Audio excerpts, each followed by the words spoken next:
Part 4. The Separations. Chapter 31. Kuskin was burning. Fires blazed high as mountains, casting pillars of great smoke into the sky. Ash choked the air, blown like curtains of gusts of hot wind.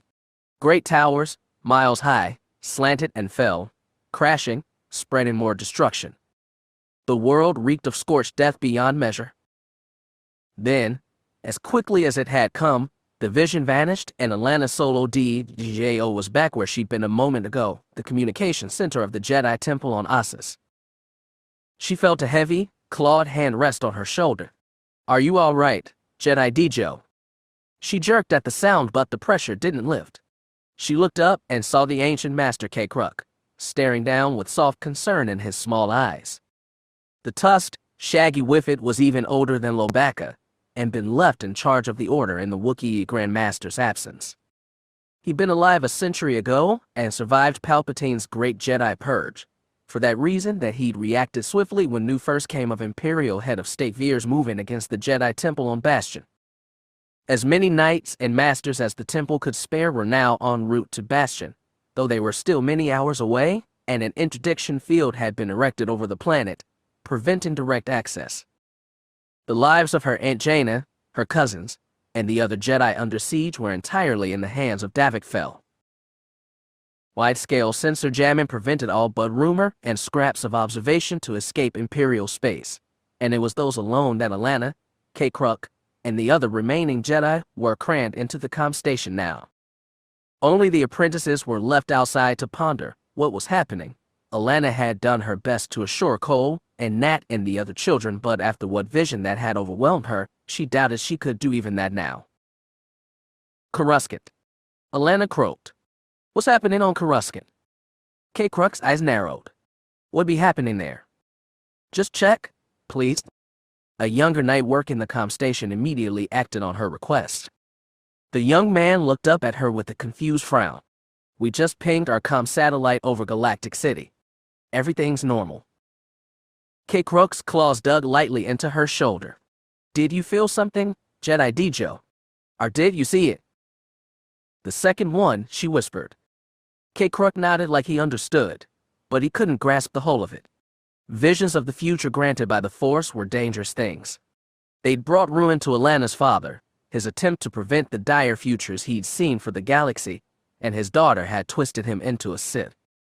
When she was a child, Alana had been blessed and cursed with a few visions. In acting, she'd saved her mother and her friends, but never without cost. Those visions had stopped after Abell's apparent defeat, and she'd been relieved to think them gone forever. Now Abell had returned. Maybe that was the connection. She didn't know. Those flashing images of fire and ruin upended everything and cast her into more uncertainty than the events on Bastion. "Do you wish to contact Kuskin and tell them what you've seen?" asked Kruk. Alana didn't know what she'd say if she did. Esh would trust her Jedi intuition more than most beings, but all she could tell him was that she'd seen death and destruction on the capital world. She had no idea of the cause or the timing, even if she'd seen visions of the past or the future. Kuskin had been ravaged by many wars over its long history. It had never wholly recovered from the U.S. Henvong invasion, and 50 years ago Abell had caused massive groundquakes that had toppled towers and killed millions, for which the Jedi had taken much of the blame. It was one of the main reasons her uncle Luke had severed formal relations between the Jedi Order and the Galactic Alliance and moved the headquarters to Ossus. Ash was now as frustrated and captivated by the events on Bastion as she was. He wouldn't appreciate the extra worry. Still, vague warning was the only thing she could do. "Yes," she said, "please, get me the Chief of State." Clouds dark with rain rose like mountains high above Ravlin. Laser-streaked and explosions burst around their vaporous peaks as blocky landing craft fell through the twilight sky and tore through the cloud cover on their way to the city below. Starfighters swarmed around the troop ships, attacking and defending, but even to those in the middle of the fight it was hard to tell who was doing which. This wasn't a normal battle where you could know your enemy by the make of his ship. All the fighters in Bastion's atmosphere were TIE fighters. All the pilots killing and being killed were loyal soldiers of the Empire, pitted against each other. Miragia wrenched the controls of her TIE saber and peeled away from the fat swell of a storm cloud. For a second something lit it from within, an explosion or a shudder of lightning, she couldn't tell. She swung the nose of her ship back toward the darkening sky. With her naked eye she could see the thrust trail of more troop transports falling inbound. According to her ship's computer, they were directly above the besieged Jedi Academy, and the transports were dropping faster than stones toward the surface. Her computer also delineated TIE fighters from Davek's fleet from hostile snub fighters, but to her eyes they all looked the same. As she hurried to meet the transports, she checked her console. Shields still strong, 6 torpedoes still in the tubes. She'd had to release 2 pairs already to get past the hostile fighter screen that had blocked them in the upper atmosphere. Through the force she felt the hesitation in her pilots, and in the enemy, as well. For all their training they never expected to fire on fellow Imperials. They never wanted to kill their own. But when the torpedoes started flying and lasers started flashing, adrenaline and instinct started taking over. No one was holding back in the sky over Ravlin. It was kill or be killed, and the hardest part was telling friend from foe. A flash of green lasers scattered over her port shields. Miragia snapped away, but the TIE X soared past her and looped around. She checked her computer, and the fighter was green, friendly. She swore as the TIE X joined 2 more of its kind and raced toward another flight of the same ship. The flights collided, broke, and began dogfighting. She pressed ahead toward the transports. TIE X's were harassing the front 3 ships with their laser cannons, and Miragia waited until she got a target lock to unleash a single torpedo. She watched as the TIE X broke from its pursuit and divided sharply toward the clouds to evade. The pilot was good but not good enough. He spun his ship in nimble spirals, but the torp caught up and burst hot light over the roof of the storm clouds. No eject signal. It was over in a flash. Night 1, I see inbound sabers, Katrin Mole's voice called over her headset. Coming on your 6. Miragia glanced at her sensors. Night 2 and Night 3 had darted in fast behind her and were settling on her wings. And up ahead, diving down from the upper atmosphere, was a full squadron of 12 TIE sabers. All hostile.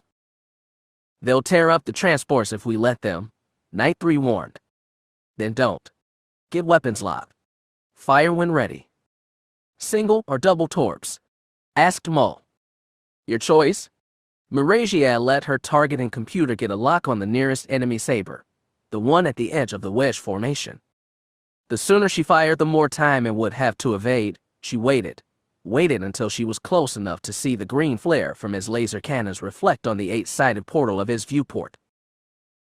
Her wingmates fired first. The sabers held formation long enough to fire their own volley of torpedoes at the transports, then broke and scattered. The 3 Jedi scattered too. Miragia held onto her single torp and gunned it toward her target. He was with his wingman. Miragia fired a burst of lasers at the second ship that splattered on his shields, then tapped the other button and fired the torp. It took the first saber by surprise. The pilot tried to outmaneuver, but at that range there was no outrunning the warhead. The pilot was good. He shunted full power to his aft shields and managed to absorb most of the explosion, but the effort overwhelmed his defenses. Miragia shifted her laser fire to the first TIE, and a second later it exploded. The second ship dove toward the clouds to evade. Miragia took after it and saw one transport in the corner of her vision explode. She forced her attention on the diving saber. Flashes definitely lightning echoed through the billowing black clouds, but the pilot seemed ready to dive into them anyway to get away from Miragia. She wouldn't give him the chance. She popped off another torpedo, bringing her down to 4. The torp came from above, forcing the TIE to duck closer to the clouds. She tapped the firing button a second time, detonating the warhead just shy of his target.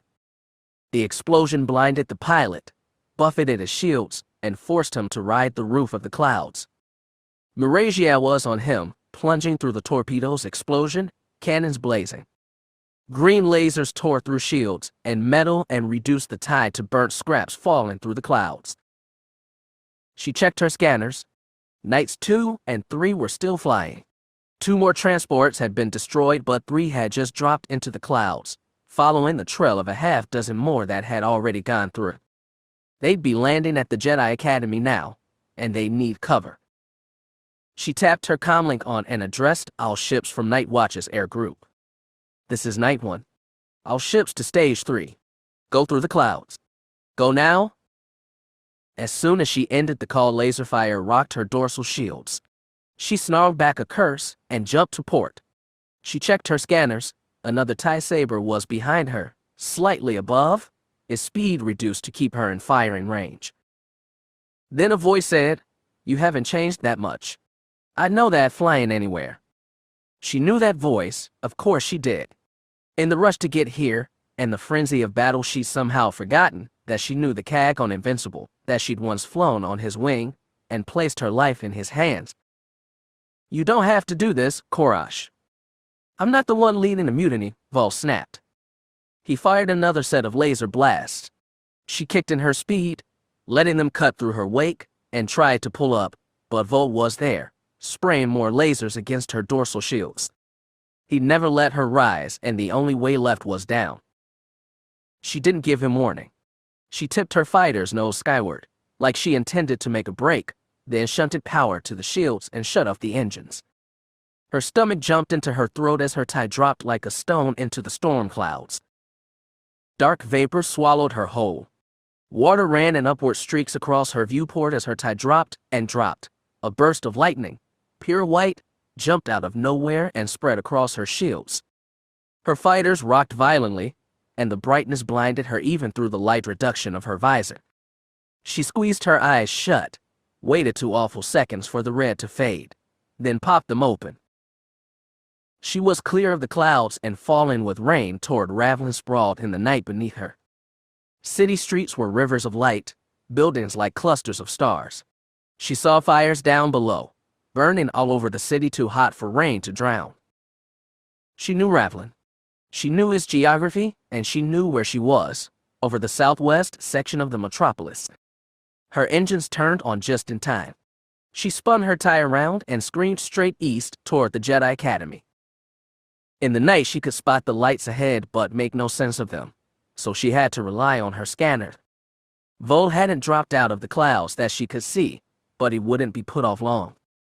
Starfighters were dogfighting fiercely over the port southeast of Ravlin where the Jedi Academy was. They were battling over the city center too. When she spared a glance to the north, she thought she saw one of Ravlin's great skyscrapers furling fire, and maybe a wall of black smoke drifting from the residential district where Davek had grown up. But she couldn't do anything about that. She had 4 torps left. When she got close to the Jedi Academy's familiar pyramid, she got a lock on 2 TIE X's her computer marked hostile and let the warheads fly. Then she dove low, barely caring whether the torps hit.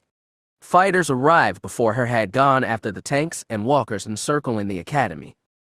The armored units had fought back with anti-aircraft fire, and a few shot-down TIEs had left still burning streaks when they crashed in the fields around the academy. She dipped lower still and slowed to see with her own eyes. She saw some fighting on the steps of the main promenade leading to the pyramid's entrance. Flashing rifle blasts, bursts from E-web tripods, and multicolored lightsabers bobbing and blazing.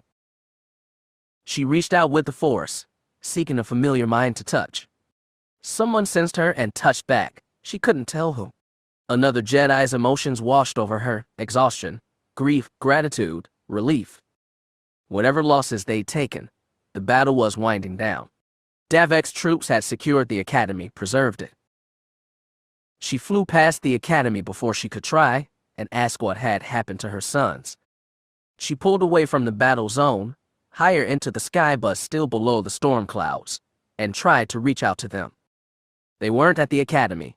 She could tell as much. Neither of them had died. She knew she'd have felt that agony. They were down on the planet, somewhere and not far, but too distracted to notice her searching.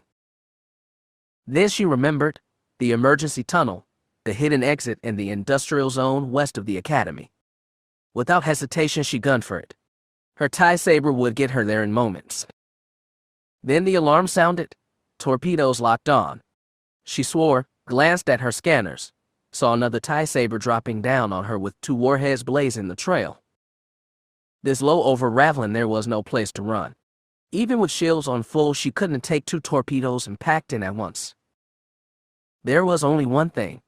She pointed her fighter in the direction of the industrial zone and cut a straight fast line through the air. Vol's torps would be on her in a second. She directed her shields to the upper aft section of the ship, right where the missiles would hit, then groped to find the ejection button beneath her seat. She watched the cityscape rush by beneath her, half familiar and shrouded by dark. She watched the torps on her scanners, almost there. No more time. She pulled the ejection button. The roof of her cockpit blew off, and the charge beneath her seat blew too, but she gave herself an extra push in the force. She threw herself clear just in time. Explosive heat washed over her and shrapnel whistled lethally past. Vol's fighter screamed over her and then she was falling. They'd almost gotten back to Roan and the other apprentices when the next Sith fell on them. After using so much of the force in the last attack, Jana was weak and Vtor and Terce had to carry her back through the alleys toward the warehouse where the rest of the young Jedi were hiding. Maybe they should have been able to sense where the next Sith would come from, but they were all too tired, too hurt, too panicked. They emerged from one alley and saw a warehouse where they started across a broad street. Vtor spotted a few figures in the open doorway, half-formed figures peering out but blurred by rain. "Get back inside," Vtor shouted as he and Terce tugged Jana into the open street. "Back to the tunnel. Now." Then the Sith appeared. They fell from rooftops like they dropped from the sky, 2 on either side. 4 figures, shrouded by shapeless black cloaks, lightsabers crackling in the rain, advanced at once. Vtor and Terce pressed against Jana. Alar, still clutching her wounded side, rose as straight as she could and ignited her saber with her free hand. "Get back," Vtor shouted at the watching apprentices, then ignited his saber. 4 Jedi barely strong enough to stand couldn't last against 4 Sith. In an instant he knew he was going to die. He'd never see his parents again, never see Marin, never become a real Jedi Knight. He could try and buy time for Roan and the others to escape, but all they could do was flee back into the tunnel and seal the armored hatch that would only hold the Sith back for a minute more. The realization could have crushed him, but the Sith didn't give it time. They jumped forward. Alar held up her saber and staggered under heavy downward blows.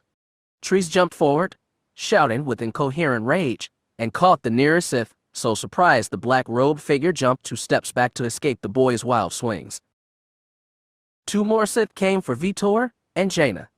The old woman ignited her saber again and moved lightning fast to block one red sword, then another. And then she let her saber dip to her side, and an invisible wave rippled out from her. It spared the Jedi but picked up the Sith, throwing them into the air and dropping them onto the pavement 10, 20 meters away. Jana went limp on her feet. Vtor grabbed his grandmother with his spare arm, and she wilted against him, so fragile. "Grandma," he shouted, knowing the Sith were even now scrambling to their feet to attack again. Jana's free hand clenched his tunic. "Get out, Vtor. Go, I'll hold them one more time." The old woman was so weak. When she called on the Force, she made herself a vessel to energies her body could barely handle. She'd wear herself down to nothing, die under the blades of 4 Sith, just to give him and the other apprentices a chance at escape. It wasn't right.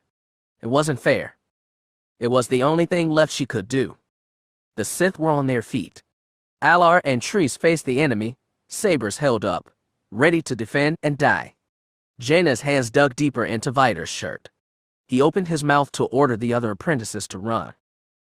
Then thunder boomed low overhead, echoing off the blank walls of the warehouses.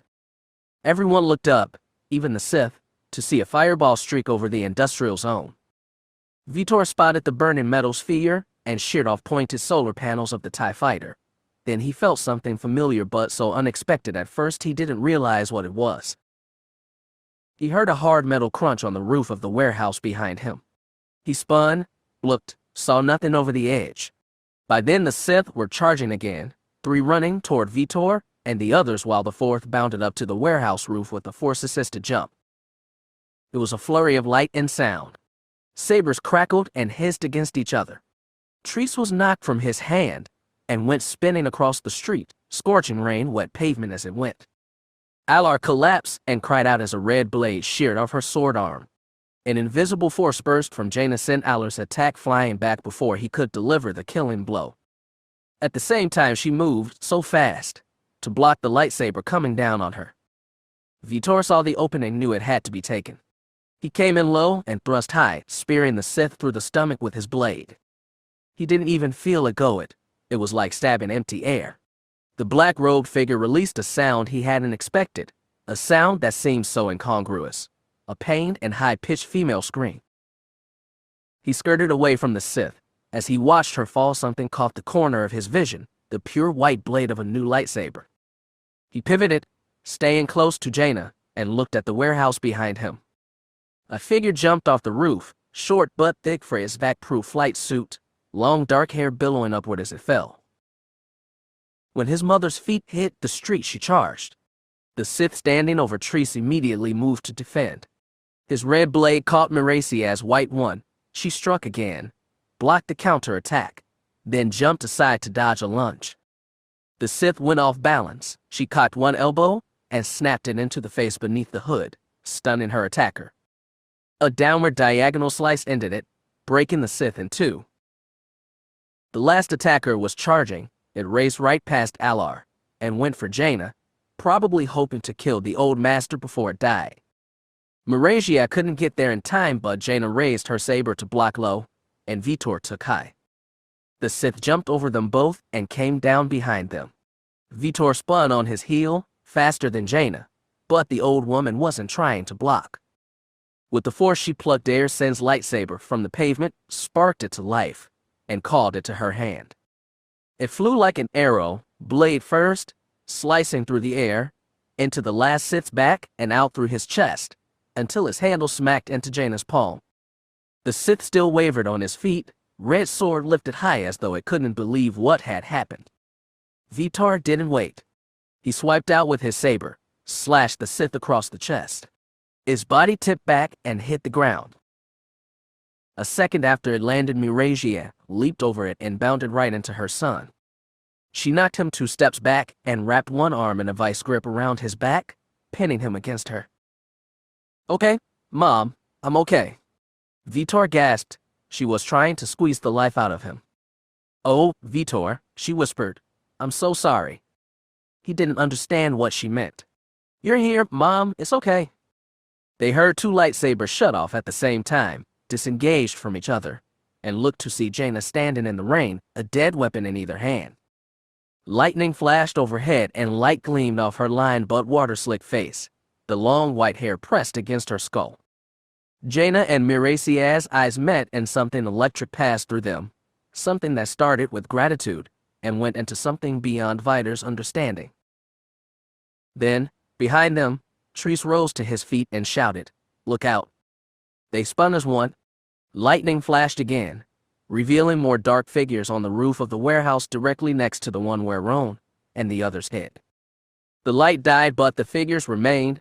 Vtor saw 1, 2, 3 more red lightsabers blaze to life against the night. Thunder rolled across the sky, and something else, the low steady drone of starship engines. Suddenly wind rushed across the street and the drone became a roar. He heard the spark of heavy laser cannons firing, and suddenly the warehouse roof on which the Sith perched exploded. Fire and smoke leaped up into the rain, and blinding electric spotlights turned the dark world bright. Vtor shielded his eyes, but when he squinted through cracked open fingers he could make out the familiar shape of his uncle's starship setting down in the center of the street. "Unbelievable," he heard his mother sigh. Jana, though, started hobbling toward the light. Miracia came alongside her and hooked her arm with the older woman. Sin was on his feet, walking toward Starlight Champion as it lowered his landing struts and came down with a mechanical crunch. Alar was on her knees, too weak to stand. A few apprentices peeked out of the warehouse shelter, and Vtor spotted his brother's face lit up by the glare of Champion spotlights. Vtor started toward the ship too, then froze. The body of the first Sith he stabbed was right in front of him, lying face up, the black hood pulled away. The face was plain in the light from Arlen's ship, a human face, female, probably barely out of her teenage years. Black hair pulled around a face that looked so normal despite the jagged tattoos that marked it. Two eyes, a normal blue, stared at the night sky without blinking, without seeing. Vtor. He heard his uncle call. Come on. Suddenly it was hard to feel relief. He turned away from the first person he'd ever killed and hurried to the ship. The apprentices were there too, and Miragia had dropped to her knees to give Ron a cheek-to-cheek hug. Arlen was there with his arm around his mother. People were already starting to head up Champion's lower landing ramp. When Miragia detached from her son, she asked Arlen, how the Kark did you get here? Where did you come from? How did you? I dropped out of hyperspace just a little before you did, he said. I was monitoring the news net so I knew what I was getting into. I held back, waited to see what would happen. And then slipped in after we did. Right? I had a little trouble finding you at first, but then I got some help. He squeezed Jana's shoulder. His mother, however, looked unrelieved. What's the situation at the academy? Davek's troops broke the siege barrier and secured it. I'm not sure about causalities, but it might be heavy. He looked at Miragia. We've got air superiority too. Cleared out the fighters over the academy and most of Bastion, but I think some ground fighting's still going on. Carefully, grimly, Jana asked, what about Davik? Arlen looked up at the night sky. I don't know how much longer he can hold. We need to get off the ground. We might need to run. Wait, what's happening? Vtor asked. He'd been so caught up in the battle on the ground he hadn't even thought of what might be going on above. Isn't it over? Jana's head bent low. A curtain of wet white fell over her face. No, Vtor. It's just beginning. Where they stood now was inevitable from when they fired the first shot. Davik had known that when he'd given the order, and every second since had been like watching a holodrama whose plot he already knew. When Nightwatch and the other 8 destroyers in his fleet had unleashed their ties and landing craft, Invincible had unleashed all of its own. The fighters and transports had punched through the initial defensive screen with high attrition rates, then plunged down into the atmosphere toward Ravlin. The 2 Compeller-class destroyers closest to the capital had moved to engage Davik's ships first. Though Nightwatch was a mighty vessel, it was designed as a carrier rather than a pure combat vessel, and he pulled his flagship back to allow 3 of his own destroyers to engage. At the same time, Renwar's 3 ships had been right behind him. He redirected one of Nightwatch's fighter wings to help Maelstrom and Conqueror defend the rear of the line. They fought bravely, desperately, but Renwar's Tempest was a mighty ship. When Conqueror cracked and burst under the bigger destroyer's cannons, Davik called on Maelstrom to fall back and broke his fleet in 2 in an attempt to keep from getting everyone pinned down and slaughtered in low orbit. They'd barely reorganized when Invincible finally entered firing range. Veers' longsword of a Star Destroyer had pivoted to fire, with his full spread of starboard cannons. The mighty broadside was a wash of pure destruction. One of Davik's Predator-class destroyers was torn to pieces within minutes, and the fair frigates didn't even last that long.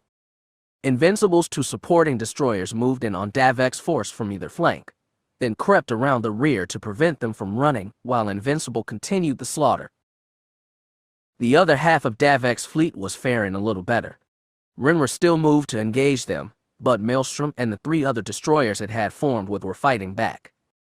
When a squad of TIE demolishers atomized the command deck of one of Renwar's destroyers, cheers rang out across Nightwatch's bridge. They did a second later, and expressions of embarrassment and shame rippled across the bridge crew. Imperials were killing Imperials. Davik had known going in that there was only so much he could do against Invincible. His only hope had been to land troops on Bastion, protect the Jedi Academy, and pacify the city if possible. The only thing left they could do now was hold out and, if necessary, cover the Jedi's escape from Bastion. Small things were working in their favor somehow. Admiral Hala's Sentinel was a mighty Legator-class ship, the same as the Makati and the biggest ship over Bastion besides Invincible. Hallis could end this fast if he joined the battle, but the Supreme Commander was holding his ships on the outer edge of Bastion's orbit, like they were waiting for something, though Davik couldn't imagine what. At first he thought it was reinforcements. The white interdiction field Davik's fleet had erected around Bastion slowed the approach of ships from outside the system, but didn't stop them. Despite that, no new ships had dropped into the Sardinian system, nothing from the First Fleet, and more surprisingly not from the Second. Veers had groomed Leonel Grey from early in his career and made him a valuable ally. If he was going to call on the young admiral for aid, it would be now. As another of his frigates exploded under fire from Invincible, Korak tapped his shoulder and delivered a rumor and a little hope. "We're picking up scatter talk on the comms, sir. Signals from outside the system about Yaga Minor." "What about it? Has Grave left the system?" "No, sir. From what we can tell, he's bogged down there." "Bogged down with what?" "From the chatter, sir, there's been a general uprising among the Yaga." He let that sink in a moment, then added, "Word of what the Third's been doing to their colony worlds must have gotten out." It was exactly what he'd been worried would happen since the crackdown on the Kaleesh had started. Other non-human peoples, one who traditionally been integrated into Imperial society, might start following the lead of the untamable warrior race.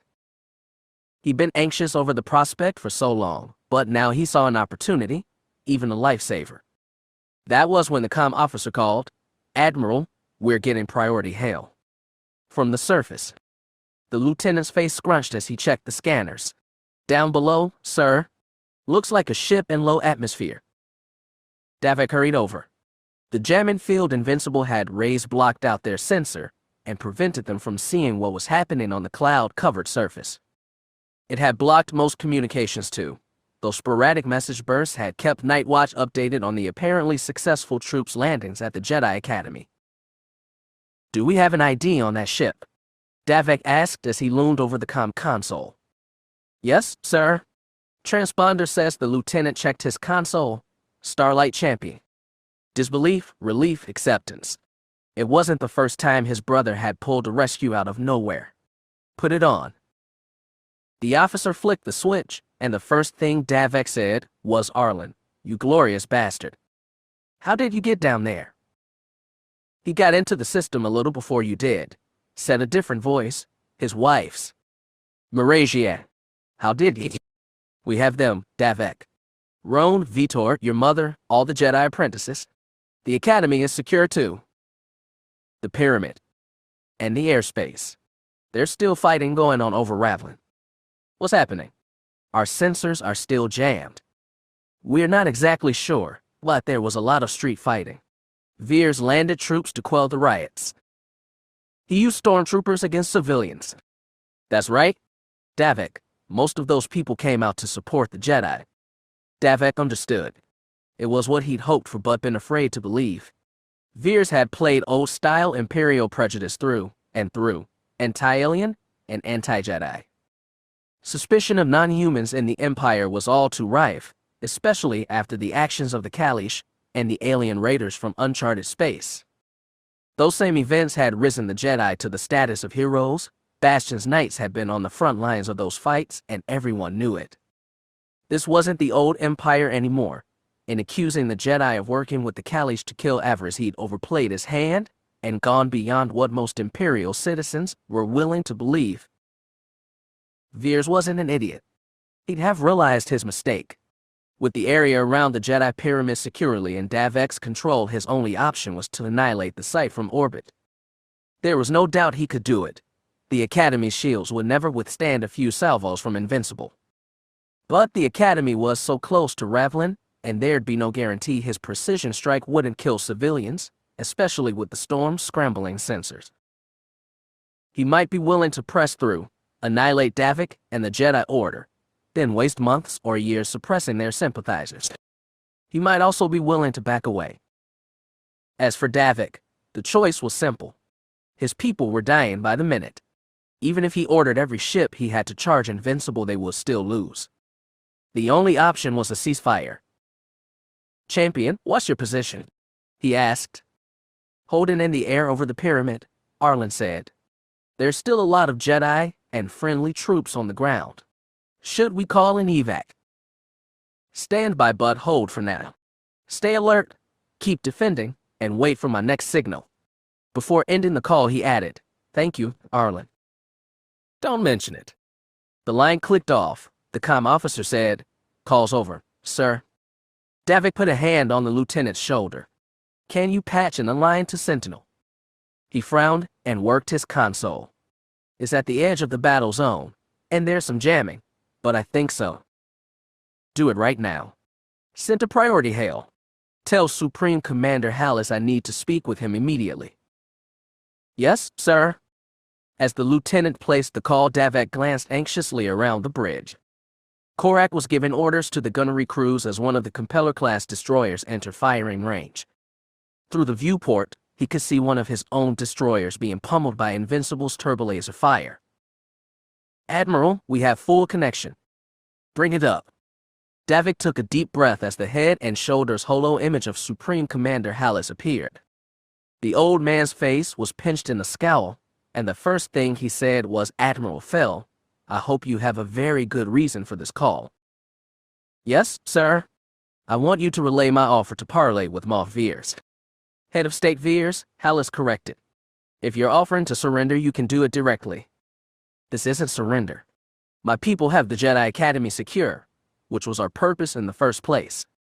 I want to call a ceasefire so I can negotiate with the head of state. He'll want our surrender, nothing else. He'll get what I'm offering. Imperials are killing each other, sir. I don't want to see this any more than you do. If we don't stop this here, we're looking at a full-blown civil war. Please, extend my offer to negotiate. I'd be more than happy to meet him on your ship." Even through the static blurred holo, he could see the emotions warring on Hallis' face. Davik recalled everything his father had said about the Supreme Commander. He was stubborn and staid, highly professional but often unimaginative, a loyal career man who never started a fight, martial or political, but always tried to end it on his own terms. Hallis hated that it had come to this, and for all these deaths he blamed Davik as much or more than Veers. Maybe he was even right too, but as a professional, Hallis could see past his anger. He knew their best chance of stopping a war was right here, right now. "Stand by," Hallis said at last. "I'll relay your offer." "Thank you so much, sir." Hallis killed the transmission without reply. Davik looked out the viewport. Another destroyer was crumbling under Invincible's fire. Washes of green turbolaser blast eroded his shields, tore through his starboard flank, and spilled fire and debris into space. Every second, Imperials were dying.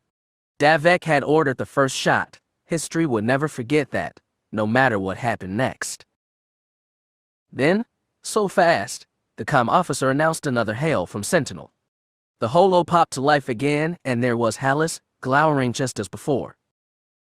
"I've relayed your request to the head of state. He accepts your offer for parley on my ship on the condition you stop firing first." Davik went weak with relief, then turned and called, "Tactical, issue a ceasefire order immediately. All ships, ceasefire." Echoes rippled across the bridge, and from the bridge to the rest of the fleet. To Hallis he said, "I can't guarantee stopped hostilities on the planet. We're having a hard time talking to our troops." "Understandable," Hallis sniffed.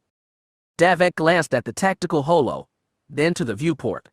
The Star Destroyers ahead of Night Watch had stopped shooting, though they kept their shields on at full. He watched the one destroyer further ahead, the one already crippled by Invincible's guns. As he watched the gush of turbolaser fire from Veers' flagship dissolve to a trickle and finally stop.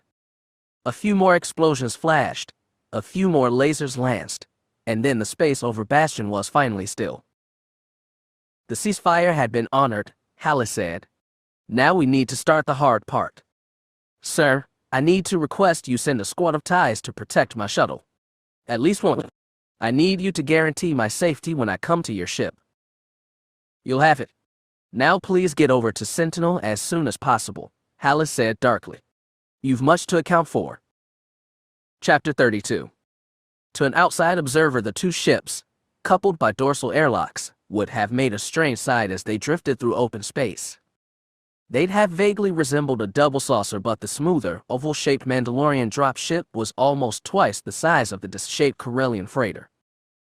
Because Jevernal's ship had more room, the crew from the Corellian-made ship came onto their side.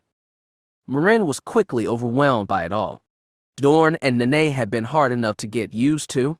Now she was surrounded by a dozen more armored Mandalorians, all of them uncles and aunts and cousins through some labyrinthine clan logic she had no hope of mapping. There had been a flurry of introductions and names, only half of which she remembered. They were a big mix of age and gender and even appearance. She searched all their faces for traces of the old clone genes, sometimes obvious and sometimes not at all. When her mother introduced her, everyone gave her the same searching, evaluative look. They'd all heard of her, of course, as her mother's wayward Jedi daughter. Most looked surprised to see her at all. Her mother had given her family a basic citrip when calling them out to this rendezvous, but had, she promised, refrained from mentioning who had killed Jevernalchus. That was another question in everyone's eyes, and a few times Marin could tell she was being evaluated. They were wondering, did she do it? And skepticism wasn't because of her age. 14-year-olds were adults by Mando standards. They were wondering if a Skirata-raised Jedi had the fierceness in her to kill the Mandalor. The meet and greet, overwhelming as it was, didn't last long. Her mother called them to order, and everyone gathered in the ship's cargo hold. Marin perched on the edge of a crate between her mother and Nanette. Tamar had donned all her black and blue Beskar save the helmet, while Nene was in a loose white jumpsuit and leaned against the plasteel crutch she'd hobbled into the room on. On the opposite side of the warrior circle was a big Mando, maybe 10 years older than Tamar, with an unlikely combination of tan skin and cropped red hair. "All right, Tamika," Craggle Skirata said, "now that you've impressed us all with your new ship, let's get the full story." "You already know most of it," Marin's mother said. "We've been trying to find out who hired Ox people to stage a false flag on the Chiss and draw them into the war against the Raiders." "Who put you up to this? Imps or the Jedi?" asked the thinner, black-haired Mando with the scar across the bridge of his nose. Marin thought his name was Mecker. "Bet it was the old Sierra," muttered a younger man, red-haired like Crackle. A few people chuckled. "Is all of the above a valid answer? The point is, Dorn and Nanette helped us. We thought we could rely on Salvok to get us good intel, but when we met him on Korax, it was a setup. Arches was there, and they took me and Dorn." She put an arm over Marin's shoulder. "Thankfully, we had good Tuffadak to come and get us out." The other Mandos looked Marin and Tamar over again, more approving. A boy, a young warrior not much older than them, asked, "Did you kill Themel or did you take somebody alive?" "I heard you got one, right?" asked Crackle. It seemed they were intentionally avoiding the issue of who killed Arches, and she didn't understand why. Dorn, out of armor, and with the back-to-patch plainly visible over the spot where he'd been shot in the shoulder, said, "We took Galliset alive. Tamika and I had a really interesting conversation while you barbs were on the way." "That question," said the scarred one, Mecker. "Bet he was a touch gets to break. He's still alive." "We left him intact," Tamar said, voice hard. Marin hadn't been invited when her mother and Dorn had dragged Galliset into an isolation cell for his interrogation. She hadn't wanted to. Whatever had happened to get information from Ox Lieutenant, she was sure it was something the Jedi wouldn't have approved of, and she was uncomfortable being reminded of the brutality that came easily to her mother and all these other Mandas. "A couple key points," said Dorn. "One, Salvok set us up for that meeting on Korax, but he wasn't the original leak. Somebody else tipped Arches that we were looking into his Chiss-op. Galliset knew I was close with Salvok, so he strong-armed him into acting like bait." "Who else knew?" asked the teenager. "Not one of us," grunted the other red-haired one, Jine. "Before Korax, we got a tip-off from a little blue piece on Broken Moon," Dorn said, and a couple Mandas nodded in recognition. "So we thought about that, but Galliset didn't know anything about her." "You sure he wasn't feeding Yawasik?" asked Crackle. "Very sure," Tamar said, still hard. "But he did give us a hint." After Archus captured us at Korax, he dragged us off to his ship, got on the private comm, and sent one message.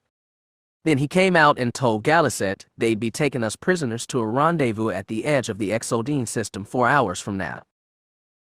His employer? Asked Giant. Sounds like a good guess to me, said Crackle. You couldn't slice his comm logs, find out who he was talking to. None of us could beat that kind of encryption, said Tamar. Unless one of you barfs is an extra special slicer, and I didn't know. Another round of chuckles.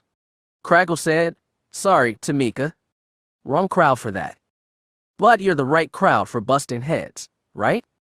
Glad to see you're still on top of things, said Mecker. I was planning an ambush at Exodine. Whoever they are, they'll be expecting this ship, so we'll go as planned. Turns out Ospiscaragum is a good fit for Dorn, so we were thinking of putting him in the suit and fiddling with his helmet speakers to drop the audio pitch a little, make him sound like a Mandalor. Giant gave Dorn an up-down appraisal. You had much acting experience, Dornica. I won't need it. All we want is to get that ship to lower shields. Then you jump out with your ship, use that nice ion cannon you've got installed, and knock them out. We board together if we can and take whoever's on board alive if possible. Crackle crossed thick arms over his chest. That's a lot of assumptions piled up. We don't know who's gonna be coming or what kind of ship they'll bring. What if it's a big Imp Star destroyer they drop on us? Have you seen what's going on in Imp space? Asked the young Mando. They're a little busy right now. The others nodded agreement. Marin looked down, sullen at the reminder of what was happening on Bastion. Despite everything she'd been through and was about to undertake, a big part of her was still worried about Vtor and Roan, Jana, and her father. Maybe not an Imp Star, but something else big might drop on you. Crackle wouldn't let it go. What happens then? If we think we're outgunned, we won't even try and bluff. We'll just turn and run, said Tamar. Marin didn't normally think of Mandas as turn and run types, but these Skiratas seemed to know the value of discretion. Crackle, more accepting now, asked, you want to split crews evenly? That's be best, said Dorn. No telling what the situation will be like when we board. I'll stay on my ship, Crackle said, but I think Mecker and Hizadike might be good for yours. Even things out a little. Fine by me, the scarred one said, but I want to see this ship before we take it into action. Me too, actually, Crackle said. I always wondered what kind of neat toys Archers might have stockpiled. Like I said, we've got 4 hours to prep, Tamar warned. I just want a whirlwind tour. You scoped the thing out yet? We found some nooks and crannies. Come on. Whirlwind tour. Her mother and Dorn led Crackle, Mecker, and most of the other Mandas out of the hold. Marin stayed where she was, a little relieved to be free of so much attention. They were family but also strangers. I'm a little surprised, she sighed. We don't even know who we'll be fighting, but they all got on board with this just because our parents asked. Ask is all they had to do, Nanette said. That's what Eliite is. Marin had picked up that word. Family, clan, the unbreakable bonds that came with it. Before all these other Skiratas had shown up, she'd overheard her mother and Dorn speaking softly, privately in the cockpit. They'd said Archus had an Eliite of his own who'd be none too happy with his death. Mandalorians, unsurprisingly, were not above engines-fueled blood feuds. Maybe that was why none of the Skiratas had asked who killed the Mandalor. They hadn't wanted to know, because the more people who knew, the greater danger to Marin and her entire clan. You good with that thing? Someone said. Marin blinked, jerked from dark thoughts, and sat the teenage Mando with the green armor. He gestured to the lightsaber on Marin's belt. Maybe he was fishing about Archus, but his voice sounded honest, curious, different from the rough and jaded cynicism she was used to hearing all these Mandas, her mother included, speak with. She placed her hand on her lightsaber and said, irrationally defensive, I'm pretty good. I haven't had it for long. She was afraid he'd ask if she'd killed anyone with it, but instead he looked at Nanette. How are you holding up? Better than I was 15 hours ago, she said sourly, but I don't think I'll be fighting fit, Nevica. Sorry. Sounds like you already did what you needed to. He looked back to Marin. You going to be ready for this next stop? I'll be on this ship. I'll do what I have to. She didn't want to. She was terrified of getting into another battle, of having to choose between death and killing, but she couldn't stand back while all these other people, family in their strange way, were risking their lives in a situation that was at least partially her fault. That wasn't the Jedi way, and she doubted it was a Mando way either. She thought she'd kept her tone strong, certain, but the young man narrowed his eyes, like he'd seen through it all. A little more gently, he said, "You did what you had to save your boer. There's nothing to be ashamed of." I'm not ashamed. It's just... Her grip tightened on her lightsaber. I wasn't prepared for this. She'll do what she has to when it counts, Nanette said. I thought so. His smile was faint but encouraging. I'll be honest, I've always wanted to see a real Jedi in action. She was about to tell him she wasn't a real Jedi, just an apprentice years away from knighthood, but someone called from the cockpit, Nevica. Get over here? And the young man excused himself. When he slipped away, Marin felt a little tension drain out of her. She asked, so who was that? Nevik. He's one of Kraggle's kids. I didn't see the resemblance. Genes are funny things. Perceptive though, wasn't he? Kind of, yeah. Nanette tilted her head, glanced at her cousin sideways. I'm pretty sure he's got the Force. Because he's perceptive. And more. He's got great timing, great reflexes, great aim. Like he knows stuff before it'll happen. Nanette sighed. Some people have all the luck. So he's like me, then, descended from that Jedi who married a clone. No. Kraggle's Babur was an ex-Jedi. She tried to do generational arithmetic. His grandmother? Grandfather? Bardika laid down his saber to be a Mando healer. Okay. She knew asking questions would just get her more confused. They've got no clone genes, but they're still Skuratas. Aliite is more than blood. Do you understand? A little. After a pause, Nanette asked, do you plan on boarding that ship like that? Like what? She looked Marin up and down, waved a hand. Unprotected. I've got my lightsaber. You might need more than that. Well, I don't think Kraggle bought spare Beskar my size. You don't need his. What about mine? Marin blinked. Nanette stamped the heel of her crutch on the deck and said, it's not like I'm going to be using it. I'll stay here, help helm the ship. But if you're going in there with your boer, you'll need protection. Right? She tried to picture herself in Ninet's red Mandalorian armor, and it just wouldn't come. She knew what she was, a Jedi, no matter what her mom's side of the family was. Beskar seemed wrong somehow, but Nanette was right. It would be a whole lot safer if it came to a real fight. I'll give it back when we're done, she told Nanette. The other girl grinned. Come on, America. Let's go try on some clothes. His double life as a Sith Lord and corporate execute often made Darth Crone feel harried, but the pressure was getting worse lately. He left Kuwait on his personal shuttle a full day ago because retrieving the package from Jevernauches was too important to leave to his agents. Also important was retrieving Corrine Veers' agent during the conference on Bamora in 2 more days. Kuwait, Exodine, and Bamora were not so far apart that this jumping around was impossible, but he wouldn't have much more than transit time to interrogate the Skurata woman and Veers' agent. Vermin minds were usually easy to break, but here he'd be dealing with a half-Jedi and an Imperial spy trained to resist torture and mental probes. Normally he'd relish the challenge, but time was short and the stakes were high. Right before his ship dropped into the Exodine system, he'd caught the latest report from Bastion. Veers and Fel had agreed to a temporary ceasefire. Crone didn't know where that could go, but he didn't like it. He provided Veers with the Superstar Destroyer and executive access controls to have the ships in the First Fleet. A Sith would have massacred Fel and every one of his soldiers, but then Veers was Vermin, not a Sith, a politician who, for all his autocratic tendencies, still cared about saving face. For the first time, he found himself wishing for a hands-on leader like Darth Zoran to take over the Empire. It would be so much easier.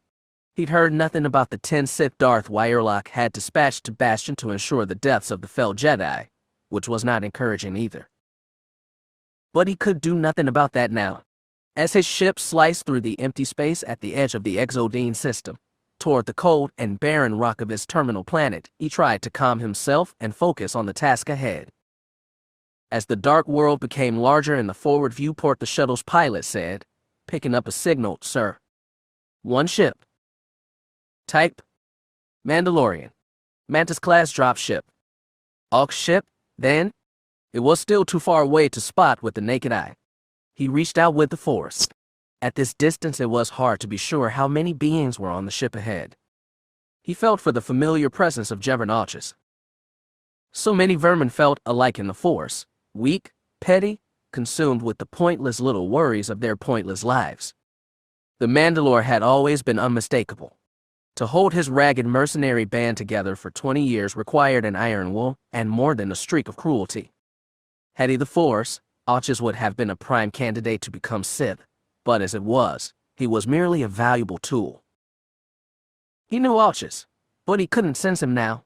Other minds, faint, unfamiliar, of undetermined number, but not Auchus. He waited until they drew closer, and still he didn't feel the Mandalore on that ship. A sense of dread ran through him as his pilot announced, "Sir, they're hailing." "Pilot, stand by to raise his shields. Start warming forward cannons." The pilot frowned but got to work. As his hands worked the console, he asked, "Will we respond to their hail, sir?" "Go ahead. Let's see what they have to say." A hollow image appeared over the console. He knew the armor for Aux, and the familiar voice, blurred slightly, become static, said, "We have your package for you, ready to exchange." He reached out with the Force one last time. Auchus was not aboard that ship, he was certain, and if someone else was wearing his armor, then the Mandalore was certainly dead. With a flick of the Force, he shut off the connection. "Pilot, raise shields. Lock and fire when ready." The pilot hurried to comply. The moment their defensive screens went up, the Mandalore's drop ship raised its own, a half-second too late. The first burst from Crone's heavy laser cannons caught the drop ship's forward port thruster and burst it. The ship jerked wildly as its pilot struggled for control. Crone ordered the pilot to fire again, and a second shot scraped black heat across the ship's dorsal side, tearing hull. "Hold fire," Crone commanded. "Bring us in too." Suddenly his own shuttle rocked hard as something impacted their shields. The pilot wrestled with the controls and reported, "Another ship, sir. It came out of lightspeed on top of us." "Return fire. Kill it." Before he could respond, the entire ship seemed to scream. The lights shuddered and went dark. Sparks of blue lightning danced across the consoles, and the pilot jumped back in his chair, hands cinched. "Ion cannon?" Crone muttered. "How long will it take to restart the ship?" "I don't know, sir." The ship rocked again, and he heard metal scrape hurt against metal at the rear of his ship. They clamped onto his airlock, and were trying to cut through. In a minute they'd be aboard. "Hold here," he told the pilot. "Get the ship working again?" "But sir, I'll take care of the boarding party," Crone said, and stepped out of the cockpit. He tapped the doors closed on the way out, sealing the pilot in and everyone else out. Mandalorians, almost certainly. Maybe the Scarada woman had gotten the drop on the Mandalore somehow, though it seemed incredible that a warrior as experienced as Auchus could be beaten by someone who dropped out of Jedi school. No matter. He could figure that out later. Crone stalked in the direction of the boarding hatch and listened to the sound of tearing metal. They were almost through. When he reached the airlock vestibule, he stood before it and tried to sense how many Mandalorians were on the other side. Around 10, it felt like, probably all plated in Beskar and armed with more weapons than they had hands. Normally a team like that would be more than enough to subdue a shuttle as modestly sized as Crone's. He stepped out of the vestibule and to the side of the door. He was wearing the loose robes of a Kuwait aristocrat, but a few easy shrugs dropped them on the floor, revealing the black bodysuit underneath. He unhooked his lightsaber from his belt, rested his thumb on the trigger without pressing, and waited. He didn't wait long. The sound of tearing metal stopped. He heard a few more heavy clanks as the Mandalorians forced the interior airlock door open. Then there was the sound of booted footsteps as the first warrior stalked through the vestibule, into the shuttle's main cabin. Crone felt them, knew exactly when they'd come. He switched on his lightsaber, jumped out in front of them at the same moment. A fast horizontal swing caught the two lead warriors by surprise. They didn't even react as his red blade skimmed over their Beskar shoulder plates, under the rims of their helmets, and effortlessly severed two necks. Heads fell, clanked, and rolled. Bodies dropped, but Crone slipped between them, fast, and came up on the next two Mandalorians. These ones had a little more time to defend. Crone batted their laser blasts back at them, hot plasma paying harmlessly off Beskar as they backstepped toward the airlock vestibule, but when Crone was close enough, he sheared off the barrel of one blaster, then another. He used the force to throw the right warrior into his partner, smashing both against the bulkhead, then hurled the two of them back toward the airlock. 3 more Mandos were visible at the torn open portal, all of them shooting, but when the bodies of their comrades were thrown at them, they were slow to react. Armor crashed together. Crone shot through the air, through the portal, into the hold of the Mandalorian ship. He slipped his saber between torso plates, spearing one mercenary through the stomach. He drew out to the side, tearing his guts open, and flicked his blade through the neck of another prone warrior. 4 down. The other ones were scrambling away, kicking themselves across the hold and shooting with pistols and rifles. 2 last Mandalorians were standing on the far side of the room, a big one in red armor and a smaller one in green, both shooting madly. As he defended against the hail of laser blasts, he tried to sense more Mandos on the ship but found none. 9 total, how lucky. The hail of enemy fire was becoming hard to manage. He jumped high, somersaulted over one commando still shooting from his back, then came down behind him. He caught shots from the 2 Mandos by the door with his hand and severed the prone one's head from his back with the downward flick of his saber. He spun on one heel, moved on the next one still lying, and grunted in pain as a laser shot winged his shoulder. He jumped back toward the airlock, not even certain where the shot had come from. As soon as he landed, he realized his mistake. All 4 of the surviving warriors were on their feet, readying to come after him from all sides, and he was at least 3 long strides away from any of them. He would be easy to shoot. It would be hard to defend from all sides. It was supreme humiliation for a Sith Lord to be killed by vermin, but it could happen. There was another way.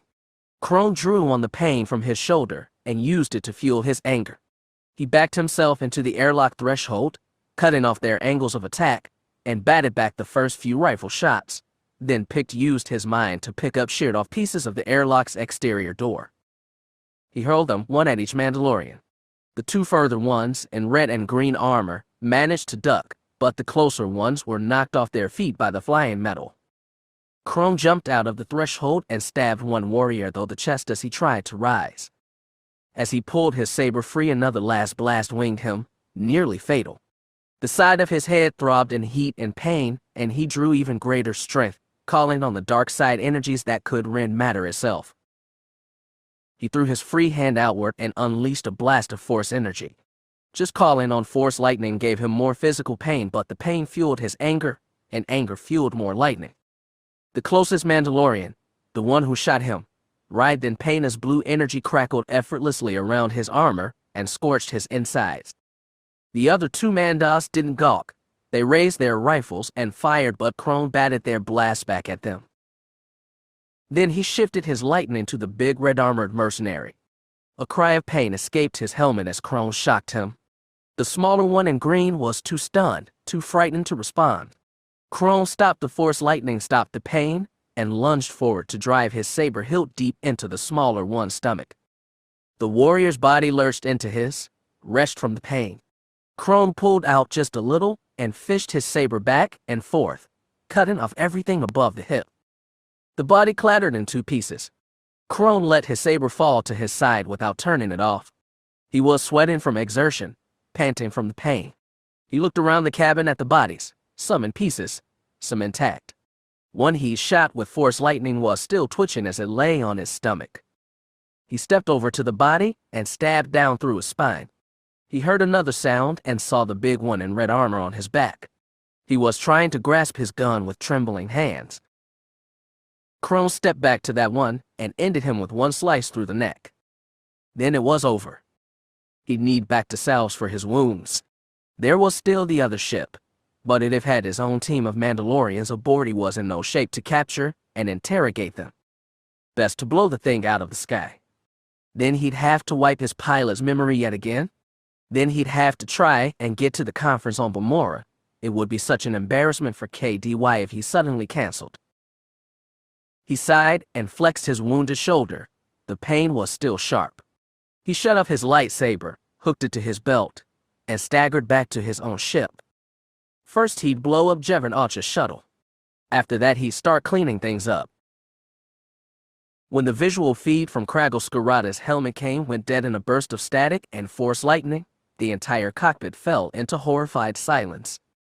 To Marin it had all been surreal, a flurry of armored bodies too similar to tell apart, but the Scaradas in the cabin had been able to count as one family member after another died beneath the swirling blade and cracking lightning of a Sith. 30 long, horrified seconds after they lost contact, Tamar rasped, "Dorn, tell me we have cannons." Still wearing Ox armor, but with the helmet removed, Dorn began to scour the controls. Nanette, in the co-pilot seat, said, "I think I've got them online. Targeting computers fragged." "Shoot that Sith chacker," growled Scardmacker. "Blow him atoms." Nanette wrestled with half-familiar controls, then froze. Shab. He just put shields up. Marin looked back out the viewport. The lights on the Kuwait shuttle had flickered back on. Craggle's Corellian freighter had been cut free and was slowly drifting away. "What about her shields?" Marin asked. "Tell me we have shields." "Shields are fragged too," Nanette growled. "Lightspeed?" asked Tamar. "Should work," said Dorn as he grabbed the ship's controls. "Should." "His cannons are hot," Nanette announced. Dorn wrenched their ship hard to port. The shuttle's first volley of laser blasts went far wide, but it would get out another soon, and there was no way they could outfight it if they couldn't get their shields up. That Sith ship was sure to have more nasty surprises than what they could see. "Lightspeed," Tamar repeated, tense. "Where are we going?" Dorn grappled with the controls. "Any place that's not here," Tamar snapped. "Just jump." "Good enough," her cousin said, and pulled the throttle that flung them into hyperspace. Starlight stretched long and blurred into flashing blue and white, but less than 10 seconds later. "We're clear," Dorn muttered without a bit of triumph. Marin's relief faded fast. She mood in the cockpit was thick with grief, shock, anger. From her mother it was thickest of all, not only because of the force bond she and her daughter shared. With everything else, amplifying everything else, was guilt. Her investigation into Ock's actions, motivated in no small part by a long-simmered desire for revenge, had spiraled into something far greater, something that had just claimed the lives of 9 of her own family. Craggle, the Jedi's grandson. His kid Nevik, who Marin had barely known and should have known better. 7 more she hadn't known at all. The rest of them wouldn't blame Tamar for those deaths. Not aloud, not in their hearts. They were too Mando to do it, too thick with clan loyalty. Marin's mother would, because as hard as she tried, Tamar was never enough the Mando she wanted to be. Marin realized that, finally. She understood her mother, and it broke her heart. Stars filled the space outside. Silence filled the cockpit. Tamar, slumped against the bulkhead, said, "Please tell me comms are okay." "Actually, yes." Nanette sank back in her seat. "Then let me have a seat. I need to patch in the transmission." "To who?" asked Marin. "Who do you think?" She scowled. "Your dad needs to see what happened." Chapter 33. When Darth Terce stepped into the chamber, he couldn't believe what he saw. After she quickly destroyed the dozen vermin soldiers who'd been with him in the corridor, he knew well what Abell was capable of. He was expecting to find the broken and burnt through bodies of many Jedi, and that was exactly what he got. What shocked him was the sight of Jodrum Tainer standing side by side with the blind Queen of Night over Darth Avank's prone body. As he walked toward them, Jodrum and the Night Queen both raised their heads and followed his approach, as though both were seeing with the same eyes. Terror reached out with the Force, cautiously, for a hint of Jodrum's thoughts, but he found nothing there. Then, finally, he understood. "You did well to lead me here," the Jedi's body said. His mouth moved. The voice was Jodrum's. The Night Queen said, "I'm grateful to you, Darth Terce." At that name, Avank's body twitched. He retched on his back and lifted both arms so Terce would see they'd been cut off at the elbow. He took 2 steps closer and saw the Keshari Lord, his former master, staring up at him with gold eyes full of shock and hate. "Ya did this," Avank rasped. "Do you realize what you've unleashed?" "He did what he had to survive," Jodrum's voice said, faintly mocking. "I did what a Sith should have done," Terce snapped. "I had a weapon against the Jedi. I used it." "You fool," Avank said, then broke into a hacking cough. Fleck of blood sprayed over Terce's boots. The Chiss crouched to look his old master in the eye. As a young man, he let this Sith Lord terrify him, brutalize him, but he saw now that Darth Avank was weak. Like so many of the one Sith, he'd been skulking in the shadows for so long he'd locked himself in a pattern of self-restraint that denied the true power of the Force, the power the Sith were meant to harness. The Keshari's whole body trembled as he said, "Abell will destroy you all." "Perhaps," Terce allowed. Now that she had 2 bodies in her possession, she'd be even harder to kill. If either of them left this planet, they'd be able to do unthinkable damage on the galaxy at large. Darth Avank was right to fear her, but he was wrong to let himself be cowed by fear. "What will you do now, traitor?" Avank hissed. Terce didn't know. He'd made his choice in the tunnel for survival, and because it had been the Sith thing to do. Any wrong step here and Abell would destroy him. The only course left was to keep walking the path he'd chosen and hope to survive. His response was a sharp chop with the edge of a flat hand. One blow snapped Avank's trachea. The Keshari retched again, eyes wide, and gasped for air. His handless arms stretched upward, reaching for something they could never grasp. Terce watched it all, savored his master's dying panic and fear, until his body went still and his head rolled limp to the side, eyes turned away. Only then did Terce stand up and face Abell. "Is that sufficient?" He looked back and forth between Jodrum's face and the Night Queen's. "Yes," said Jodrum's. "Most sufficient," said the Night Queen's. "There are still more Jedi on this planet, and a great warship in orbit. They could destroy us in a second if they wanted to." "Don't worry," said Jodrum. "I've prepared," said the Night Queen. He tried to use anger and determination, the traits of the Sith, to keep down rising fear. "And what is to be my role in this?" "Something you can't imagine, but you'll learn in time." They smiled together, and their smiles grew white on their faces.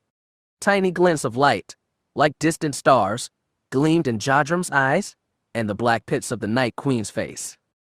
He felt the caress of a formless tentacle across his cheek and couldn't hide a shudder.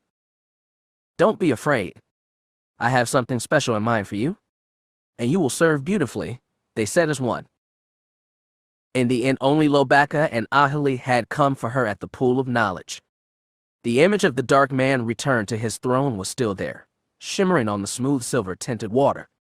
Jade explained all she'd seen on the water and all she felt of the battle elsewhere in the ruins. Then the 2 of them began to lead her back through the maze to the rest of the group, where the Sith Lord Kiki was waiting, surrounded by Jedi and Galactic Alliance commandos. As they walked through the dark, Jade said, "That dark man on the throne sounds like Darth Crate. It sounds like the man Jacen Solo went dark to defeat." Lobaka gave a low groan, and Ahili added, "My understanding was that Jacen Darth Ketis changed the balance." When Luke Skywalker looked into the pool of knowledge, he saw Alana Djo on that throne. "I know. He did it by releasing Abell. Now it's like the image has turned back. What does that mean? Abell can't be dead, is she?" "We didn't use the Mortis dagger," Ahili said. shirking the encased weapon on her back. Your grandfather was convinced that is the only way to kill Abell for good. Maybe they didn't kill her. Maybe they just defeated her again. Last time it had taken the two greatest Force users alive. Jadrum and Warren were nowhere close to that. Lobacca made a whimpering noise. He was right. They had even less idea how these Throne of Balance visions worked than they did about Abell. The only thing the change in vision meant was that nothing good had happened. They found the remaining Jedi and Commandos and the one bearable Sith Lord standing in an area beneath a grid of pillars sprouting low arches. The Commandos had placed glow lamps in intervals, providing pools of illumination in the night. Lobacca asked for a report. Valis said, "Nothing since you left, Grandmaster. It's been all quiet here." "Not entirely," Kikit hissed. "Darth Avank is dead. I felt him pass." Stunned silence passed among the Jedi. Jade forced herself to ask, "What about Darth Terce?" "I did not feel him die." Jadrum was alive. Warren was alive. She didn't know what that meant, but she tried to cling to those facts, both of them, for hope. It was flimsy, especially since she could no longer touch her husband's mind at all, but it was all she had. Colonel Horn shouldered his way to the center of the gathering. "Grandmaster, as you know, I've lost contact with one of my commando teams. We still have no good idea what we are facing down here, and we are starting to take losses. My recommendation is that we begin a withdrawal to the surface. From there, assuming we make it safely, we can begin evaluating our options." He swallowed and said, "My recommendation is we clear the surface entirely. One call to Mon Remora, and I can order a full orbital strike." Dismay rippled through the group. "There's still another group of Jedi down here," Valis said. "And I still have soldiers I don't know are dead," Horn said. "But if we need to blast this entire ruin to atoms to secure the success of this mission, I'll do it." "I felt some Jedi die," Jay said mournfully. "Didn't you?" "We felt losses," Ahali confirmed, "but exactly who or what, I'm not sure." Lobacca asked about Jadrum. "I don't think he's dead. I'm having a hard time reaching him. But he's not dead." "I'm sorry, Master Jedi. I really am," Horn said. "But right now I strongly advise we evacuate the planet and initiate orbital bombardment. It may be our best chance of stopping this thing from getting off-world." Lobacca gave the order with a mournful groan. They gathered their things and began retracing the way they'd come back for the surface. The Jedi, the Commandos, even the Solo Sith. His shielded force aura and reptilian face gave no indication what he was thinking as they marched their way through the dark. They encountered no more bands of savage Erath, which was the only relief Jade could find in the grim march. She reached out with the force to Jadrum again and again, but found nothing. She reached out to sense Darth Terce, calling on her memories of Warren, but they were faded by memory, and the Sith had destroyed and remade her old friend a long time ago. She found nothing of them and nothing of Abell either, but she was here, somewhere. Colonel Horn was right. She had to be destroyed, and blasting this part of the planet to ash was their best hope of doing so, but that rational knowledge did nothing to alleviate her dread. If he knew about the choice, the sacrifice he was being forced to make, Jade thought he'd accept it save for one thing. It would be bad enough knowing Nat and Cole would have to suffer their father's death. It was worse knowing that she'd stood by and let it happen. She was so lost in her own thoughts and her guilt and grief for something that hadn't even happened that when the attack came she was taken by surprise. They'd reached a space where a cracked old stairwell wound 5 flight up toward faint sunlight. A commando team lead the upward march, followed by 2 Jedi, then more commandos, and more Jedi in staggered repetition. Jay stayed with Ahali and Lobacca near the bottom of the line. A set of commandos was all that separated them from Darth Kikit, but the bearable was as inscrutable as ever. She didn't see their attacker fall from above, but she heard the tang of laser fire, and heard soldiers cry out in shock. She heard armor crack hard, and the sizzle of lightsabers. She saw the bodies of 2 commandos fall off the top stairs and smash hard into the ground far below. Lobacca immediately ignited his saber and charged ahead. Kikit was already moving forward, body bent low, tail straight out.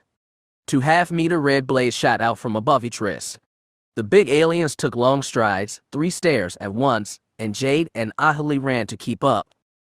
They swung up 2 full flights of stairs before they finally saw it on the landing. A humanoid female with long black hair down her back, head lifted high to show off a face with scorched holes in place of eyes and skin with a dulled rainbow sheen. One hand clutched a red lightsaber. The other was cut off at the wrist. 3 commandos and 1 Jedi already lay dead around Abell.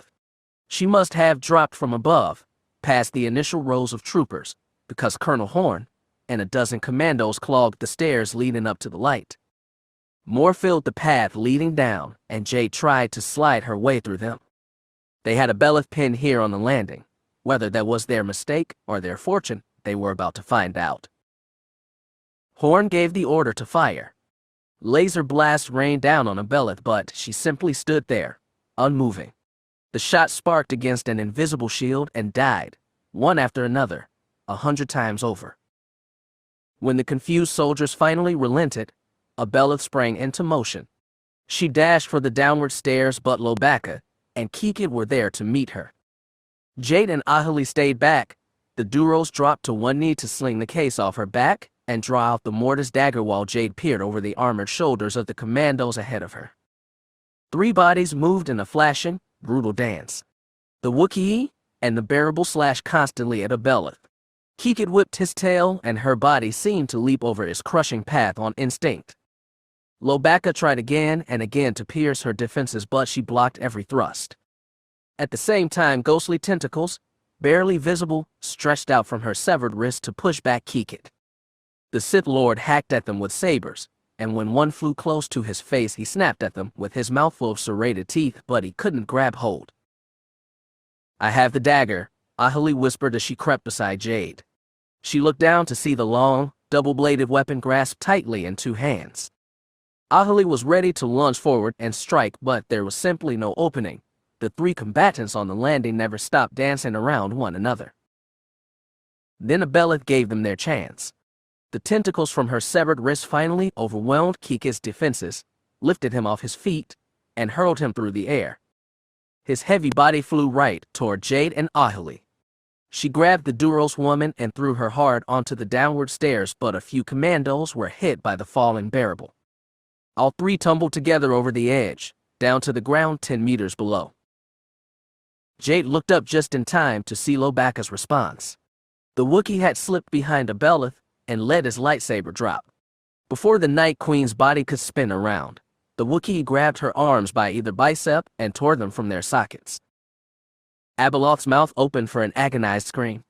Black blood fountained out from the stump of either shoulder, and Lobaka raised both ripped-off appendages like clubs and began to beat Abell's body with his own arms.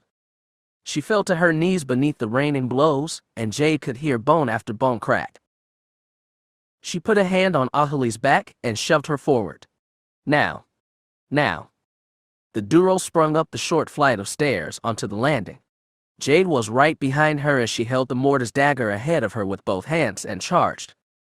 Abell's body was still bowed from the beating, but 2 tentacles materialized from nowhere and snapped at Ahali's legs.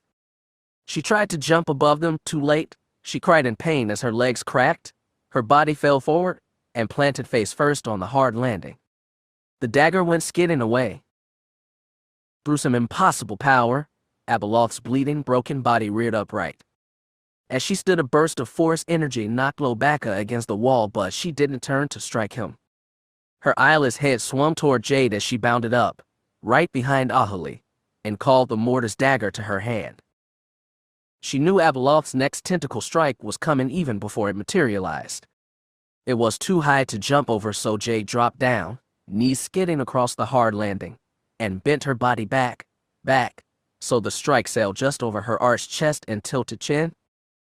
She kept skidding, right up in front of Abell. Her body snapped forward, and Jade thrust the mortis dagger straight up into the Night Queen's chest. And for a moment, everything froze. The Night Queen's body pitched forward, deeper onto the dagger, pressing Jade's shoulders against the landing. The Queen's head lolled forward, and her whole form went limp. Jade pushed back, tilting the dagger to the side and throwing the body down with it. It landed on his side, rode on his back. Jade held on tight to the dagger and used it to pull herself upright. She leaned on the blade, driving it even deeper into the body. Then she put one boot on the Night Queen's chest and drew it out. Finally, Jade felt it in the Force, Abell's presence leaving the Night Queen's body, like a great exhalation of breath. Then all that lay before her was the broken corpse of one Irath woman. The world spun around Jade for a moment. She looked around to see Ahali on her back, gasping in pain. Lobaka was forcing himself upright. Colonel Horn and his commandos looked on, faces blank with shock, uncertain what to do next. "It is over," Horn ventured. Jade looked down at the body. The dagger had done as promised, killed Abellith with one blow. Killed this body, at least.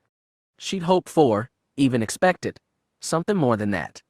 Some certainty the timeless abomination was finally, truly dead. Instead, all she could do was look Horn in the eye and say, "I hope so." Darth Terce stood beneath the sweltering sun and watched as the Alliance troop ship pushed off from the landing disc and rose into the sky. Its main engines flared and it shot upward into the hazy blue, en route for the great Mon Calamari warship that waited invisibly overhead. He couldn't feel Abellith's presence, but he knew she was there, along with almost every Irath follower on this planet. If it were any other being but her on that ship, he'd have said they had no hope of seizing control of Mon Malora, but the past few hours had been a repeating lesson that to Abellith, all things were possible. It humbled and frightened the Sith like nothing else. When the flare of the departing troop ship dwindled to nothing, he looked around the landing platform.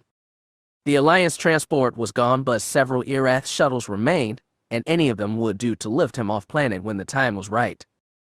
A good 24 Irath remained on the platform, surrounding him. A few grasped blaster rifles they'd taken from the Alliance soldiers who stayed to guard their ship, but most retained only their jagged, curved swords. They all looked with him with those unreadable insectoid eyes. Abellith hadn't possessed their bodies, but her Force powers had long ago taken over their minds and reduced them to witless pawns. He could feel it emanating from them now as they watched him, a loyal adoration. He wasn't fool enough to think Abellith had left him with 20-some mindless followers. They were as much his jailers as his protectors. If he broke from the goal Abellith had charged him to accomplish, they'd fall on him and savagely hack him to pieces. He could fight them, and kill many, but outnumbered so badly he doubted he'd survive. His only choice was to do as Abellith had commanded. Despite the weight of that command, and the knowledge that he was spared death and agony only so long as he was useful to that ancient monstrosity, he felt strangely free. Killing Darth Avank had been stepping through a door, just like the first murder that Keshari had forced him to do so many years ago. He no longer felt like a Jedi in denial, or an untrusted tool for Darth Crate's minions. His life, at last, felt like his own, even with the Abellith surrounding him on all sides. He looked around the platform again, took in all those mindless Irath faces. Despite their intent, he felt a surge of power in their adoration, and knew he was ready to accomplish his next task. He reached to his belt and plucked free his lightsaber, thoughtfully returned to him by Abellith. He looked at the Irath and said, "Come, we have work to do." It took time to tally the cost of it all. 6 Alliance troopers were dead, 2 more Jedi killed, almost all the others injured in some way. Jade was the lucky exception, but she stayed with the Night Queen's corpse as Colonel Horn's remaining troops began lifting the wounded and carrying them up the remaining flights of stairs toward the surface. She'd returned the Mortis dagger to his case and strapped the case to her back. It was heavier than she'd expected, but there weren't many others fit to carry it. Jade watched as Lobaka lifted Ahali's wounded body, cradling her with 2 furry arms, and began marching her up the stairs even as his own broken knee buckled with every step. New sensation came suddenly. Jade knew the mind touching hers instantly, even though they'd not bridged in 17 years, and that mind had been so very different then. So softly even she could barely hear it, she whispered, "Warn." But it wasn't Ranwark Sapla, wasn't her friend. It was what years of Sith captivity, of brutal training and abuse, had forged him into. That mind was cold and intent even now, as it reached out to her in entreaty. He was calling to her from someplace down below. It was hard to tell what he wanted, because he was being deliberately vague, because he was far away, because he was barely the person she'd once known. She gained intimations of Jadrum. That alone was clear. It had to be a trap, but she couldn't just ignore it. She looked up a flight of stairs. Darth Kikit was marching up them in Lobaka's wake. The fall to the lowest level had broken one arm, but the bearable betrayed no pain. It also didn't seem to mind that it was now effectively captured by Jedi and Alliance troops, nor notice that his fellow surviving Sith was reaching out to touch Jade. Jade hurried up the stairs to find Stefan Horn. As they watched Darth Kikit trudge upward, she tugged the colonel's sleeve, bent close, and whispered, "I need your help." The colonel frowned. "Of course. What is it?" "I think there's still people alive down below. I need a squad of troopers to come with me." "Your husband?" "Maybe." She couldn't lie to the man who helped them so much. "Also Darth Terce." Horn's frown deepened. He looked up at the stairwell, then back to her. "I'll give you 2 squads. You sure you won't want Jedi?" "Nobody's in fighting shape except me. But please, I'd like the help." "You'll get it." Horn whistled and called up a man in sergeant stripes from the lower landing. "Take squads 3 and 4. You're going down with Jedi Skywalker. Search and retrieve. Stay alert and stay in contact at all times." "Understood, sir," the sergeant saluted. The simple trust and loyalty of those soldiers strained Jade's heart. Even now, none of them had any clue what they'd been dragged into. She could feel that from them all, along with their grief over friends already lost. But they followed her anyway, down the stairs, into the dark lower depths where a grid of pillars joined by low arches spread wide around them. She felt Terra's mind calling her. He was close, and she told the soldiers to stay alert. She ignited her violet lightsaber and held it before her, ready for anything. She tried to ask Terra where Jadrum was, what had happened. He responded that they were both wounded and Jadrum unconscious, or she thought he did. Again, it was hard to tell if he was lying or the link between them weak. It was foolish to even come down here, she knew that, and if it were just Terra reaching for her, she'd have gone up to the surface with the others, ridden back to Mon Malora, and let the warship pound this place into nothing from orbit. But if there was any chance to rescue her husband, to save her sons from the agony of losing a parent she knew too well, risk had to be taken. Darth Terce appeared from nowhere. He was suddenly standing in front of them, 3 rows of pillars ahead. His black cloak obscured his torso, and hand butts the hood was pulled back, showing his blue face and red eyes. The sergeant behind Jay threw up a hand to halt the advance. Staying right beside him, Jay called, "Where's Jadrum?" As soon as she got the words out, they attacked from all sides. Erath seemed to fall straight from the darkness, swords flashing, hacking away at the Alliance commandos. The sergeant right next to Jay took a blade through the neck before he could call for help. The space around her was a sudden frenzy of agony and death, but the sound of a second lightsaber igniting tore her away from all that. She spun just in time to block the fall of Terra's sizzling red blade. She let the force of impact tip her back, then reared up one boot and pounded the Chiss in the stomach. Terra stumbled back, and she shouted, "Warn, stop it." Terra kept attacking, one fast strike after another. Swords fell, and lasers flashed, and dying soldiers screamed around her, but she couldn't let herself notice any of it. She found her back pressed against a pillar and ducked low.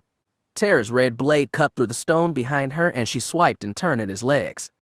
Terra jumped high, jumped back, put in a full 2 meters between them. Jay stood up, raised her saber, and prepared to charge. She barely noticed the pop of one laser blast, closer than the others. As numbness spread fast over her body, her lightsaber fell from her hand, and she knew what a fool love had made her. The battle ended quickly enough. In terms of numbers, the Erath and the Alliance troops Jade had brought with her were about evenly matched. The soldiers had better armor and weapons, but the Erath had surprise and mindless savagery. By the time the last Alliance soldier bled out on the cavern floor, even Erath were still standing, most of them wounded and exhausted. It was possible, Terra thought, that he could fight them, kill them, but what would be the point? By now, Abell had probably seized control of Mon Remora and could obliterate everyone on the planet's surface in 5 seconds. That elation of freedom he'd felt on the landing platform had withered quickly in the caverns. He passed from being the one Sith servant to Abell's slave, hardly a great improvement. He made the change to survive and deluded himself into thinking it was an act of liberation. Perhaps even that had been Abell, toying with his paltry mortal mind. He looked down at Jade, sprawled unconscious on her stomach. She'd fallen with her head tilted to one side so her profile was visible. He crouched low and looked at it closely for the first time in 17 years. She'd aged, of course, but well. He could see the girl he'd known. Something stirred within him, weakness, the memory of affection. He felt an urge to touch her face but held back. Perhaps he'd loved her all those years ago, loved her like Jadram had. He couldn't remember. Raised first by Chiss and then by Jedi, he'd known nothing about love himself in those days. He knew even less now. He didn't know exactly why Abell wanted her alive, but as a Skywalker she no doubt carried valuable power inside her. Whether Abell would kill him upon delivery of the prize was another question, but his sense, perhaps merely a grasping hope, was that she had something else planned for him. Take her to the shuttle, Terra told the surviving Erath. And hurry. He wanted to get off this planet and up to Mon Malora quickly. She wouldn't leave without them, but Terra didn't plan to keep her waiting. Chapter 34. It was an act of deliberate symbolism on Supreme Commander Hala's part to have Davek and Veers dock their shuttles in the same hangar aboard Sentinel.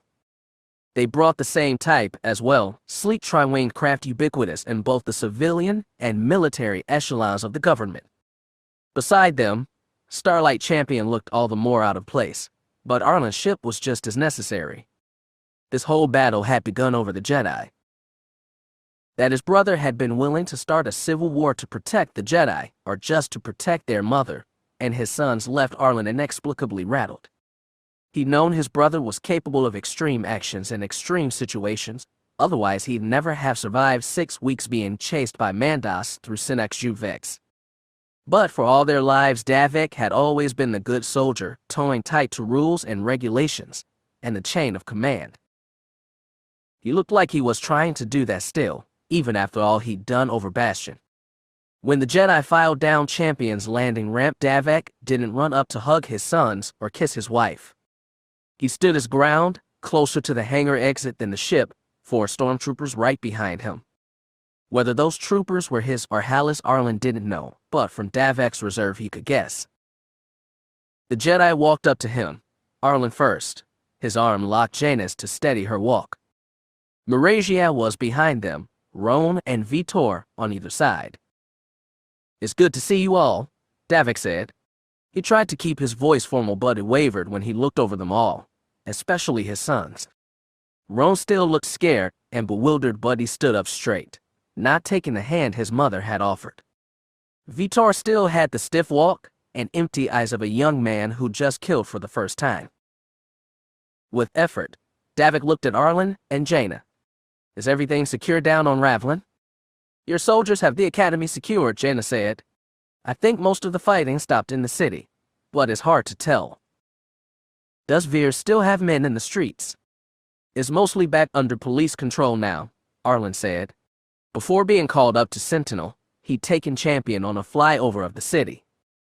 The ceasefire order had taken longest to reach the messy street fighting in the capital, and the damage Arlen had seen was worse than he'd expected. Moved by grim curiosity, he'd flown over to the district where the Fel family condominium was located and found the building had been bombed, accidentally or intentionally, he'd never know. His brother would have to hear that, but not yet. "Veers is waiting for us," Davik said. "Alice too. I've convinced the Supreme Commander to allow one Jedi to speak also." "I'll go," Jana said, and started to unlink her arm from Arlen's. He didn't let go. "Wait, Mom. I need to do this. I'm the senior master on Bastion. Everything that happens to it is my responsible." "I know, but..." "And I'm not a weekend after what happened down there." Arlen wasn't sure about that. She'd drawn on the Force heavily and repeatedly during the fight, using it to animate her own old, frail body to battle the Sith. On the flight up to Sentinel, there'd been a moment when she seemed to pass out in her seat. She was exhausted, but he didn't want to call her on it. He didn't have to. There was a better reason for her to stay behind. To Davik he said, "I've heard about Veers' accusations. They're about me, about the things I've done. I'm the one who should answer for them." "Yes, I think you're right," Davik said, stiffly, with a hint of reproach. "Who else will be there besides Veers and Hallis?" "Just them and us." "Then we're trying to appeal to Hallis." "Both ideally. But yes, I think the Supreme Commander might be more amenable to what you have to say."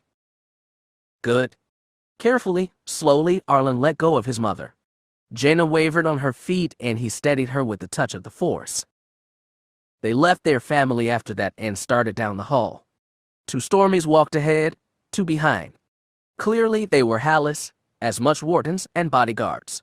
Arlen sidled close to Davik and whispered, "There's more you need to know." "I figured there would be. There were Sith down there. You know that, right?" "Maragia told me." "What happened?" "They're dead. I took out some, so did Maragia and Mom. Vtor killed one." Davik's pace slacked, but all he said was, "I see. Where did they come from?" "I don't know. I wish I did. But if they're in bed with Veers, don't accuse him, not until you have proof." Arlen thought Sith being there was proof enough, but this wasn't the time to argue. "That's the other thing. On the way here I got a call from Tamar and her cousins. If it's Stream 2. Is Marin still with them?" "Yes. She's fine," he said, though from the tone in Tamar's voice during her brief message, he wasn't quite sure. "Davik, you saw that video. The Mandalorians pulled a false flag on the Chiss to get them into a war." "I know. I saw it. I haven't taken anything to Anduin yet. I need proof of who hired them." "Well, Tamar and Marin were looking into that. Are looking into it. They tracked one of the Mandalore's close allies, someone who knew we were looking into that op. Tamar gathered a bunch of her relatives and tried to ambush the guy." He stopped and grabbed Davik's arm. His brother stared, confused. The impatient stormtroopers turned to face them. Arlen tilted his head in close and said, "They failed. A bunch of Skiratas got killed. By a Sith." "You're positive?" Davik hissed. "Dead. Tamar showed me video feed from a Mando helmet cam right before the guy wearing it got fried by Force lighting. And Davik, I know that Sith." "You mean you fought him before?" "No." He lowered his voice even more. "That Sith is Retor of Kolvolt." For a second, Davik's face was blank, like he didn't know the head of the galaxy's biggest shipbuilding conglomerate by name. Then his eyes darkened. "They say Retor consorts with Veers. They got close working to get Invincible built. But Arlen, this is Retor of Kolvolt. He's one of the richest men in the Karkin galaxy. Darth Sidious was the Karkin Chancellor of the Old Republic. The Sith recruit big when they can. I'm guessing that's what happened with Retor." Davik squeezed his eyes shut, like he could wish away all this. A stormtrooper, impatient, said, "The Supreme Commander is waiting." Eyes opened. Davik asked, "Anything else?" "Only that I called Chance Calrissian. Apparently Redder's expected to attend a big conference for defense industry bigwigs on Bamora in 2 days. It'd look bad for KDY if he doesn't show. The Skiratas are already on their way. I'm going to be there if I can. Chance is going, he says he can get me an in." "The Supreme Commander ice waiting," the stormtrooper repeated. "All right," Davik told them both. He stepped back from Arlen, straightened his uniform, and began walking. Not looking at his brother, he asked, "Is there any more good news?" "I think that's it for now. How about you?" "Before I left Night Watch, I got word. Reinforcements from the 4th Fleet are on the way." "Well, that is good news. How much and what kind?" "Message didn't say. Operational security." Arlen, thank you. For what you did on the planet. For being here at all. What comes next isn't going to be easy." Davik said that like his brother had no idea. but Arlen did. He knew exactly what he was walking into, even more than Davek.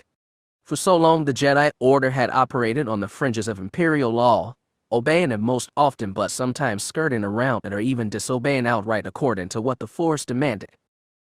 No one had skirted or disobeyed more than Arlen, and in doing what he'd known was right he'd opened the door to more trouble than he'd possibly imagined.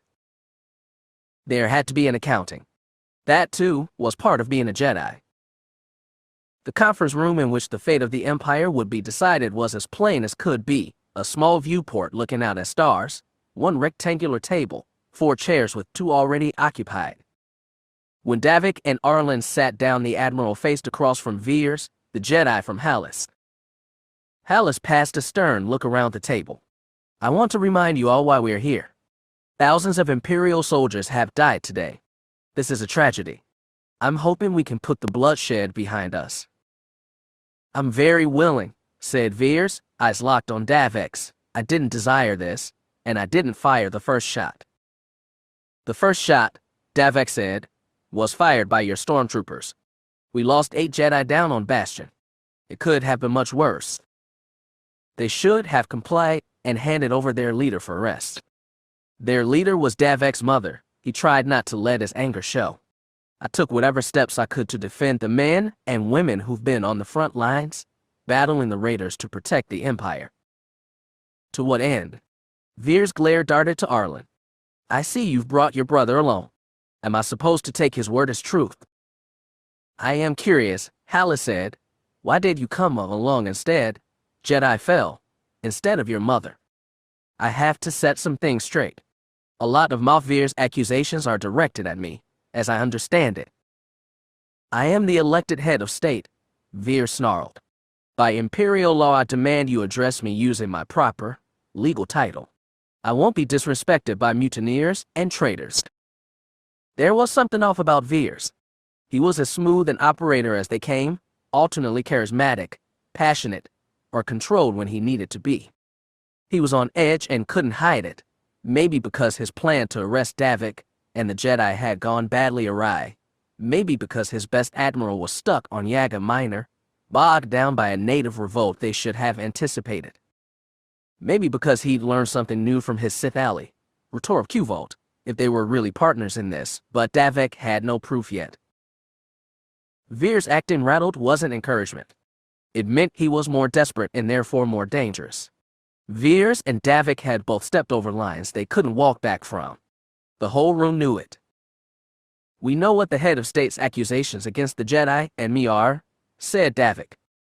My position is that he and unknown allies have been planning to act against us since, well before the grievous incident. A conspiracy, Veers snorted. The defense of the desperate. Hallis asked, do you have evidence, Admiral Fel? I do. Davik took a data card and placed it in front of Hallis. You can review this, but it contains marked records showing that a shipment of materials was transferred to Bilbringi from the yards at Yaga Minor. I have a deputy chief quartermaster who will testify that he let these 2 crates pass into our storage area without being properly inspected and registered, on the urging of a friend and former CO named Colonel Hams Malkin of the 221st Infantry Regiment. The 221st was transferred from Yaga Minor to Bilbringi after the Battle of Valk 7. The crates were transferred shortly after the Battle of Kaylee. Hallis reached out to touch the data card. What does all this prove? The crates, sir, contain stormtrooper armor made up of cortosis ore. Hallis' frown deepened. Davik added, troopers with the same armor moved against the Jedi Academy on Bastion today. Again, the 221st and his armor were secreted aboard Bilbringi after the Battle of Kaylee, before Sevek 358, and well before the grievous incident. That means nothing, Veers said. Did this Captain Malin tell you I set him up for all that? Or did you kill him already? Colonel Malkin, head of state, Davik said coolly. And he's alive, and in custody, along with the rest of the 221st. In fact, he's on his way now, along with the cortosis armor, aboard a backup contingent from the 4th Fleet. Veers' right eye twitched and his lips pressed right in anger. Hallis looked thoughtful but said, this is interesting, But so far you've done nothing to address the head of state's charges against you or the Jedi Order. Name them, Arlen said. I'll address every charge. Very well, Veers hissed. Number 1.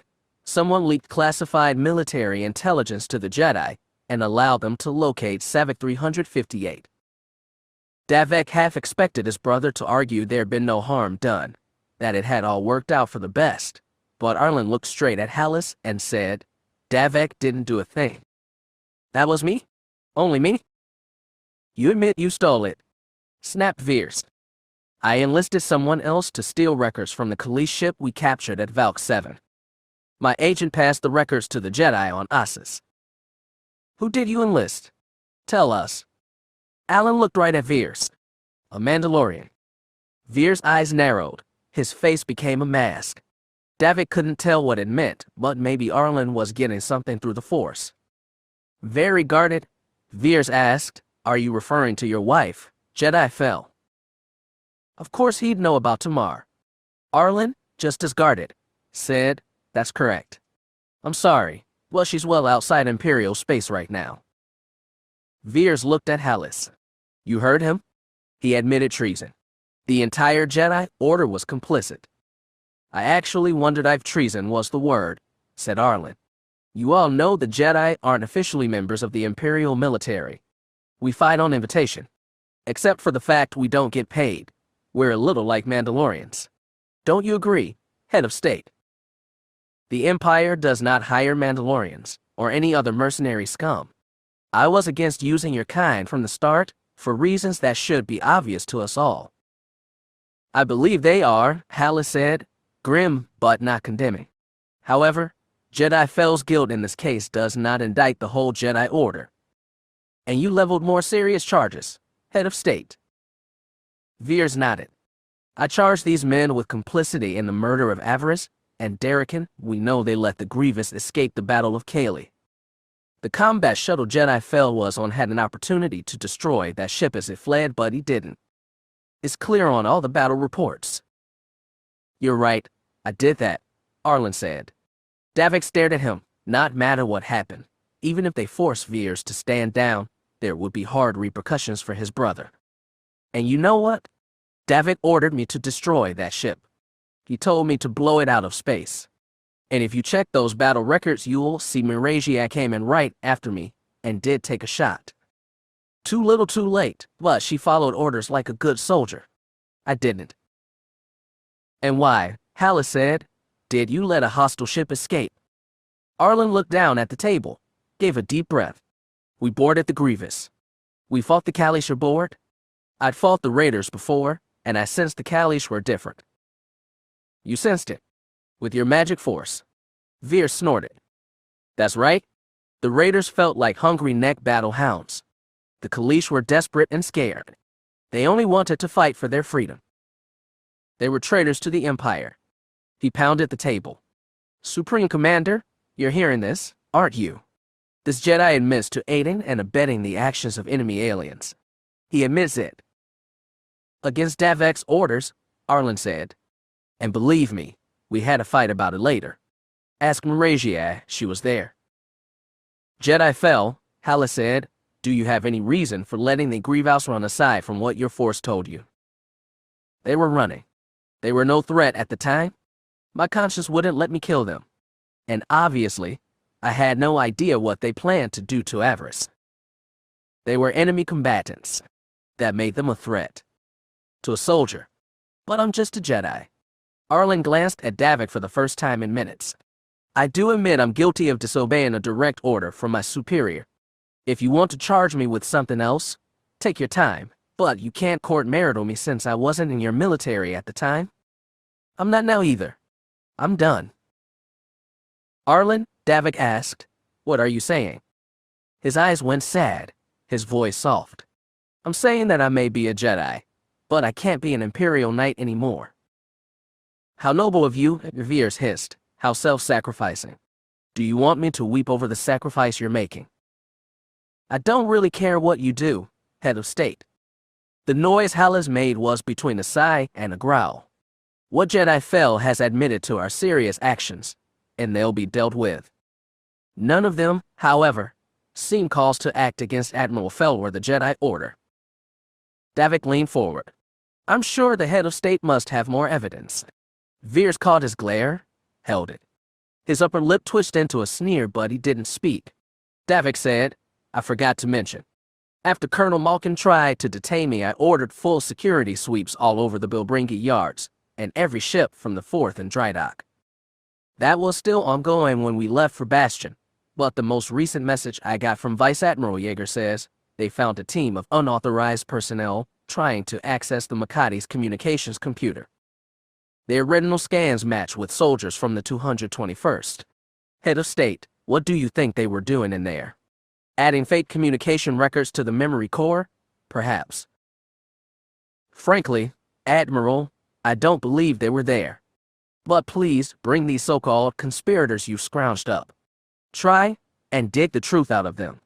Maybe your Jedi brother can pry their minds open and make them talk like puppets. Jedi Fel, Hala said, is also under investigation. Also, what are you saying? Davik said, if you were behind these actions since before Valk 7, then your transgressions far outweigh what Jedi Fel has done. Am I correct, Supreme Commander? Hala settled back in his chair. He looked very tired, very old, when he said, I believe you are. Veers jerked out of his chair. I have nothing to hide. I welcome judgment. I'm sorry, but I can't ignore this information. You are not the leader of the Empire. I am.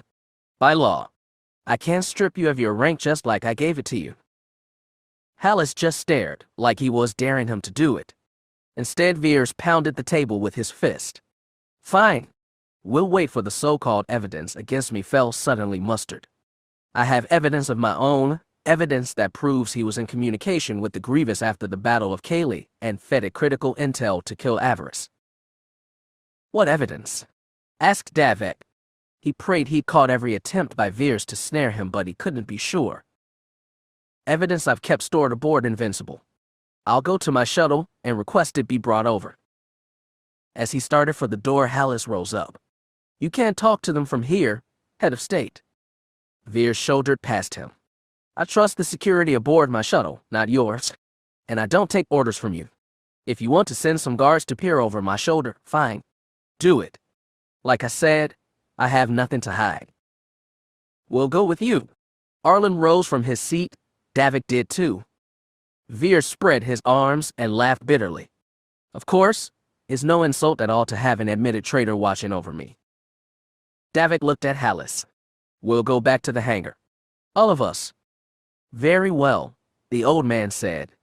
I'll call extra security. 8 stormtroopers showed up to escort them through the hall and down the turbolift. Everyone walked in crisp silence, and there was so much Davik wanted to ask his brother if he could tell what Veers was planning, if he'd felt anything on mention of the Mandalorians. Above all, he really wanted to know if Arlen had meant what he said about quitting the Empire. A guilty part of Davik was relieved by the thought. He loved his brother, but working with him had brought trouble time and again. He wasn't a good soldier, not like Muragia, and he never would be. When they reached the landing bay, more stormtroopers were there. Hallis was taking this all very seriously. Veers ignored them all with impeccable dignity and marched straight to his shuttle, which sat on the opposite side of the flight deck from Starlight Champion with Davik's shuttle in between. A half-dozen stormtroopers followed Veers up the ramp. Davik and Arlen slipped over to their family and the cluster of Jedi apprentices who all stood beside Champion with confused expressions. What happened? Muragia asked, looking between them. Simple, Arlen said. We told the truth. What about Veers? Jana asked. Put in a call to Invincible, supplied Davik. He says he's got more evidence against us, but Hallis doesn't trust him. We? The hangar filled with the roar of sublight engines bursting on from a cold start. Veers' shuttle jumped up on a burst of repulsor energy without raised its ramp or retracting its gear. As it jerked off the deck and spun for the hangar mouth, 2 white armored bodies tumbled out and cracked on the deck.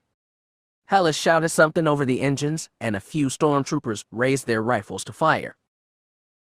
The shuttle jumped for the exit, engines bright. Arlen grabbed Davik and their mother, and pulled them back just before the shuttle's rear defensive turret pumped out a chain of red laser blasts that hit Davek's unshielded shuttle and turned it into a geyser of flame and smoke. Alarms wailed and emergency sprinklers poured down water as Veers' shuttle leaped out of the hangar mouth. Davek's ears rang, the intense heat of the burning shuttle washed across the chamber, warming his face. He spun around. His family and the other Jedi were safe. They must have sensed Veers' intent, called on the Force, and shielded themselves from the concussive blast right before it hit. He looked at the rest of the hangar and saw stormtroopers running around frantically. One of them was on his knees next to Hallis, who struggled to sit upright with one hand on his stomach over a spreading dark stain. There was no way to stop Veers from getting back to Invincible. There wasn't even a way for Davik to contact his ships from here. He looked back at Starlight Champion and it looked undamaged. Maybe Arlen had shielded it too. He thought to grab his whole family, get on that ship, and dash back to Night Watch. Then he thought better. He staggered over to Arlen, grabbed him by the front of his shirt, and shouted, "Go. Get on Champion and get out of here."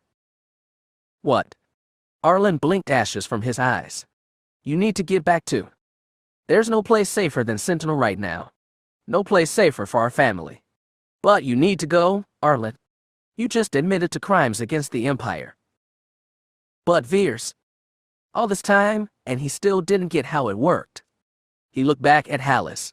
A medical team had arrived for him. "Get on that ship. Go. Now." Arlen tried to pull free. "I'm not running from what I did. Get to Bamora. Stop that Sith. You can't waste time." He shoved Arlen so hard he nearly fell back. The Jedi straightened himself and spun in one dizzy circle, taking in his mother, Miragia, his nephews, all the young Imperial Jedi he'd helped train. Then he stopped and looked at his brother one more time.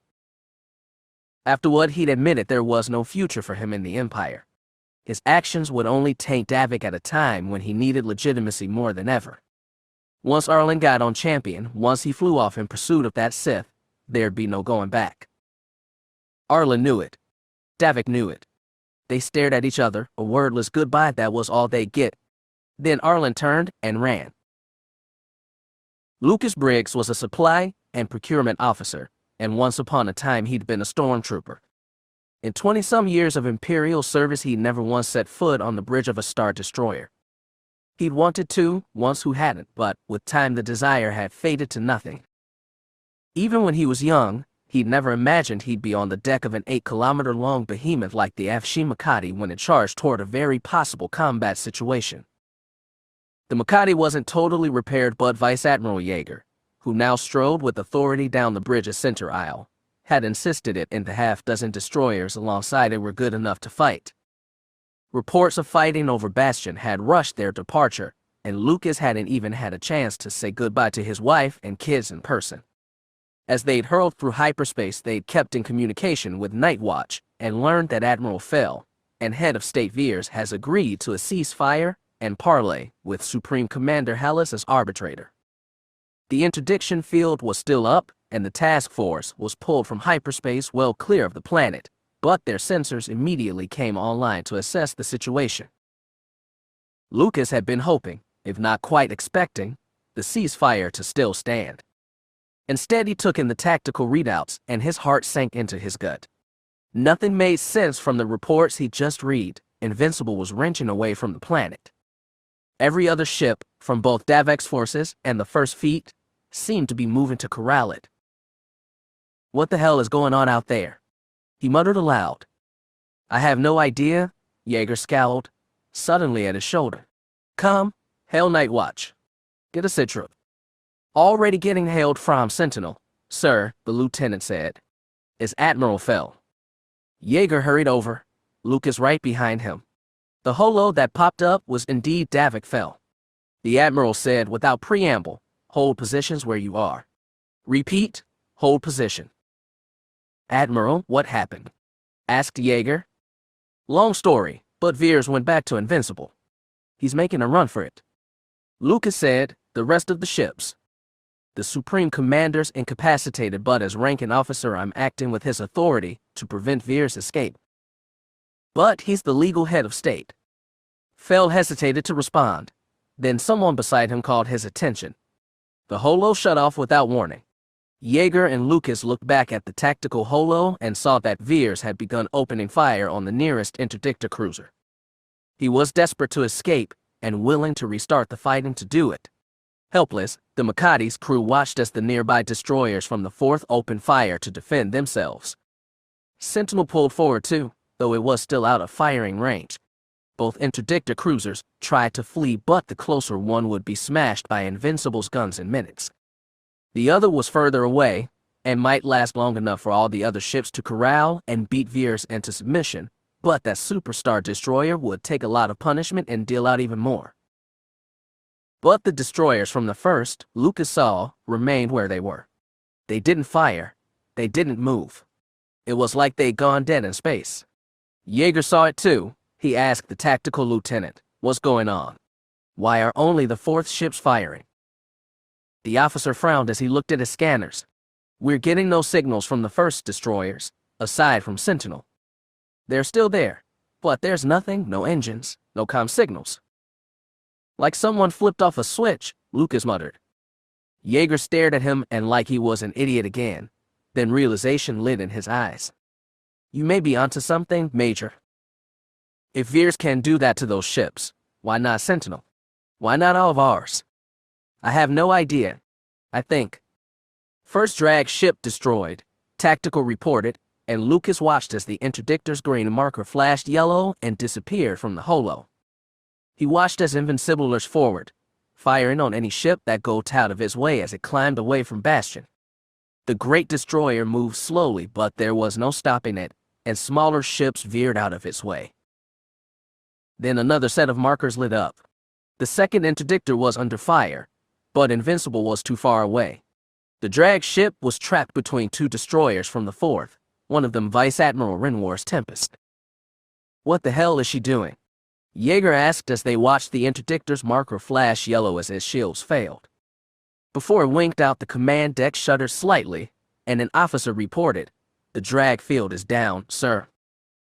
Renwar pulled her ships away from the wounded interdictor and vectored away from the planet. Invincible is already on his way out. Lucas and Jaeger watched, still too confused for words, as the 3-star destroyers escaped Bastion's gravity well and vanished into hyperspace, leaving battle-scarred fragments of the 1st and 4th fleets behind. The fight was over, the capital apparently secure, but in his heart Lucas knew they'd just lost something far greater. Day had returned to Ravlin. The sky was overcast, blocking out sunlight but leaving light enough to see the damage from the past night's battle. Entire skyscrapers stood as blackened husks in the city center. Smoke still rose from smoldering fires, black pillars that merged with low clouds.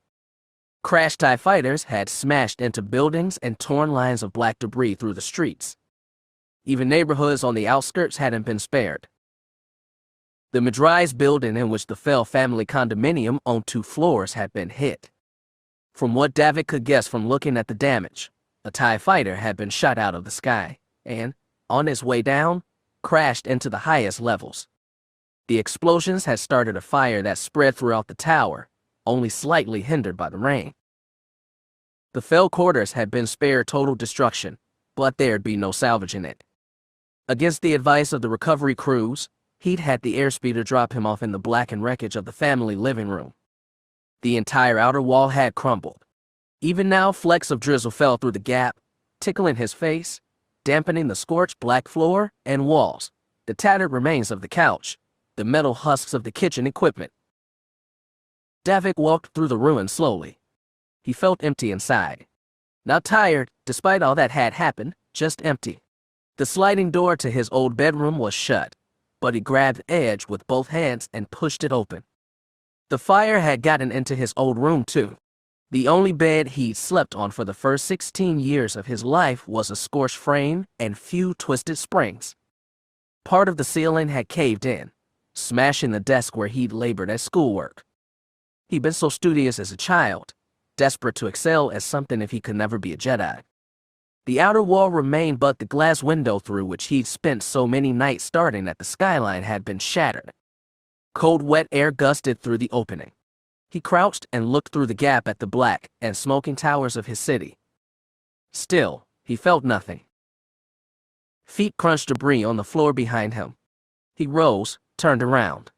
Wind tickled the back of his neck as he saw his wife. She hadn't slept since they'd left Bilbringi either, and the weight was showing under her eyes.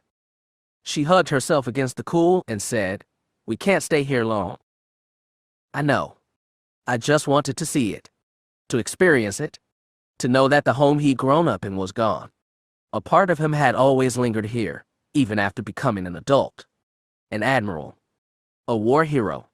A husband and father. Whatever he was now, Veers and Invincible had fled to Yaga Minor. They knew that much. Supreme Commander Hallis was wounded and undergoing critical surgery. The Moth Council was fractured, with a handful of governors pledging continued allegiance to Veers while most stood silent on their homeworlds and refused to answer Davek's hails. The chain of command was unclear. Admiral Mirv of the Third Fleet was holding over Kaylee, and half his ground forces were stuck dirtside on rebellious alien colony worlds. Hallis' replacement as head of the First was 5 days on the job, and most of his ships wouldn't work. Analysts had detected a computer program deep within the memory core of many First Fleet destroyers that had, somehow, been triggered by Veers to shut down all critical systems.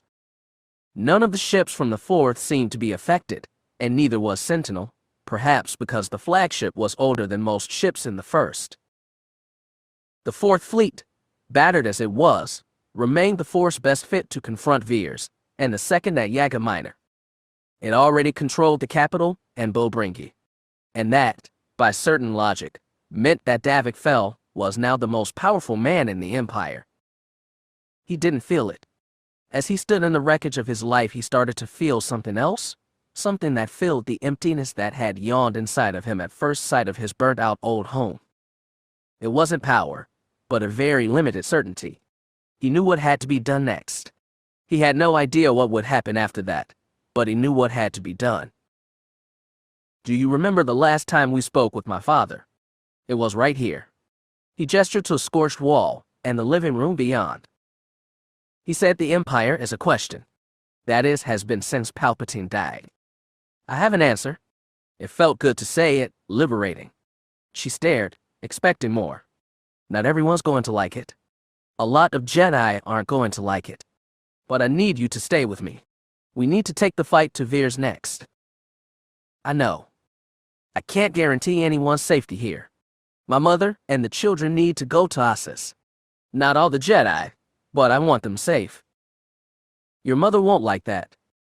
She won't like a lot of things soon. Neither will Arlen." He could already see the judgment in their eyes. Just imagining hurt, but he could face it later if he survived what came first.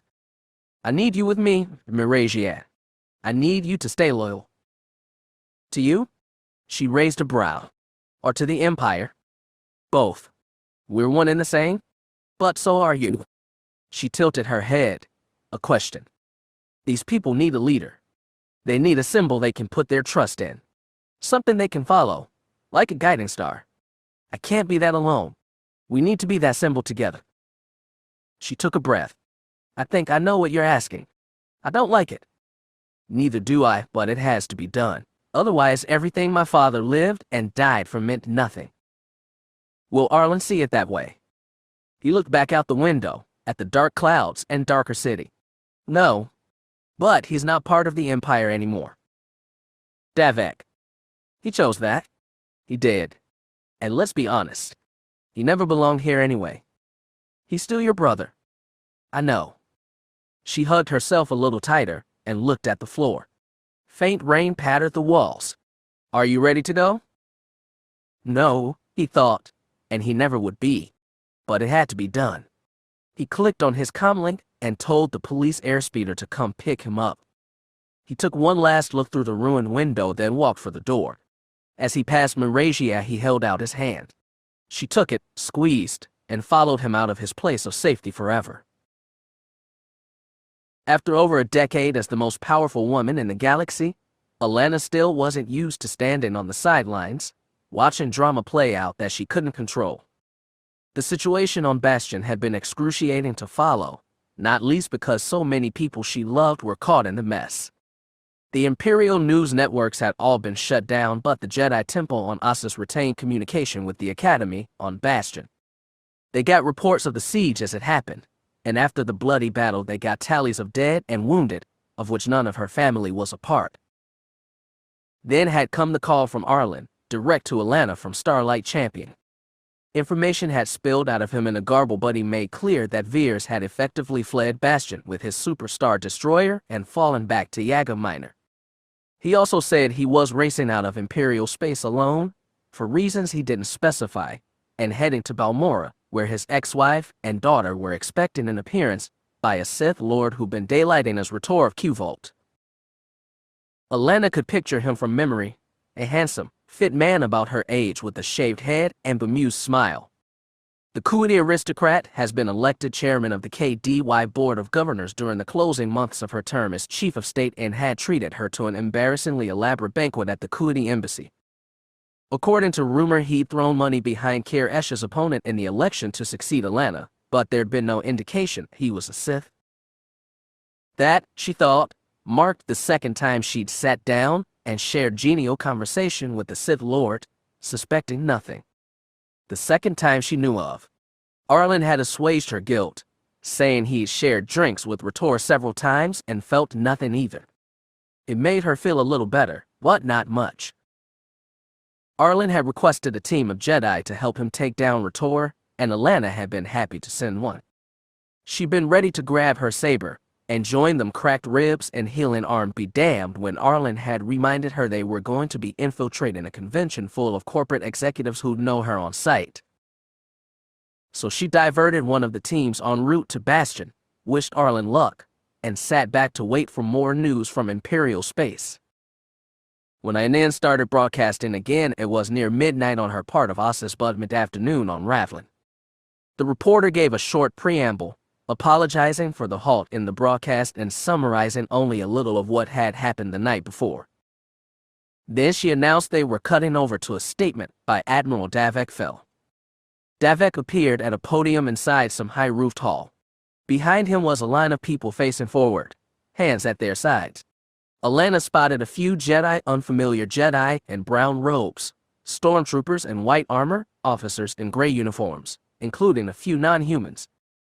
Above the backdrop of people was a white Imperial crest. It was, she thought, the kind of display to compel both patriotism and obedience. Jagged's face was tired, bags under the eyes, but his posture was straight and his voice was strong. People of the Empire, I'm speaking to you today from a city scarred by battle. As you've likely heard, Ravlin was the site of unprecedented combat. Imperial soldiers battled Imperial soldiers. Yesterday was a tragedy. The fighting here is over. Bastion is secure, but the war for the Empire's soul is far from over. He paused, as if gathering thoughts, then continued. A century ago, the institution we call the Galactic Empire was far different from what we know today. It spanned the entire galaxy and ruled with unprecedented power. It secured safety and security for all its citizens. It also brutalized dissenters. Non-humans were forbidden their deserved rights. Brave Jedi Knights were hunted to near extinction. That empire was the creation of one man, and it has not existed since the death of Emperor Palpatine. Some still wish it existed. Those men include Veers, who attempted a second Jedi purge last night. He failed, in no small part thanks to the brave Imperial citizens who took to the streets of Ravlin in support of the Knights who fought and died to protect you all from the Raiders. When Veers realized his failure, Supreme Commander Hallis and I gave him a chance to step back from the line he'd crossed and negotiate a truce. Instead, Veers has fled the capital and makes camp at Yaga Minor, where even now brave Yaga citizens are fighting for the chance to live as equals in our empire. Veers will be held to account. Those who deny the march of history and seek to change the empire back to what it was will fail. That is not a statement of my intention. That is a statement of fact. The old Republic died and was replaced by the new Republic. That was replaced in turn by the Galactic Alliance. So it is with us. The Galactic Empire must change to survive. Our empire will not be Palpatine's Empire of Darkness. It will be an empire of light. Every loyal citizen will have the chance to prosper, regardless of species. Order and security will be guaranteed for all. The military, our most trusted institution, will continue to defend these values under the leadership of Supreme Commander Hallis. The Jedi, too, will serve the Empire more closely, more directly than ever before. Alana sucked in breath. She saw where this was going. Davek plowed ahead, saying, "Some of those who moved against the Jedi Order last night did so in good conscience, because they'd seen evidence, real but falsely presented, to imply that the Jedi had acted against the Empire's interest. As Admiral of the Fourth Fleet, I did everything I could to use Jedi Knights from the Academy on Bastion. Over these past turbulent months, more than 20 of them have died to defend the Empire, over 1/5 of their total number. The Jedi Order based on Ossus exists outside any secular government. Because the Jedi have existed outside the official command structure of the military, they have sometimes acted outside acknowledged codes of conduct. They have meant well, but sometimes they have skirted Imperial law for greater good. Those days are over. I am now announcing that the Knights on Bastion will function independent of the leadership on Ossus. We have no wish to antagonize the Jedi Order. Far from it, we want to remain on the best terms, but all the Jedi in the Empire must remain loyal to the Empire above all else. In this way, I guarantee our Imperial Knights will protect the Empire as never before." "Oh, Davik," Alana whispered. There was only one thing left for him to say. "I tell you this not as Admiral of the Fourth Fleet. Today marks the christening of a new empire and a new leadership, but that empire was not born today. It was born decades ago, when my father Jagged Fel assumed command after the death of Grand Admiral Pelion. For the rest of his life, Jagged Fel devoted himself to carrying on Pelion's ideal of an empire that was as open and equal as it was orderly and safe. He died to continue that goal. It was he who made the empire what it is today, and in his honor I declare myself the second Emperor Fel. I swear on the blood of my father that I will carry on his legacy. I will make our empire of light open and equal, orderly and safe. As Emperor, I will protect all our citizens from those who would break my father's dream. Thank you for listening." The Imagine winked off. The INM reporter reappeared, staring at her audience, stunned beyond words. Alana killed the transmission. She sat back in the dark of her chambers, uncertain whether to feel encouraged or appalled, knowing only that from this there was no going back, not for the Empire, not for the Jedi, not for a family now divided. Chapter 35. Jevern Aug's battered ship would do them no good, so before going down to Bamora they rendezvoused with Starlight Champion on the edge of the system. They pulled everything they needed from the crippled vessel: supplies, weapons, data cards, 7 surviving Skaratas, and 1 prisoner. Arlen was there at the airlock as they carried it all through. He watched them pass, one after another. When his daughter stepped through the portal, she was still encased in the red Beskar she borrowed from her cousin. She carried underarm the T-visor helmet she'd not yet worn, and her lightsaber dangled from her belt, clanking mournfully against her metal thigh plate. When she saw her father, she stopped in her tracks. Arlen looked down at her, face tired and blank but eyes mournful. Then he bent low and embraced her, arms over hard armor, cheek against cheek. Tamar watched them but stood apart. She wanted to intrude but knew she had no place here. She should have never agreed to take Marin with her after Broken Moon. She should have sent her daughter off with Arlen. What had happened since could never be undone, and it had changed the girl's life forever. No one should have had to experience what they had over the past few days, not a 40-year-old woman, and especially not a 14-year-old. Mandalorians bragged their kids were adults at 14, but it was a lie. Jedi, Mando, it didn't matter. 14 was still a child. The other Skaratas and their cargo passed behind her. Dorn lingered, uncertain what to do or where to do. He had Galliset with him, stripped of armor, ankles and wrists in stun cuffs. The Koreshan observed the scene for a moment, then announced in a tired voice, "Will you lock me up, or do I have to watch your family drama?" Dorn pistol-whipped the back of his head, but Galliset had a thick skull. He barely flinched. Arlen pulled away from Marin and stepped forward, interposing himself between his daughter and the prisoner. He looked Gallicet in his small yellow eyes, then said, "I don't suppose you knew your Mandalore was working for a Sith." "I didn't, actually." Gallicet glanced at Tamar. "Ask your woman. She used her Jedi powers to look inside my head. She knows the truth." "He's right," Tamar said. Arlen looked at her for the first time. She'd expected reproach, but his eyes were still so tired, so sad. He didn't know about the Sith. Doesn't know who hired him to attack the Chiss either. "Well," Arlen said, "he can't tell that to them. Marin, you know the backup storage chamber, the secure one." "I remember." She stepped out from behind him. "Lead the way. Show your uncle where he can keep our guest for a while." That surprised Marin. She looked a question, and her father said, "Please, go to the main hold after that. Your mom, and I will be down in a second." She nodded and started out of the hold without looking back. Dorn hit Gallicet again, more for his satisfaction than the question's pain, and the prison shuffled after Marin. When they were gone, the first thing Arlen asked was whose armor. Ninet's. She took a hit. "I saw that. She'll be okay." "Yes. Giving it to Marin was her idea. We thought the plan was to take Retor together, our ship and Craggles. Retor got the drop on us, but I guess that's what you'd expect from Sith. He pounded our ship, Craggle knocked his out with an ion cannon. He tried to board. You saw the rest." "Who died?" "Nobody you knew. Nobody Marin knew, not for more than an hour." She added, 9 people, total." "I'm sorry. Really."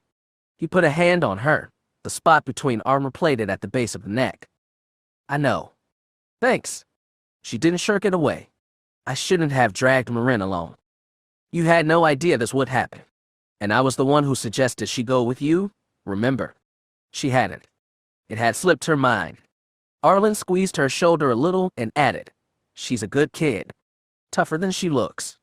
She's seen a lot, but she'll get through this, eh?" Arlen, no. She had to pull back. "You don't know the rest of it." He awkwardly let his hand fall to his side. "What else happened?" She could only say it. "Marin killed Jevernauchus."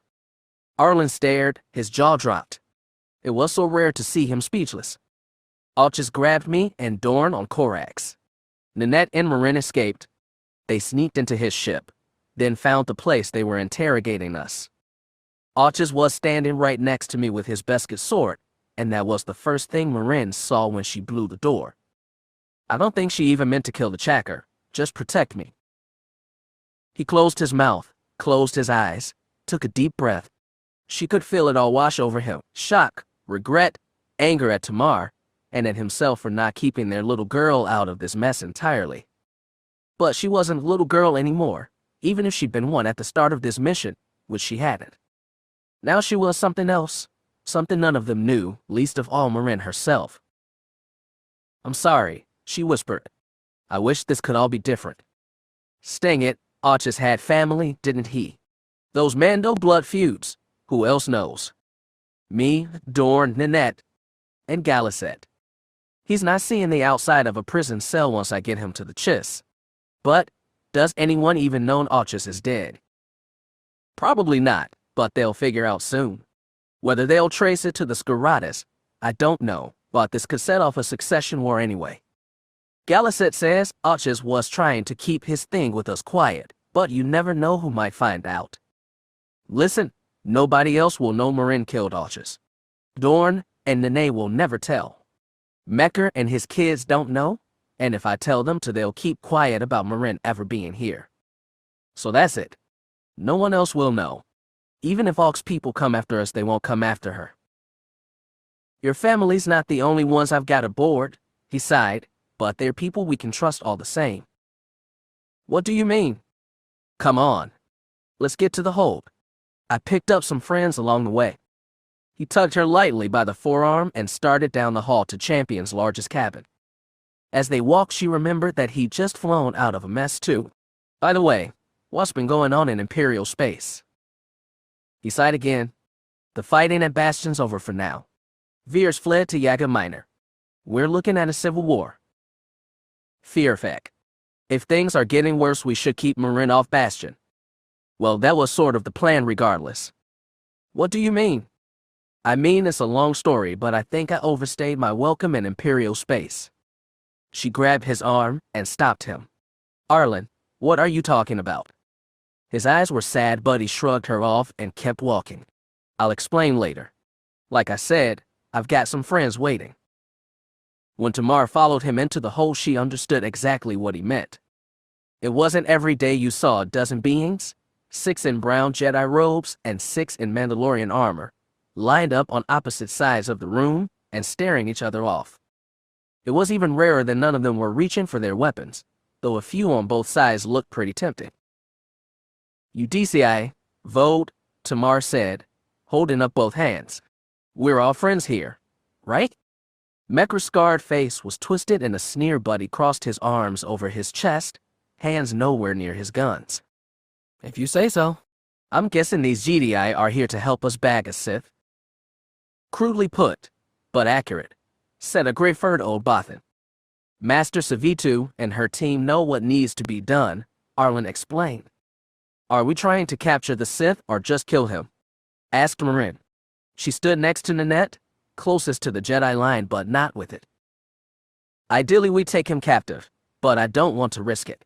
We need to take him out in a way that involves as few civilian causalities as possible. Are we even sure Hess there? Asked Dorn. Arlen nodded. I just got a call from Chance Calrissian. He's on Bamora now and reports Vtor is attending the conference. Chance also swung us an invite, so we'll be able to set Champ down with no problem. After that we'll have to track Vtor, wait until he's in private, and attack. Chance gave us info to help on that too. Search and destroy. Then, grunted Mekr. Sounds good to me. He's going to be super wary after what just happened, Nanette pointed out. Are you sure we'll catch him off guard? No, but we have to try. He'll be even harder to get to when he returns to Kuwait or one of his starships. We're ready, Dad, Marin said. We all are. Arlen stared for a moment at his daughter in that red armor. He took in the determination on her face, and the pain she was bleeding out in the Force, and Tamar felt him grieve a little more. After what she'd seen, what she'd done, they couldn't just order Marin to stay safe aboard the ship with Nanette. Like the rest of them, she needed to be there to end it.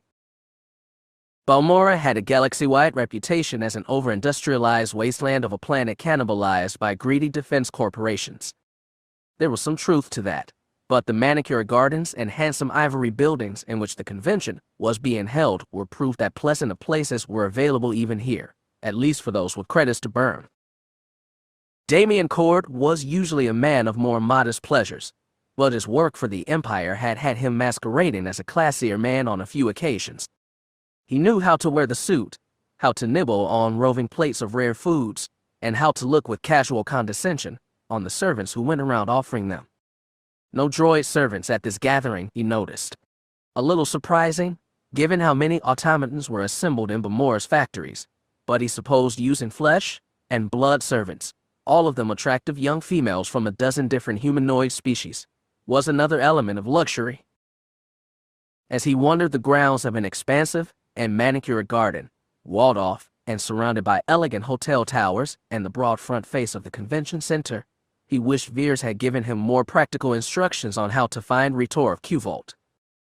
He'd assumed, on his way here, that it would be simple enough to find one of the galaxy's richest beings, but there were so many other rich beings here, and they all either knew each other or were in the process of schmoozing.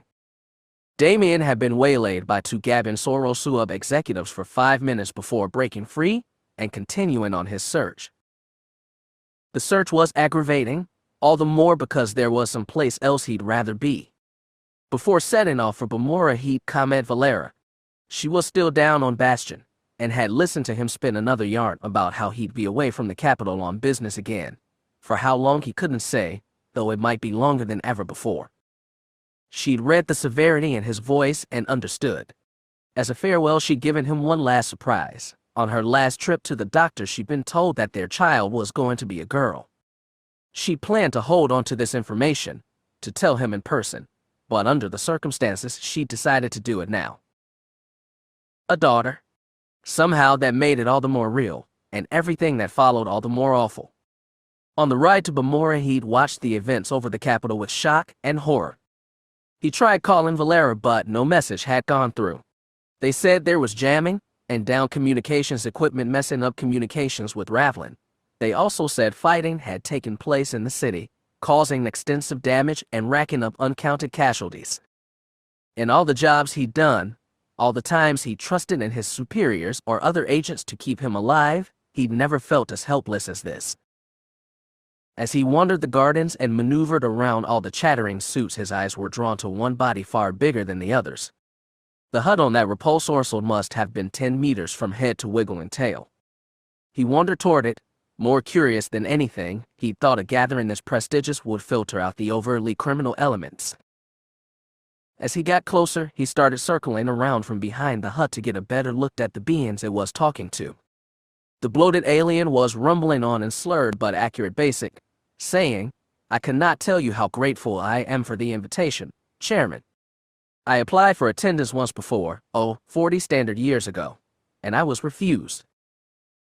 "Well, I admit I had some extra strings I could pull," a voice said, deep, smooth, familiar. "And I am grateful, because they gave no explanation for their refusal. Well, we all know the reason.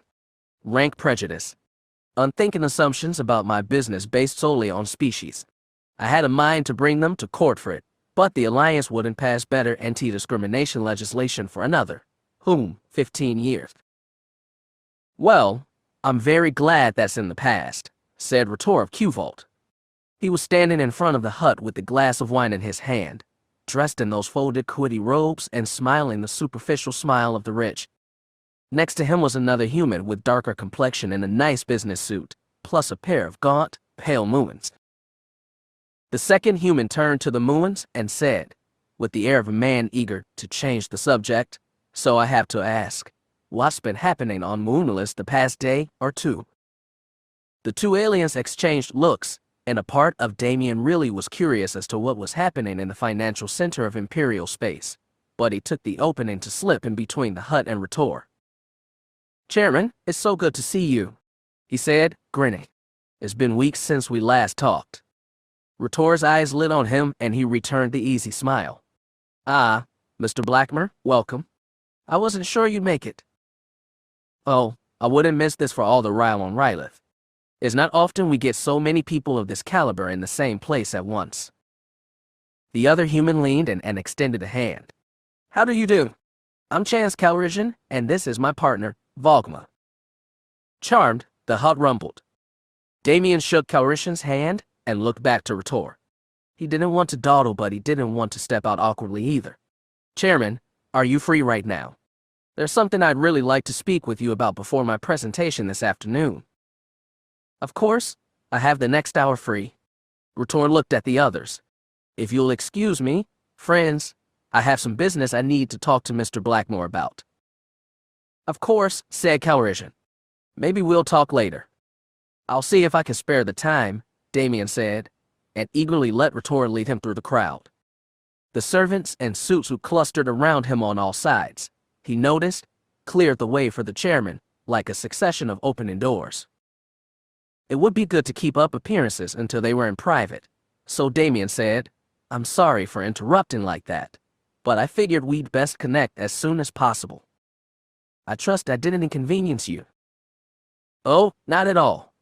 Thank you again for coming." He was tempted to ask how Vtor knew his most recent code name. Possibly the man was also Veers' contact to the Mandalorians and had heard from Archis or Galaset. That was something else he could ask later. "I trust we're going somewhere private," Damien said. "Oh, don't worry. I have half a floor in one of the hotels reserved. We can't get quite comfortable there." "I'm glad to hear that. I have to say, I've had a less than enjoyable ride here." Vtor sighed. "Mr. Blackmer, I should tell Al stories." Arlen wasn't used to crisp business suits, and the one Yakil Savitu had found on hastily procured was also a size too small for him. He wanted to tear the thing off, or at least undo 2 latches on his collar before it choked him, but he kept up the presentable appearance as he and the Bothan master worked their way through the crowd of mingling business beings in the garden. Yaga actually looked more professional than him with her grain fur perfectly groomed and her traditional Bothan robes flowing elegantly behind her. The other 5 Jedi, also in formal wear, were scattering through the crowd, searching with their eyes as much as the Force for their target. His biggest worries when wandering into the crowd was bumping into Retor Qvolt suddenly, or being spotted by the Sith first.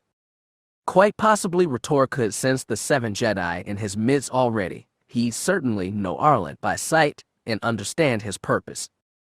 He was frankly a little surprised Retor had kept his appointment at this conference after his near-fatal battle with the Mandalorians, but he supposed being Lord of the military-industrial complex had as many responsibilities as being a Sith.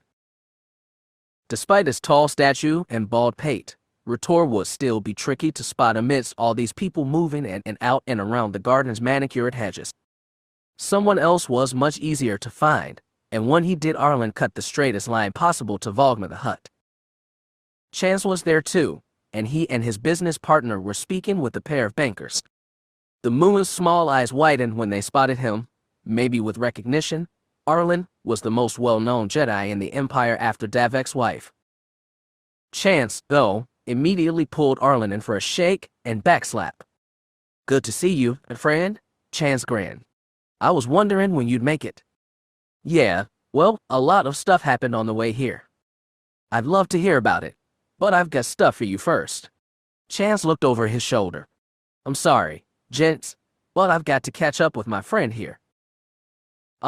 Your friend started a mooing. "Is that?" "Vuffy Ra. Haven't you heard of him? Owns a very impressive missile factory on Denon. Come on, Vuffy, let's talk." Vogma was about to rumble something but threw better of it. Chance dragged Arlen to a quiet spot against a hedge wall, and Yaga followed. "Vuffy Ra, wasn't that some annoying droid your dad owned?" "I dunno. It was the first thing I thought of." "Gee, I'm flattered." Arlen sighed. "By the way, this is Master Savitu." "Charmed." Chance nodded at the Both and then turned back to Arlen. "Retor is here, but he wandered off. You just missed him by 10-15 minutes. "Wandered where?" "I don't know. Sounded like he wanted to have a private talk with the guy." "What guy?" "I don't know. Said his name was, Blackmer." "Blackmer." Memory rattled. "About my age, short blonde hair, fit looking." "Yeah, that sounds right." Chance frowned. "Who is he?" "A man whose live capture might determine the course of history." His mind did fast recalibration. This was no longer a search and destroy mission. This was a search and retrieve, and the precious cargo they needed to grab was currently in the hands of a Sith. "Listen, I've got to ask," Chance said, and leaned in close. "Retor of Qvolt. A Sith. Karkin really. He just killed a whole ship full of Mandalorians with a lightsaber and some Force lightning," Yaga said grimly. "We've seen a recording." "Yeah, but, Retor." Chance wagged his head back and forth. "I've known him for 20 years. He's not a great guy, but compared to some of the other Slemos running megacorps, he's not bad. Back when he was on Kuskin, we used to go drinking. We used to play Sabbath. Well, I guess even Sith lords have hobbies. But I always beat him. How does a Sith keep losing card games?" Arlen sighed. They didn't have time for this. Maybe he lost on purpose. Maybe he was using you, maybe to get to me. "Yeah, but all this time." Chance, in the 5 total minutes I've had to spare in the past few days, I did some thinking. "Remember that first time we went to Broken Moon? Remember how Crux knew we were coming?" "Yeah. We figured what's name, Greshk, tipped him off. But we never found out, remember? Greshk was dead by the time we got back to Kuskin to confront him. Suicide, they said. But who was taking us back and knew we were after Greshk? Retor. Who else could have known you were going out to Broken Moon with me? Retor." Chance shook his head. "You remember all that? That was 17 years ago. Well, I got a kid out of it, so it's still kind of a big deal. Listen, did you check what I asked you to?" He nodded, expression clear. "Yes, I did. Had to bribe a hotel clerk. but I found out he's staying on the south half of floor 17 on that hotel right there. He pointed to an elegant mid-rise looking down on the garden. About 20 floors, white exterior, broad blue-tinted windows. He's rented half the floor. I was surprised he didn't take the whole thing. Listen, I had to talk to him for a good 10 minutes. Actually, Volgma did most of the talking. But what if he read my mind? What if he knows you're coming? We have to go after him anyway. And don't worry, we brought plenty of help. So you're going. Now. We don't have time to waste, said Yaga. Chances I's got the grave, questioning look. Arlen slapped him on the shoulder and said with fake confidence, don't worry, we brought enough people to handle one rich guy. Yeah, well, I wasn't worried about you, Chan said, more fake bravado. If you kill him, what does this do to my contract with KDY? Don't you have lawyers to figure that out? Yeah, but they're not used to seeing clauses voided by Sith Lords. Get better lawyers, then. Later. He patted his friend on the shoulder and hurried back through the crowd as quickly as he could without drawing attention. Behind him, Yaga reached out with the Force to touch the minds of the other Jedi searching the garden, but Arlen had to do more direct communication. He fished his comlink out of his too-tight jacket pocket and asked, Tamar, you getting this? Load and clear. Get ready to move? I've got a location. Great. Not great. Turns out we've got a change of plans too. The real name of Veers' agent was Damien Cord. That was one of the first things Crone pried from his prisoner's brain, and it took more effort than he was used to. As the Moff had once bragged, Imperial spies had tougher minds than normal vermins. But in the end, he broke. Cord slumped in the chair Crone had bound him to, a simple straight-backed one mildly incongruous against the softer, more luxurious sofas in the hotel's living room. The floor-to-ceiling windows looked out on the gardens far below. Clear sunlight fell through, highlighting the smeared sweat and fresh bruises on Cord's face. Crone gave him another backhanded slap, and the spy straightened. His eyes rolled up to catch the Sith Lords, and Crone could feel angry defiance coming off him in the Force. At first there'd been just confusion. He believed in coring Veers with an earnestness as amusing as it was pathetic, and his mind had stubbornly refused to accept that he'd been delivered to anything but safety. That Veers actually had intended to shield his man added delicious irony to it all. That's right, Agent Cord, Crone purred and squeezed the man's chin with 3 strong fingers. There's no helping you now. You're going to tell me what I need to know, whether you want to or not. You. What are you? He panted. Crone pondered telling him the truth. There'd be no harm. Once their talk was over, he'd kill Cord. He'd already made arrangement to dispose of the body. Still, he felt there were better ways to play with the man. Your dear Moff Veers sent you to me because he thought you were keeping secrets, Crone lied. Are you keeping secrets, Agent Cord? No secrets. He wouldn't. Of course he wouldn't give you up. Crone slapped him again. Just like he wouldn't arrange Avarice assassination. Just like he wouldn't drag the Chiss into a war to help the Empire. No, Cord waved his head stubbornly back and forth. He didn't kill Avarice. He couldn't have. Of course he did. Veers has wanted to run the Empire for a long time. Don't pretend you didn't notice. I helped him then, and I'm helping him now. I'm helping him get rid of you. Crone could feel horror take hold of the battered man. He could feel Cord's spirit crumble. All vermin told themselves fictions to make it through their petty, pointless lives. This spy had told himself he was a loyal servant to the man who'd returned the Empire to greatness. Now the lies were being stripped away, and he was realizing, painfully, that the man was just a power-hungry killer and himself a fool. His agony was delicious. After all he'd been through in the past few days, Crone deserved to savor it. He took a deep breath and ran a hand softly, almost fondly, through Cord's hair. The spy shuddered beneath his caress. I don't understand. What are you? Crone smiled with honest fondness. This fool was giving him well-deserved pleasure. For an old-style Imperial, Agent Cord, you should know. The Empire you love was once of an Empire of the Sith. Some vermin didn't even know what the word meant, but Cord did. More awful realization bled through the Force and showed on his face. Crone was tempted to toy with him a little more before ripping his mind apart and seeing what Veers was plotting behind his back. A loud crash sounded behind him. He spun and looked around. An entire section of the ceiling had fallen in and smashed onto the sofa on the far side of the room. Chalky dust filled the air, but Crone pushed it aside with a thought. At the same time, he felt the three beings standing before him, all Jedi grim with determination. In the middle, wearing powder-coated black trousers and a white shirt unbuttoned in the front, was Arlen Fel. In savoring Corda's pain, Crone had lost himself. He let his guard down. He sensed more Jedi too, closing in. He called his lightsaber to his hand, ignited it, but as Fel approached, he threw out a blast of Force lightning. The Jedi caught it on his saber, while the other two knights, a human woman and an orange-blue Togruta, charged. At the same time, the wall to his right burst open under another push of Force energy.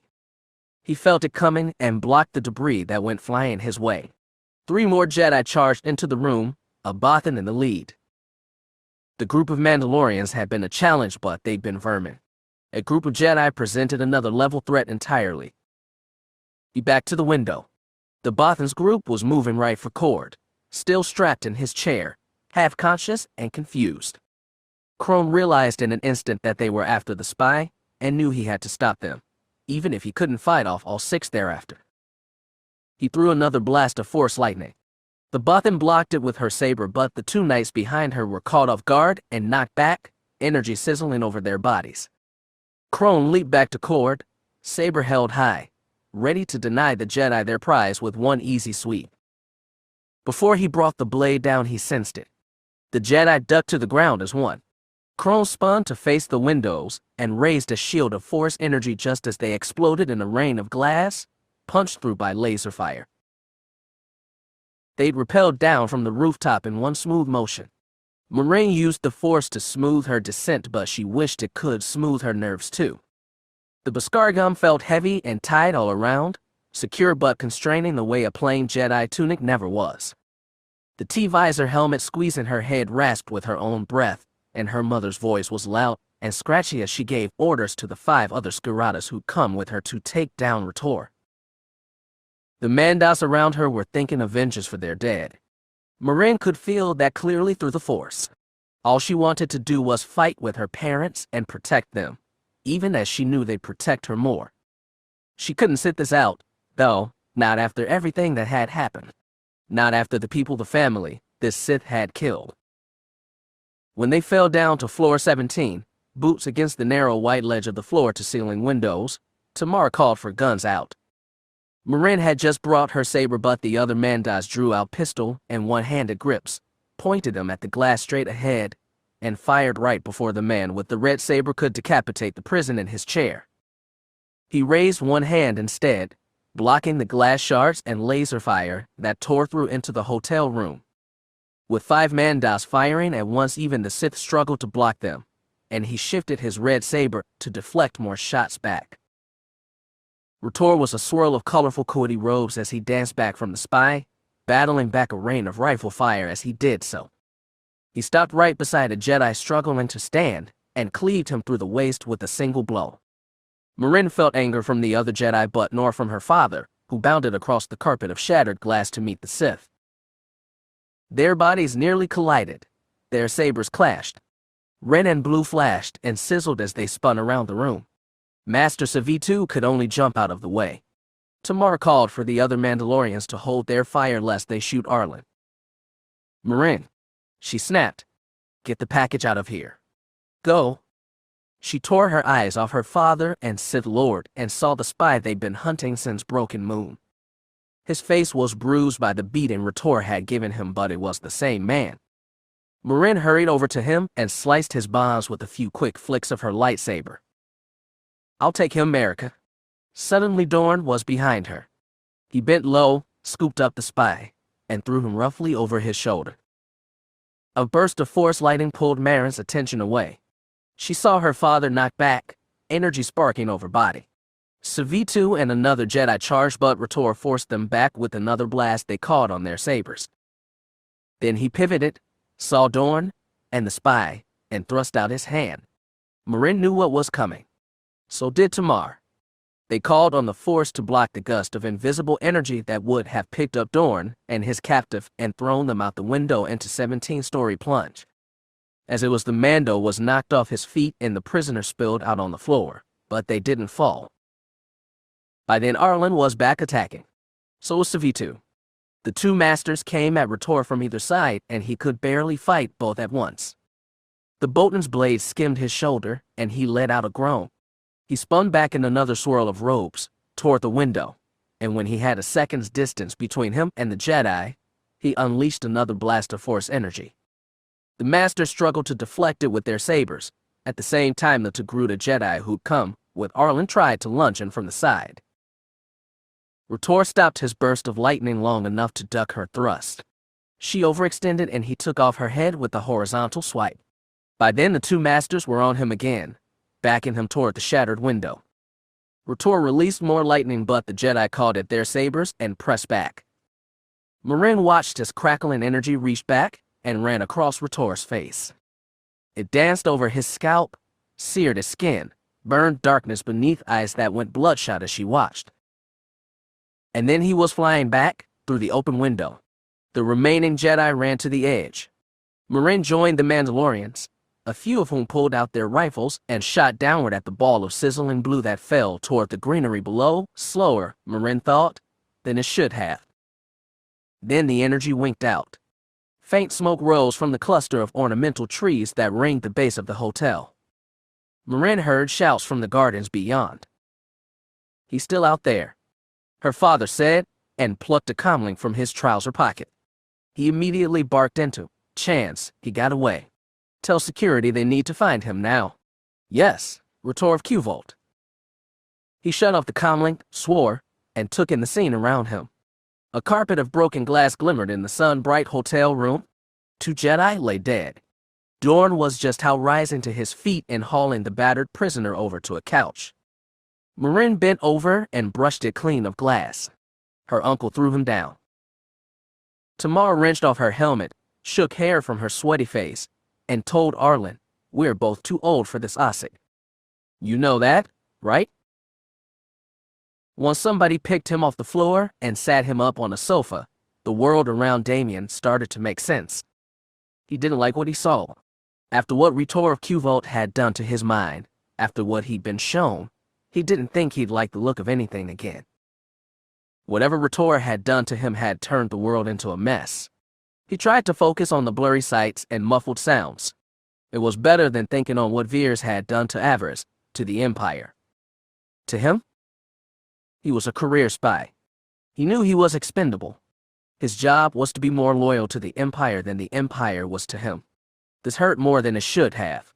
It was betrayal, professional, personal. He heard footsteps and new voices. He lifted his head and blinked some clarity to his vision. The man with the short, dark beard. The black-haired woman with Mandalorian helmet tucked underarm. He knew them from before. The darker man was new. The woman nodded at him.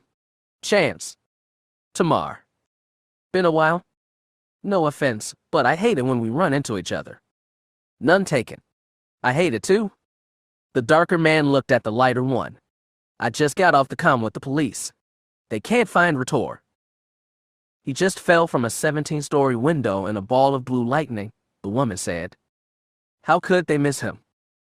"I don't know, but they say there's no trace of him." Shabla unbelievable. Two more people came into view, a furry Bothan, another human in armor. Red plates, shorter, helmet off. The figure leaned close to Damien and her face came into better focus. She was just a girl. Soft dark eyes met his and went hard. "Any idea what Retor was doing with his guy?" asked the dark man.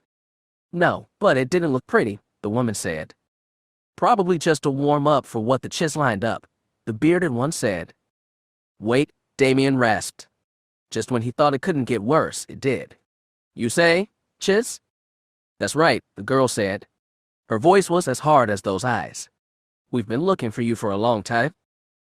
The girl pulled back, between the woman and the bearded man. The latter looked down at Damien but spoke to his friends. We need to get him back to my ship before security comes and starts asking questions. My ass going to want to talk to this guy as soon as possible. Chapter 36. When consciousness returned, Jade still thought she was dreaming. Scattered images of her husband, her sons, her father and grandfather, and the shifting face of a chiss moved around her, blurred as though by fog. And when they dissolved to nothing, they were replaced by the flashing, shapeless flow of light and color, white and blue, like the view of hyperspace from inside a ship. After some time, she realized she was looking at hyperspace with the blurred, confused eyes of someone emerging from a deep sleep. She felt the tingling return of sensation to her body, down her arms and legs, and realized it hadn't been sleep but a stun blast. Then she remembered the fight with Darth Terce beneath the planet's surface, the violence, and the slaughter. She realized she was laying on a hard flat metal deck, and stun cuffs were around her wrists. She shifted, the view of hyperspace panned away, and she saw the white ceiling of whatever cabin she was in. It was gently curved, like the interior of a Mon Calamari vessel. Two figures suddenly loomed over her, one on either side, and she thought she was dreaming again. One was Darth Terce, Ranwarksapla, and she could feel him in the Force, cold anger, ruthless intent, and beneath that confusion and fear. Her eyes shifted to the other person. She didn't believe it. She blinked, focused to her vision, but he saw still there, her husband Jadrum, watching her without expression. She couldn't feel him in the Force at all. She wished she was dreaming, because the awful reality she tried so hard to deny down on the planet was finally taking shape. She stared up at Jadrum's so familiar face, into the eyes that had watched her since they were children. The light in them was gone. Blue irises ringed dark pupils, and the pupils themselves, though tiny, seemed wide and black as space. She stared at them until she saw the faint twinkle of distant stars, and then, horribly, she knew. "Welcome back, Jedi Skywalker," Abell said. It was Jadrum's voice, even Jadrum's intonation, that made it so much worse. She forced herself upright and stared at the thing in anger. She couldn't help herself. This was not just mockery. This was abuse and vile degradation of the man she'd loved, the best man she'd ever known. Abell sensed that rage and smiled. She watched Jadrum's face, familiar in every inch, distort somehow, so his smile grew wider and wider, revealing a mouth lined with small sharp teeth. "Jadrum is gone," Darth Terce spoke at last. "There's only her now." "What are you, her slave?" Jay snapped. "How could you? You know what she is, what she'll do." The Chiss didn't deny it. He didn't even look at Abell, though Jay could feel he wanted to be as far from that abomination as he could. Stiffly he said, "We are all her slaves now." Jade looked around the entire room now. It was the personal cabin of Mon Ramora's captain. She, Lobaka, Ahali, and Colonel Horn had spoken with the woman after leaving Carnareth. She recognized the broad forward viewport through which hyperspace flashed, the desk and chair, the broad sofa, the captain's personal communications console. "You've taken over the whole ship. How did you?" She stopped herself. There was no point in asking. Abell took what Abell wanted. She'd taken a shuttle, probably the Alliance troop carrier. Posing as Jadrum, she'd gained clearance to land. With the help of Terran and her Erath slaves, she seized control of the mighty warship and flung it into hyperspace. Jade forced herself to look at Abeloth's face. "What did you do to Lobaka and the others?" "Once I brought you aboard," Terra said, "she initiated a jump to hyperspace and left them behind." Jade had been afraid she'd use Mon Melora's guns to vaporize the entire planet's surface. "How merciful," she muttered. "Not mercy," Abell said, with Jadrum's voice. "They'll make their way back to the rest of their kind. They'll spread stories about what happened to them. The entire Jedi Order will be stricken with fear." "You don't know Jedi," Jade said, trying for confidence she didn't feel. "I know you, Jade Skywalker, just like I knew your father and grandfather." Abell crouched and reached out. Jade turned her face away, but felt a soft touch from her husband's hands, so gentle on her cheek. She shuddered uncontrollably. She wanted to strike it, scream loud, and break down crying all at once. He lives in me, you know, Abell hissed. All his memories of you. He doesn't feel grateful, but he should. In becoming a part of me, he's joined a power greater than anything he could have ever reached as a second-rate Jedi. Jade remembered how Abell had possessed the bodies of one of her grandfather's lost loves. Luke had been able to reach out to his Callista and wrench her soul out from Abeloth's, granting a release and blessed oblivion. Even if Jade had the force strength of her grandfather, she couldn't bring herself to search for any shade of Jadrum inside Abell now. The Jedi had always called her an abomination, but she never realized the true horror of what she was until now, when she wore Jadrum's face and defiled everything Jade and her husband had shared. Abell withdrew the hand, but Jade refused to look back at her. Instead, she stared at Darth Terce's waist and staring saw two sabers dangling from his belt. She knew both. One was her own. The other was the same metal cylinder Warren had built and used as an apprentice all those years ago, now refashioned with the blood-red blade of a Sith. Realization hit her. She spun around, looked at Abell, and saw the mortis dagger bound at Jadrum's hip. Abell placed a hand on its hilt, stroked it. "You can't kill me," Jadrum's voice said. "Nothing can kill me." "Where are we going?" Jade still refused to look at her face. "I'm going to deliver a message," Abell said. "This galaxy needs to learn to fear me again." "Why do you need us?" "After we deliver the message, we three will be going elsewhere." "Where?" She looked back at Terce. "Do you know?" Stiffly, the Chiss shook his head. "We'll be going to a world like the one we left, but greater," said Abell. "And then we three will be joined together. Forever." That triggered another memory, but Jade couldn't place it exactly. Something her father had told her. She forced herself to look up at Jadrum's face. The wide, toothy smile had shrunk, but the starlight gleam within those eyes had grown brighter. To go to all this trouble, Abell needed her. She hadn't figured the specifics exactly, but she knew that much. She tried very hard not to look at the communications console near the captain's desk. Before going down to the planet, she recorded an emergency message and left it in Mon Malora's computer.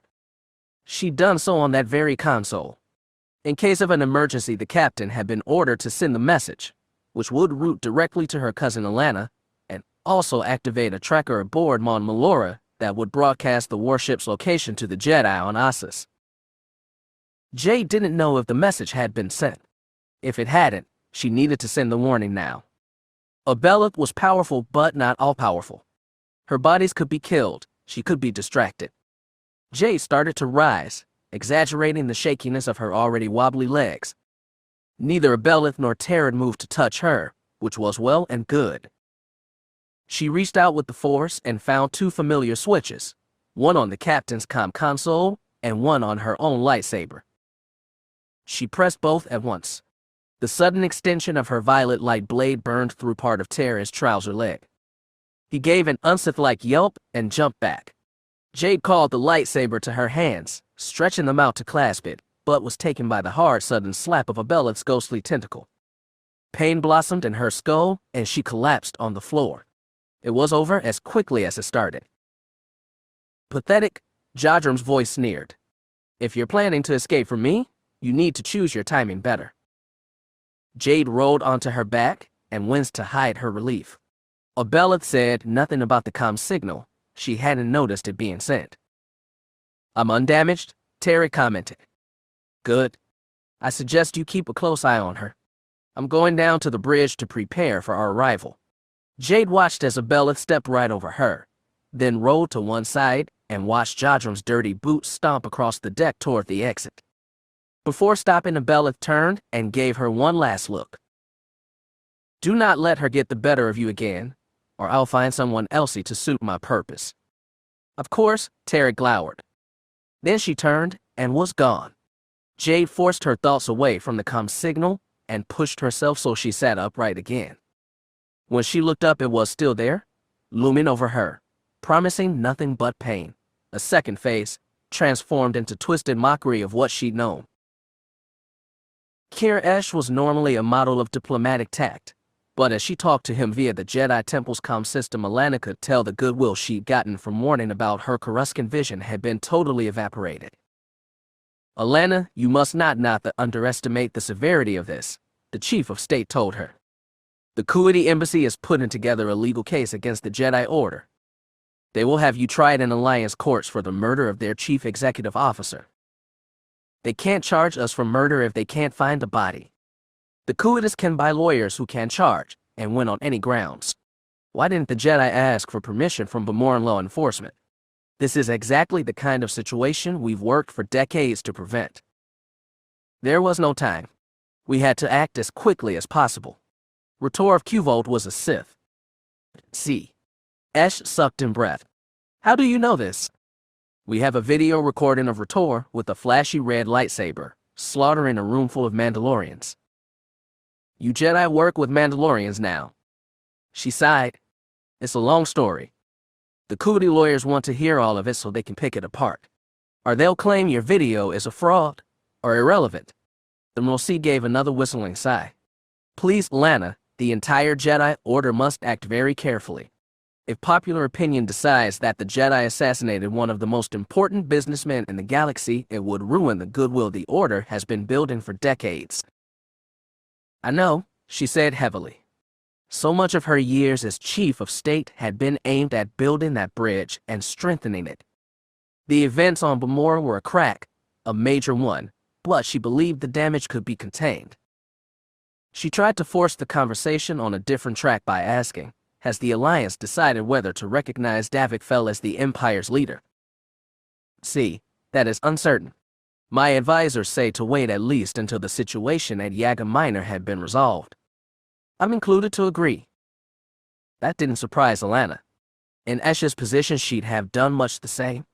The situation in Imperial space was too volatile for anyone to guess whether Davik or Veers would come out on top. The one certain thing was that whoever won, the democratic empire that Jagged Fel had spent decades building was done for. Alana would much rather deal with Davik as emperor than Veers, but it broke her heart to have to make that choice. Davik might be thinking he was safeguarding his father's legacy, but the Jag she'd known all her life would never have seen it that way. Esh opened his mouth to say something else, but a red beacon lit up on Alana's console, marking an emergency call. From Lobaka and Jade's expedition, she thought, and probably nothing good. Bracing herself, she said, 1 minute, Kier, please, and switched the channel. The Mrosi's hollow image winked out and was replaced by a head and shoulders shot of Jade, but a small light at the bottom of the display marked this as a recording instead of a live transmission, so Alana resigned herself to merely watching. Alana, this record is being sent by Mon Melora's captain, said Jade. We told him only to send this if he lost contact with all Jedi on the strike team. Alana, we left Tekli and her healers on Carnareth and followed a lead to where we think Abell is. In sending this message, we've activated a tracer beacon on Mon Melora so you'll know where to reach us. I wish I could tell you more, but I can't. Do what you think is right, Alana. And with that, the holo winked out. Another light blinked on the console, asking if she wanted to open the data package attached to the transmission. Alana did just that. The spatial map of the galaxy sprung up in front of her, with a red light tracking Mon Melora. To her surprise, the ship was no longer in the heart of the unknown regions. It was actually closer to the core, and when she checked the readout, she saw that it was moving inbound at maximum light speed. From its location, Mon Melora could reach 1,000 different star systems, but, with horrible certainty, Alana knew exactly which one. She switched back to her link with the Chief of State and asked, Kier, when did you last hear from Mon Melora? Esh twitched his head. Over a day ago. They were leaving Carnareth with your Jedi aboard. This ship is heading for Kuskin. You need to intercept and stop it. Alana, my vision, Kier. Abell is on that ship, and she's coming for Kuskin. But how can you? Please be ready to stop that ship. Do not let it close to the planet. But Alana, Ash's big black eyes blinked in confusion as he fumbled for something to say. Alana, what will he out of? Her mind fell back almost 50 years, when visions of one disaster had driven her determined 7-year-old self to stow away on the Millennium Falcon and ride it from Ossus to Kuskin in an attempt to stop it. At least now she could do it with better style. I'm coming to help, she told Ash, as fast as I can. For a long time they sat across from each other, neither speaking. Jade moved over to the sofa and sat with her back to the flash of hyperspace. Darth Terce pulled a chair in the middle of the cabin and faced her. He unhooked the 2 lightsabers from his belt and knelt forward with one firmly in either hand. He shifted them in his grip, felt their hard surfaces slide across his palms. This was the same lightsaber she'd built as an apprentice. He was still using the shell from all those years ago too, though with a new red focusing crystal. They both looked familiar, felt familiar in his hands. "Do you remember?" Jade asked, voice very soft. "That one time we swapped sabers and sparred with each other's weapons." He looked up at her, narrowed his eyes. When faced with Jadrum, he'd wanted to strike the man down for the memories he drew out, the weakness he made Terce feel inside. Being with Jade brought only more memories, and more weakness, but he found he didn't have the urge to hurt her. He didn't know why. He hated the confusion. He wished they'd both died on that planet. Now he had a live Jade and a twisted mockery of Jadrum, both haunting him. The liberation of Darth Avank's murder felt further away than his Jedi apprentice days. He was more trapped than ever. "Do you remember?" Jade asked again. "No," he lied. "What about that time we took you out under the stars and 2 moons? Do you remember that?" "No," he snapped, too forceful. His hands clenched hard on the sabers. "Oh, Warren, I can't imagine what they did to you." Jade's eyes were so sad. "It doesn't matter. I can't be what I was then, with you and Jadrum. Not again, not ever. Do you understand that?" "Are you sure? Or is that just what the Sith told you when they broke you?" "They did not break me. They made me better, stronger than the Jedi ever could have." "Then why are you trembling?" He sprung to his feet. The lightsabers in his hands sprung to life, and he took 2 long steps, arms spread, then froze. One more step, and he could slash both sabers through her neck and snip off her head. She stared at him, unflinching, with just a hint of hope on her face. He recoiled. She had, in her subtly gentle way, been begging for him to kill her. Jade Skywalker was more guileful than she looked. He'd forgotten that about her. "You should do it," she whispered. "Then kill yourself. It's better than what she had planned for us." He had to ask, "Do you know what she intends?" "I do. I had to think about it, but I remember what my dad told me." Terce stepped back and forced himself to sit on the chair opposite her.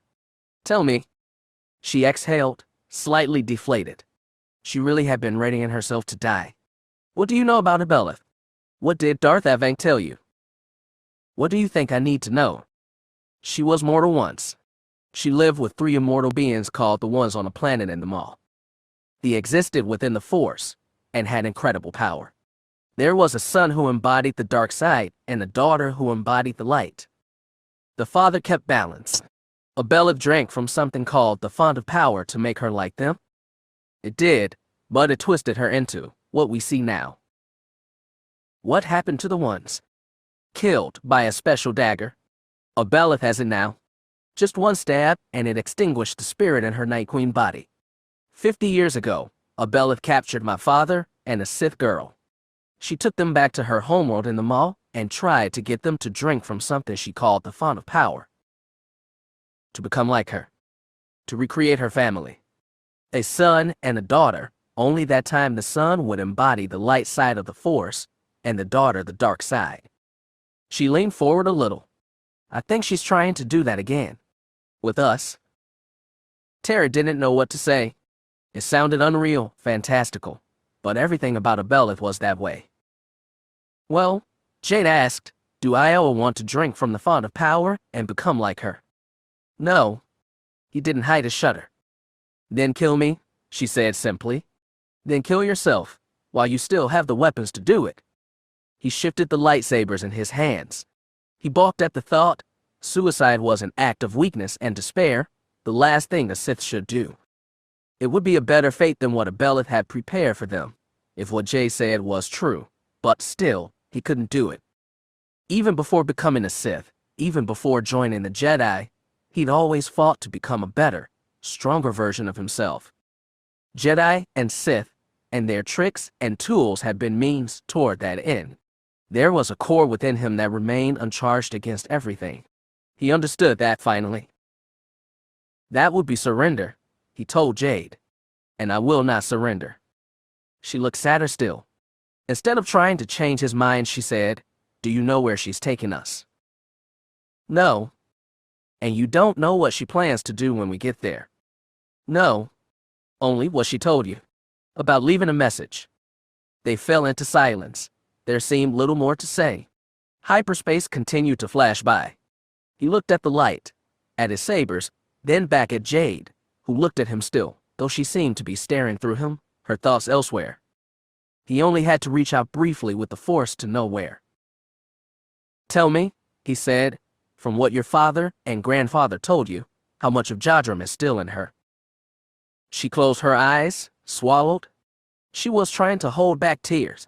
Jade emanated agony, and it brought him no joy. "Too much," she said at last. Tarrant had thought as much. He shifted in his seat so he no longer had to look at her. Whatever awaited them, death or awful transformation, it was at least a better fate than Jadram's. Chapter 37. By the time the Jedi finally brought him to the Chiss, Damian Corder's mind had cleared and he figured out more or less how he was going to handle things. He knew there was no way out, but he figured when they brought him in front of those red-eyed aliens he'd be able to wring one thing out from them he really wanted. If he got that, it would be enough. He wouldn't die happy, but he'd go out a little bit more than the stupid pawn he'd been most his life. That was something. They transferred him from the Jedi to ship to another one. He didn't see much of either. They locked him in a cell and made him wait, but not for long. When the door opened, they threw him for a loop. First were two Chiss like he'd expected, stoic blue-skinned aliens looking down on him with unreadable glowing red eyes. He didn't get up from his cell's bunk, just looked back at them and tried not to be afraid. Then they stepped aside and let a human through. She wore the same dark uniform as the aliens, with extra pips on her collar. Her face sagged with age and her hair was wiry and gray. He never expected to see her, but he could guess who she was easily enough. He should have expected it, just like he should have expected betrayal. He stayed on the bunk but sat up a little straighter. "Admiral Fel. Agent Halcyon Blackmer," she said, "but I doubt that's your real name." "It's not." "Does it matter?" "Possibly. I need information from you, and I need to present it to the leaders of the Chiss Ascendancy." "You think I'll just give it to you?" "Your Mandalorian friend was stubborn. He fought us at every step, but we got what we needed. He's no friend of mine. Not surprised, though. In the Empire, we have rules about forced confessions, not viable in court. We are not the Empire. I've noticed. We have audiovisual proof that you solicited the Mandalorians to stage a false flag attack on the Chiss Ascendancy to draw us into the war against the Raiders. Thousands of our people died at Camco Station, and even more died at Sevic 358. We will make sure you suffer for every one of those deaths. I don't suppose you have rules against overly cruel punishment. We have rules ensuring the well treatment of our citizens. You aren't one of them." He had to give a dry laugh. These aliens were more Imperial than the Empire nowadays. "I'll give you credit, Admiral. You know how to threaten a man. But you're wasting your time. If we broke the Mandalorian, we can break you too." "You don't have to." He held the old woman's eyes. "I'll tell you what you need, but I want something first. I hope you're not begging for leniency. You're in no condition to make requests. It's a small one. Won't cost you a thing." She looked at him like she was trying to read his intent. "What is it?" "I want to record a message, and I want it to be delivered to a woman on Bastion. I'll give you her name and address in Ravlin. If she's still alive, she'll be easy to find." "That's all?" "Yes. Get me a recording rod, and we can get started." Fel thought for a moment, then turned and left without a word. The door to his cell hung open, beckoning, but a Chiss guard stood on either side, watching him with those unbearable eyes. He looked down at his hands. It was going well, he just needed to do a little more. The thought of selling out Veers, so appalling just days ago, felt like nothing now, easier that breathing. When they'd handed him over to the Chiss, he'd asked the Jedi if they caught the Sith who tortured him. They said he was still on the loose. A shame, but there might be some justice in the galaxy yet. The Chiss version of it sounded harsh. After he told them all he could, he'd no doubt they'd bring it down hard on Veers. That didn't bother him either. As for his own fate, well, once he said his piece, he'd be okay with whatever came next, so long as the Chiss weren't too cruel. Fel appeared a few minutes later with a handheld audio recorder. She held it out and Damien took it. The controls were foreign but simple, easy to understand. The woman stood in the doorway and watched. He didn't mind if he had an extra audience, so long as he got this through to the ones who matter. He'd had a lot of time to think about what he'd say. When he thumped the recorder on and started talking, it all came easily. "I wish I could tell you this in person, but I don't think they'll let me," he said. "This is the best I can do, and I'm sorry. There's a lot I'm sorry for. Maybe you'll hear some of it, I don't know, but I obeyed orders I shouldn't have. I trusted men, and it was a mistake. This part got a little hard." His voice trembled. "That's why I don't think I'll be there to raise our daughter. But you can play this to her when she gets older. She can't hear what I have to say. She can't remember me this way." His eyes darted up to the old admiral's. She watched him, face unreadable. "I spent my life in service to the Empire.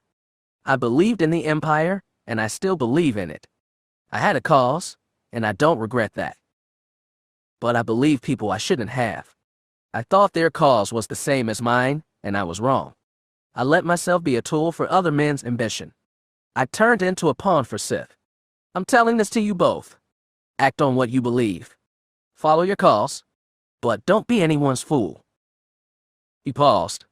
That was the most important part, the thing he really wanted his daughter to understand when she grew up with only rumors and Valera's fading memories of what her father had been.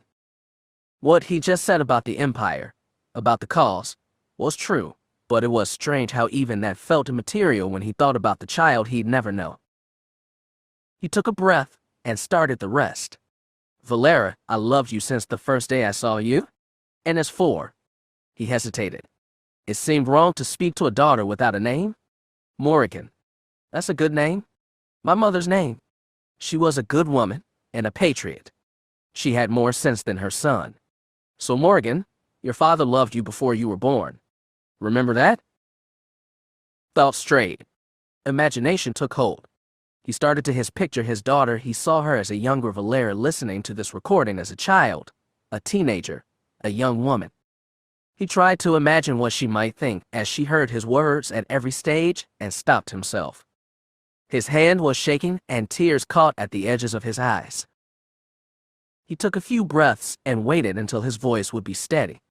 Then he said, "Valera, Morrigan, I wish I could be there for you, and I'm sorry, but I've loved you always. Remember that?" He didn't think he could get much more without his voice breaking. He tapped the recorder off. That was enough. Anything else would ruin it. He looked back up at the Admiral and held out the recorder. She stepped forward and took it in both hands, almost delicately. "If you cooperate fully," she said, "I believe I can make sure your punishment is painless." He wiped his eyes dry. A lightness came over him, a strange sense of freedom. Not because of what she just said, though that was good. He'd gotten his words out. He said his most important thing. Still holding the recorder in her hands, Fel asked, "Are you ready to begin?" Damien swallowed. "Okay, let's get started." Conventional wisdom in the Imperial Officer Corps held that any assault on Yaga Minor would be a spectacular form of suicide. It had been the most fortified planet in the Empire for generations, and was currently defended by a complex array of nearly 100 Golan defense platforms, nearly the entirety of Admiral Graves' Second Fleet, and the single most powerful warship in galaxy. Veers and his allies could hole up in the system and withstand a siege for months, even years. In that time, they could use Yaga Minor shipyards to rebuild and resupply, and their valiant holdout against Davek's forces would become a rallying cry for all Veers sympathizers, a cry that would only grow louder with time. It was therefore imperative that Davek take Yaga Minor and take it fast. He knew it and his enemies knew it. What he brought with him to the Yaga system was barely more than half the 4th Fleet, plus a scattering of older destroyers from the 1st which did not seem to be affected by the executive shutdown command Veers had used at Bastion. His enemies had him outmanned and outgunned, and all they needed to do was defend a single world. Attacking Yaga Minor would have been suicide, straight up, except for revolt currently taking place among the Yaga workers. Davek's fleet emerged from hyperspace at 5 different points in the Yaga system and began to converge on their target from all sides. As they did so, they ran every scan they could on Yaga Minor and the extensive orbital construction yards and defense emplacements. Davik was taking a gamble, pure and simple, that the Yaga would soften the target from within.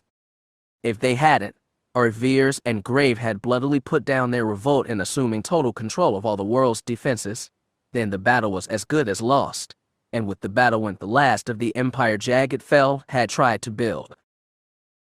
Davik tried to keep his mind off his father, his family, the weight of history, and the chain of staggering decisions he'd just made.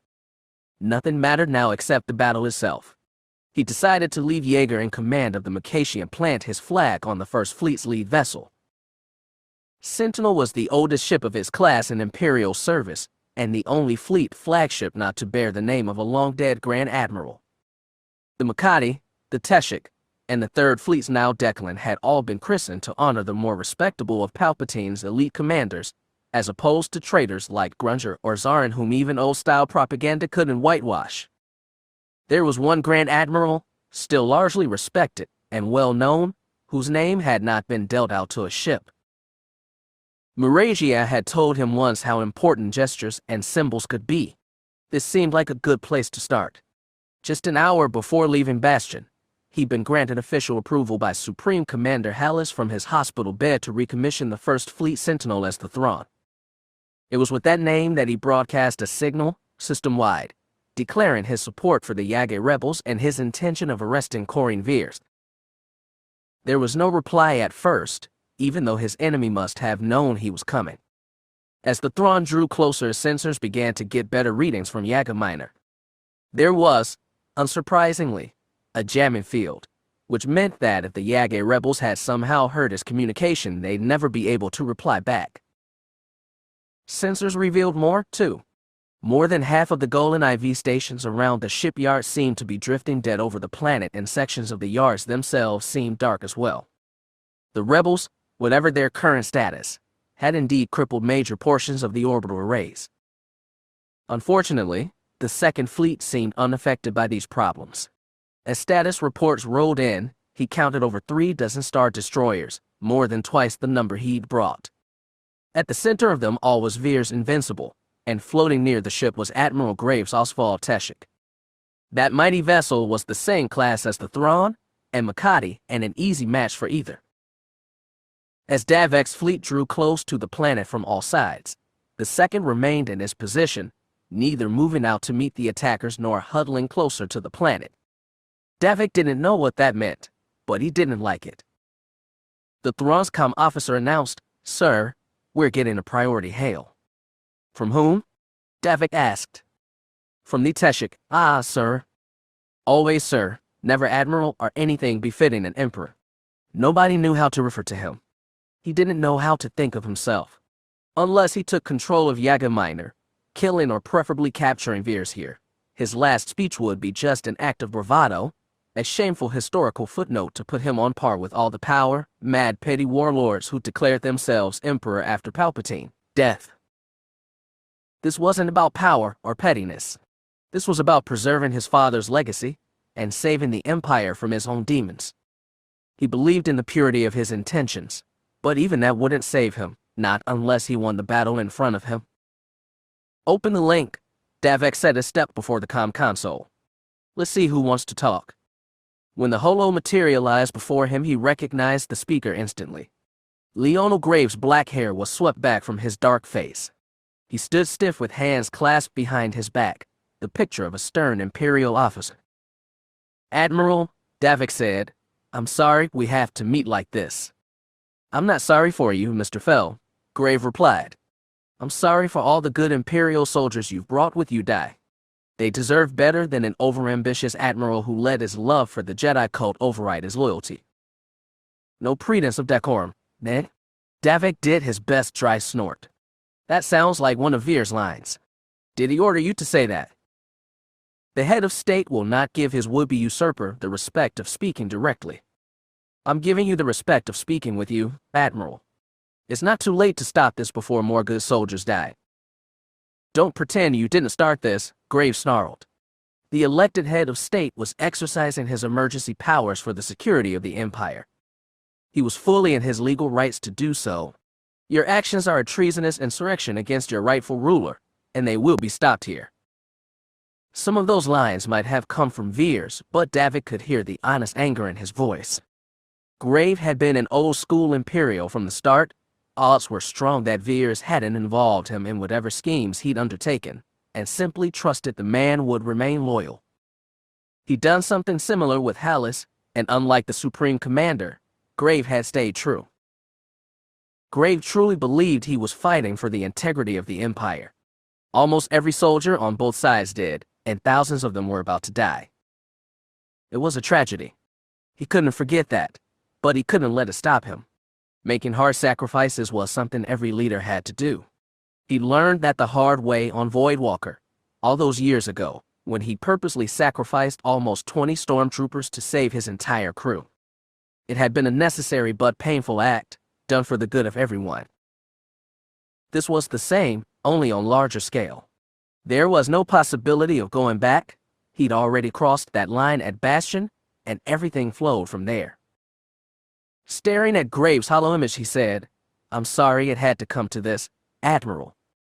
I truly am. Not so sorry you surrender and accept responsibility for your criminal actions. We've agreed to offer amnesty to the crews of your ships. Everyone beneath the captains and first officers. Not head of state Veers, but we." Interesting, Davik thought, but irrelevant now. I was going to offer the same. You know my answer. And you know mine. Tell me if you change your mind, Admiral. Davik signaled for the comm officer to kill the signal and spun back to the tactical station. Tell all ships to begin deployment stage 1. All combat vessels are automatic targets. No Golan station should be fired upon unless it fires first. Main priority for all ship-bound tactical divisions is to identify sources of jamming. Priority for all forward attack groups is to destroy them. I repeat, all ships, stage 1 launch now. The Thrawn's crew hurried to comply with his orders. Davik spun and looked out the forward viewport, down the Star Destroyer's long pale prow that was comfortingly similar to the Makati's. TIE fighters, gunships, and assault shuttle raced forward by the thousands, and Yaga miners, defenders, numbering even greater, finally moved forward to meet them. The space around Yaga Minor was so thick with explosions and laser fire that Miragia had to continually squint through the shaded visor of her helmet as he constantly jerked her control stick one direction, then another, relying on instinct and the Force in her TIE Saber shields to stay inches away from death. After leaping out of the Thrawn's forward hangar bay, 8 Jedi starfighters had charged headlong into the countercharge of units from the Second Fleet. Miragia and the other knights locked minds as best they could, sharing sensation and awareness as they wove their ties through the tangle of hostile ships toward the bulky orbital stations that surrounded Yaga Minor. Right as they departed, they'd been given the location of their target by Thrawn's tactical team, and just as in battles before, they'd raced through the thick of enemy line to find the stations that were broadcasting the jamming signals. One of those locations swelled before them now. It was a broadcasting transmitter jutting out from one of the orbital stations, and Miracia's sensors showed it to be heavily shielded. The station had only minimal anti-starfighters guns attached, but TIE X's swarmed around it to protect, and a pair of Dark-class gunships were moving to join the defense. Miragia had flown TIE X interceptors for years, so in a grim way it was fortunate to face them now. She knew their weaknesses, a lack of torpedoes, the way hard maneuvers drained power from shields to strengthen engines, the way a pilot got jerked around when inertial dampeners started to fail. She gave the signal through the Force, ordered her pilots to break formation and take targets at will. They did just that, most of them releasing 1 or 2 torpedoes before breaking into dives and spirals. The torps chased circling TIE X's, caught some, and turned them into fast, fading explosions. There were plenty more to kill. After the initial break and scatter, she called Katrin Mole and Yaren September to join her. They were her 2 best pilots, also TIE X veterans, and the 3 of them wove nimbly around a flight of attackers, using the Force to anticipate the other pilots' moves and hit them when their shields started to strain under tight maneuvers. The goal was to knock out the jammers, not kill every other Imperial pilot in sight, so Miragia signaled for them to follow her for an attack on the transmitter. The defending pilots would be on the lookout for TIE sabers making long straight runs at the equipment, so they wound carefully close to the machinery, let fly 2 torpedoes each, then scattered again. 6 torps impacted on the shields at once, but to minimal effect. Miragia bit back a curse as she wheeled around to take another shot. The payloads on their fighters might not be enough. She glanced at her scanners and spotted relief. A full squadron of TIE demolishers, with 24 friendly TIE X's for escort, were sweeping in to finish the target the Jedi had already softened. She signaled her pilots to form up again. The bombers could take care of the transmitter. They needed to keep the gunships occupied. The 8 Jedi flew right toward the small craft, drawing sprays of quick-fire lasers. Jedi instincts helped now more than ever in sensing where the gunners on those ships were aiming, anticipated their moves, and being somewhere else. As she ducked beneath the blazing engine section of one ship, Miragia spun her TIE nose over tail and killed engines. The gunship thrusters flared in her vision, and she tapped out a pair of torpedoes that exploded against the hull a half-second later. 2 of the engines winked out and the gunship slowed its approach. She put more power to her engines and raced back toward the transmitter. With her naked eye, she could see the flare of 24 concussion missiles shooting straight at the transmitter. Hostile TIE X's picked off demolishers that had just finished their runs. She spotted 2 bombers burst into flames before their warheads even reached the target. When they hit the shields, the first missiles impacted, but the rest tore through. She felt a swelling of satisfaction as explosions tore the transmitter apart. She checked her scanners. The localized jamming field was down, which meant Davik could start broadcasting instructions and call to help to any rebelling Yaga that might be able to listen. Other assault teams were hunting for the remaining jamming devices, and though none of the others had Jedi on their teams, they might yet find the transmitters and bring down the signals. Her feeling of elation lasted just a moment. Then half the victorious TIE demolishers vanished in a chain of fire. She kicked her engines forward to protect the rest and spotted bulky bombers veered hard to escape torpedoes that had locked onto them. 2 more demolishers exploded before Miragia could spot the TIE sabers that were ripping them to pieces. A voice said in her ear, "We should have finished this at Bastion." She jerked hard to starboard, barely evading a volley of laser fire. Another TIE saber was right on her tail, and she pitched her fighter into a series of loops and twists to evade, but the pilot kept up, at every turn. "Remember, you started this," the voice hissed. "Damn it, Korash." She snarled and reduced speed, hoping he'd overshoot. He compensated, barely, and had to swerve to keep from knocking his fighter with her own. Miragia broke hard port this time, and dove down toward the shielded superstructure of one of the Golan IV stations. The defense platform didn't raise its guns on any passing target. It seemed like the whole thing was dead in space. Vo was on her again, splashing lasers on her rear shields. Into her comlink she said, "We don't have to do this. You're fighting the wrong side." "I'm defending the legal ruler of the Empire," Vo growled. "You Jedi are backing another coup. They were right all along." She didn't bother to ask who they were or retort at all. She tried to pull away, slipping down the Golan superstructure. Her sensors wailed, an alarm to say a torpedo was locked onto her. She had only seconds before it hit, and she dipped her fighter lower, lower, until she was skimming meters above the station's hull, and the torpedo mimicked her every move. Then she pulled up, hard, fast. The torp tried to follow, dipped down before shooting up, and impacted on the station's surface. The explosion flashed behind Miragia. Vo tore through it and pulled up to chase her, but the blast blinded his scanners for a second, and he didn't see Aaron Sepp's fighter coming for him until it was too late. His shields were already battered by the explosion he'd flown through, and couldn't defend against the pair of proton torpedoes that September blasted at close range. "Korash, eject," she shouted right before the torps hit. Vol tried to throw his fighter into an evasive maneuver right before he was it.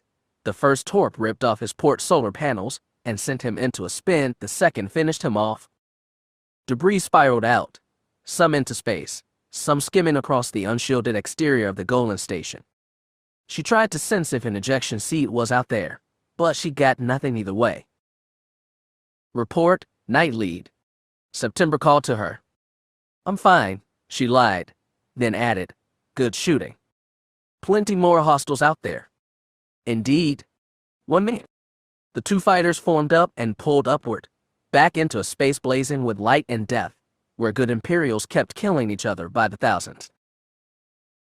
The emergency repairs given to the FC Makati before scrambling out of Bilbringi hadn't restored many of the turbolaser or missiles batteries on its damaged bow, but at least they'd gotten the shield generators working. That, Lucas Briggs thought, was the most important thing. Most of the enemy jamming field had been taken down, which meant the big star destroyers were moving into the midst of the field of Golan IV defense stations that orbited Yaga Minor. Now that the jamming fields were down, all destroyers were broadcasting on a loop a statement by Admiral Fel declaring his support for the Yaga rebels and the offer of an alliance against Veers and the Second Fleet. Lucas wasn't totally enthusiastic about throwing their lot in with a bunch of rebellious aliens, but he was even less eager to get killed by Veers and Grave, which meant the plan had his temporary approval. He was pretty sure that was the general consensus among the Makati's crew. He'd never staffed the bridge of a star destroyer, but he knew the tense concentration of soldiers in combat situations. These crew had it, but underneath it all was a gnawing anxiety. They were killing their own out there. Nobody wanted it, and there was no excuse for it, and nobody was 100% certain they were doing the right thing, though Vice Admiral Jaeger did a pretty good job of faking it as he stalked around the bridge barking orders. The mood started to change when the Yaga got into the game. A couple destroyers from the 4th were slugging it out with Vice Admiral Renwar's Tempest, now firmly on the side of Veers. The 4th ships were keeping a careful distance from a silent Golan IV station, but Renwar sailed confidently past it and used it as a barrier to protect her starboard flank while she unleashed her portside guns on her French-turned enemies. The 4th destroyers, two smaller Predator-class ships against Renwar's Compeller, were about to fall back when the Golan IV blazed at life. Its guns started firing all at once, torpedoes, turbolasers, concussion missiles, all of them arcing across the short gap between the station and Tempest. Renwar had shunted power away from her starboard shields, and was defenseless to catch the onslaught that tore great gashes in her hull. The 4th ship squeezed her on the other side until her ship went dead in space, a great and blackened husk with barely anything past the command tower now torn up. More Golan IVs joined the fray after that. 10 minutes after the destruction of Tempest, some 28 Golan stations had started broadcasting their allegiance to Emperor Fel and begun firing on any ship from the 2nd that got too close. Some of those Golan IVs were deep behind enemy lines but bravely started firing anyway, including one right next to Veers' superstar destroyer.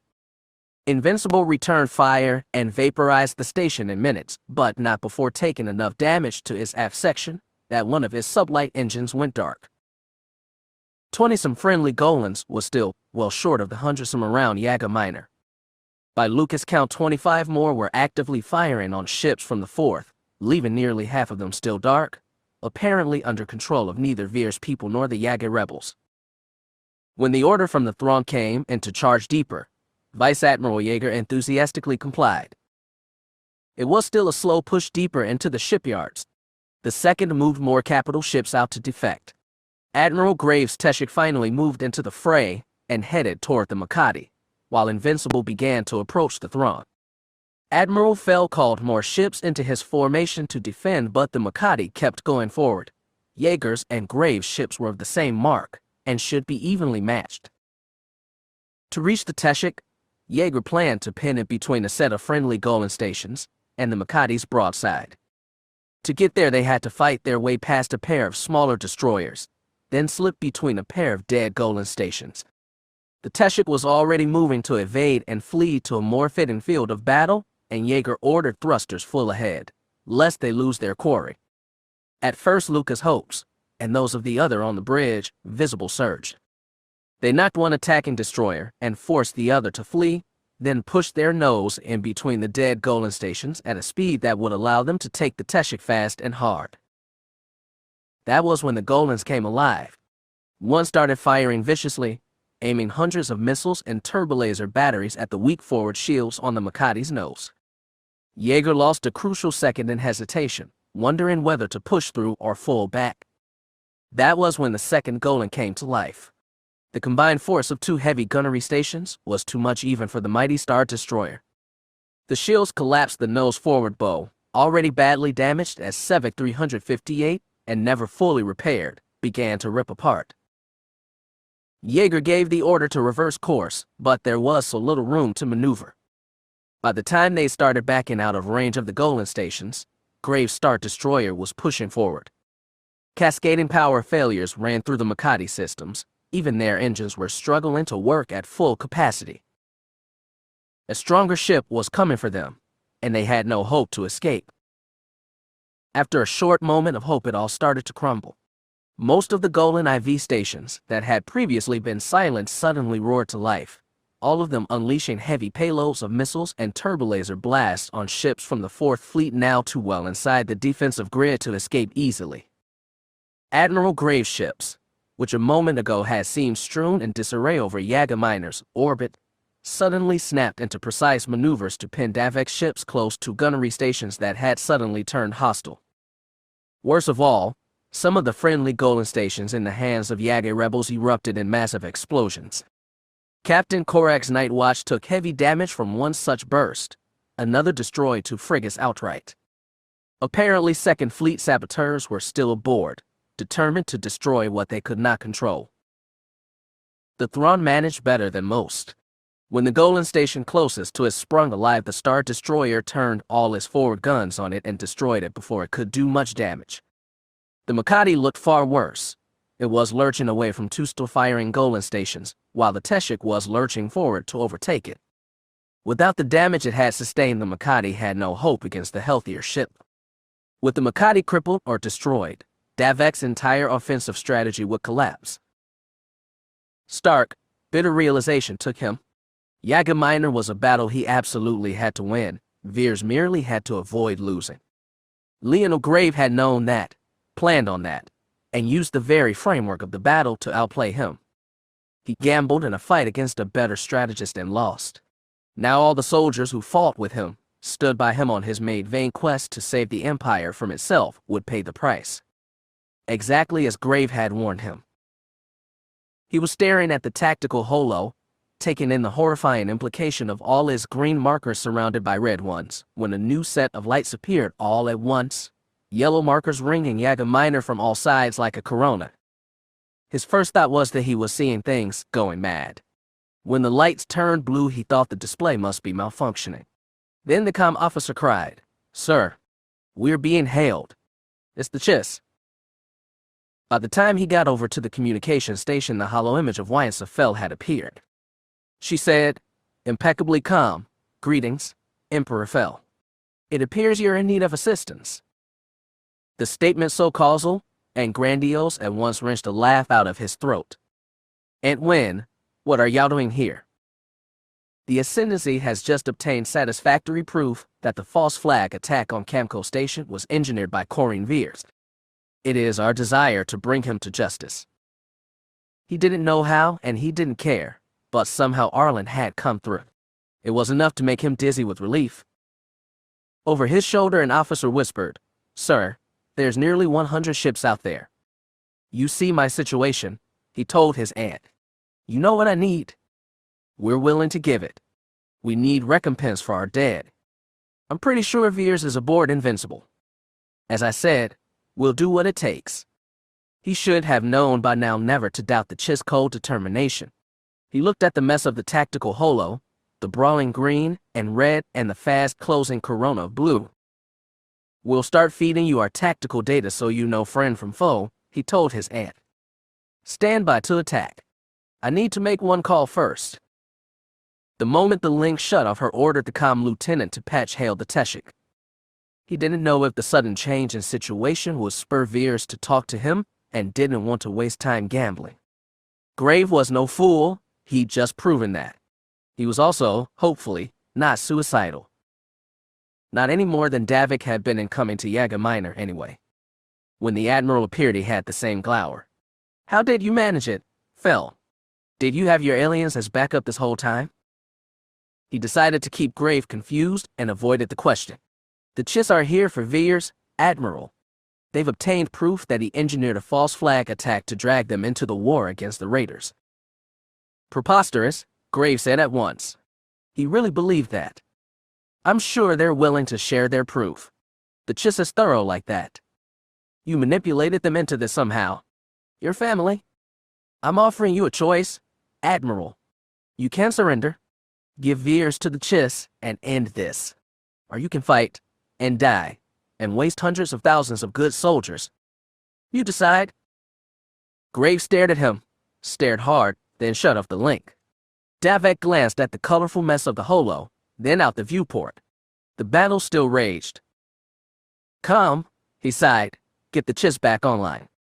As the lieutenant was getting his end back online, the tactical officer reported, Sir, something's changed. Invincible is moving ahead, full thrusters. Davik glanced back at the holo. The hostile ships had ceased trying to hold Yaga Minor. They were all pushing away from the planet in a vast wave, with Invincible leading the charge. He swung back to the comm console, where his aunt's image was waiting. They won't surrender, and they won't stand their ground. They're making a run for it. All of them. With your permission, Admiral Fel, we will engage. You've got it. Weinson nodded curtly and killed the link. After that, all Davik could really do was watch. He'd seen the Chiss fight at Sevic 358. They'd been a vengeful storm then, but now that they found the one who truly attacked them, they were even fiercer. Their Darkhold destroyers overtook Davik's ships, firing expertly as Veers destroyers and Golan stations, but avoiding ones aligned with Davik. Some of Veers' ships surrendered, even as Invincible, and the Teshik bravely kept pressing for the edge of Yaga Minor's gravity well. Davik ordered the Thrawn to move and intercept the Invincible, knowing his ship was still one of the most likely to stop Veers. The Chiss attack ships swarmed like angry flicknets all around Veers' ship, and a half-dozen destroyers arrived to pound it. By the time the Thrawn joined the fight, the Superstar Destroyer's pale new hull was pockmarked with hundreds of black craters as his shields suffered cascade failure. His guns fired madly, even destroying one Chiss ship outright. And yet, despite all that, Veers' ship was an unstoppable behemoth. The Thrawn's shields withered under a sustained assault by thousands of concussion missiles. Soon his hull, too, was being torn apart. The Chiss didn't relent their attack, and neither did Davik, even as alarms wailed, and damage reports flooded in from all parts of the ship. And then, suddenly, Invincible was gone, flung off into hyperspace and safety. As condition assessment bounced across the bridge, Davik staggered over to Tactical, where the holo said more than words could. Over 20 ships from the Second Fleet had surrendered. 30 more had been destroyed by the Chiss. A mere 8-star destroyers had escaped the Yaga system, including both the Teshik and Invincible. The battle had been won. For all the losses, the Fourth had taken they seized hold of Yaga Minor. Davik's forces now stood in possession of the Empire's twin pillars as well as its capital.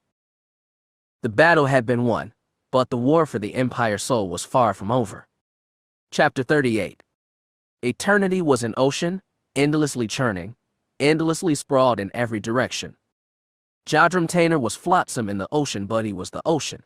He knew every other speck of mind that had been absorbed into Abeloth's being over endless centuries.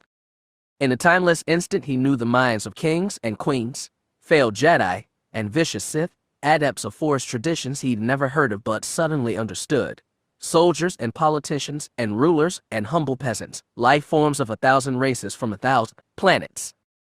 He was them and they were him, and they were all Abelleth. But Abelleth was more than them. She absorbed their knowledge, their memory, their essence, but there was a hard core that remained unchanged by it all, and bent the wills of all the assimilated souls. He understood that core as he understood all the other souls who become her. The horrible transformation that had birthed her had come from love. She'd wanted to be like the father and son and daughter, to live like them and be with them forever. She'd wanted to be greater than she was. It was a selfish love, but love all the same, and the core of Jadram that remained understood that love and resonated with it.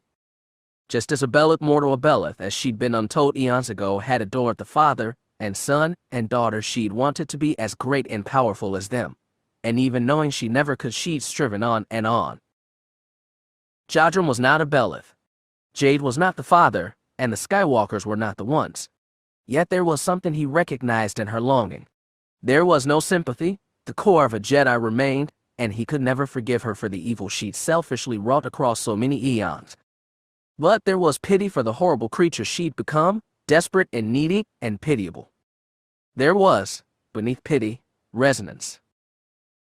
Perhaps that was why he felt like he was floating near the surface of the ocean that was Abelleth, so close to where her waters met the world.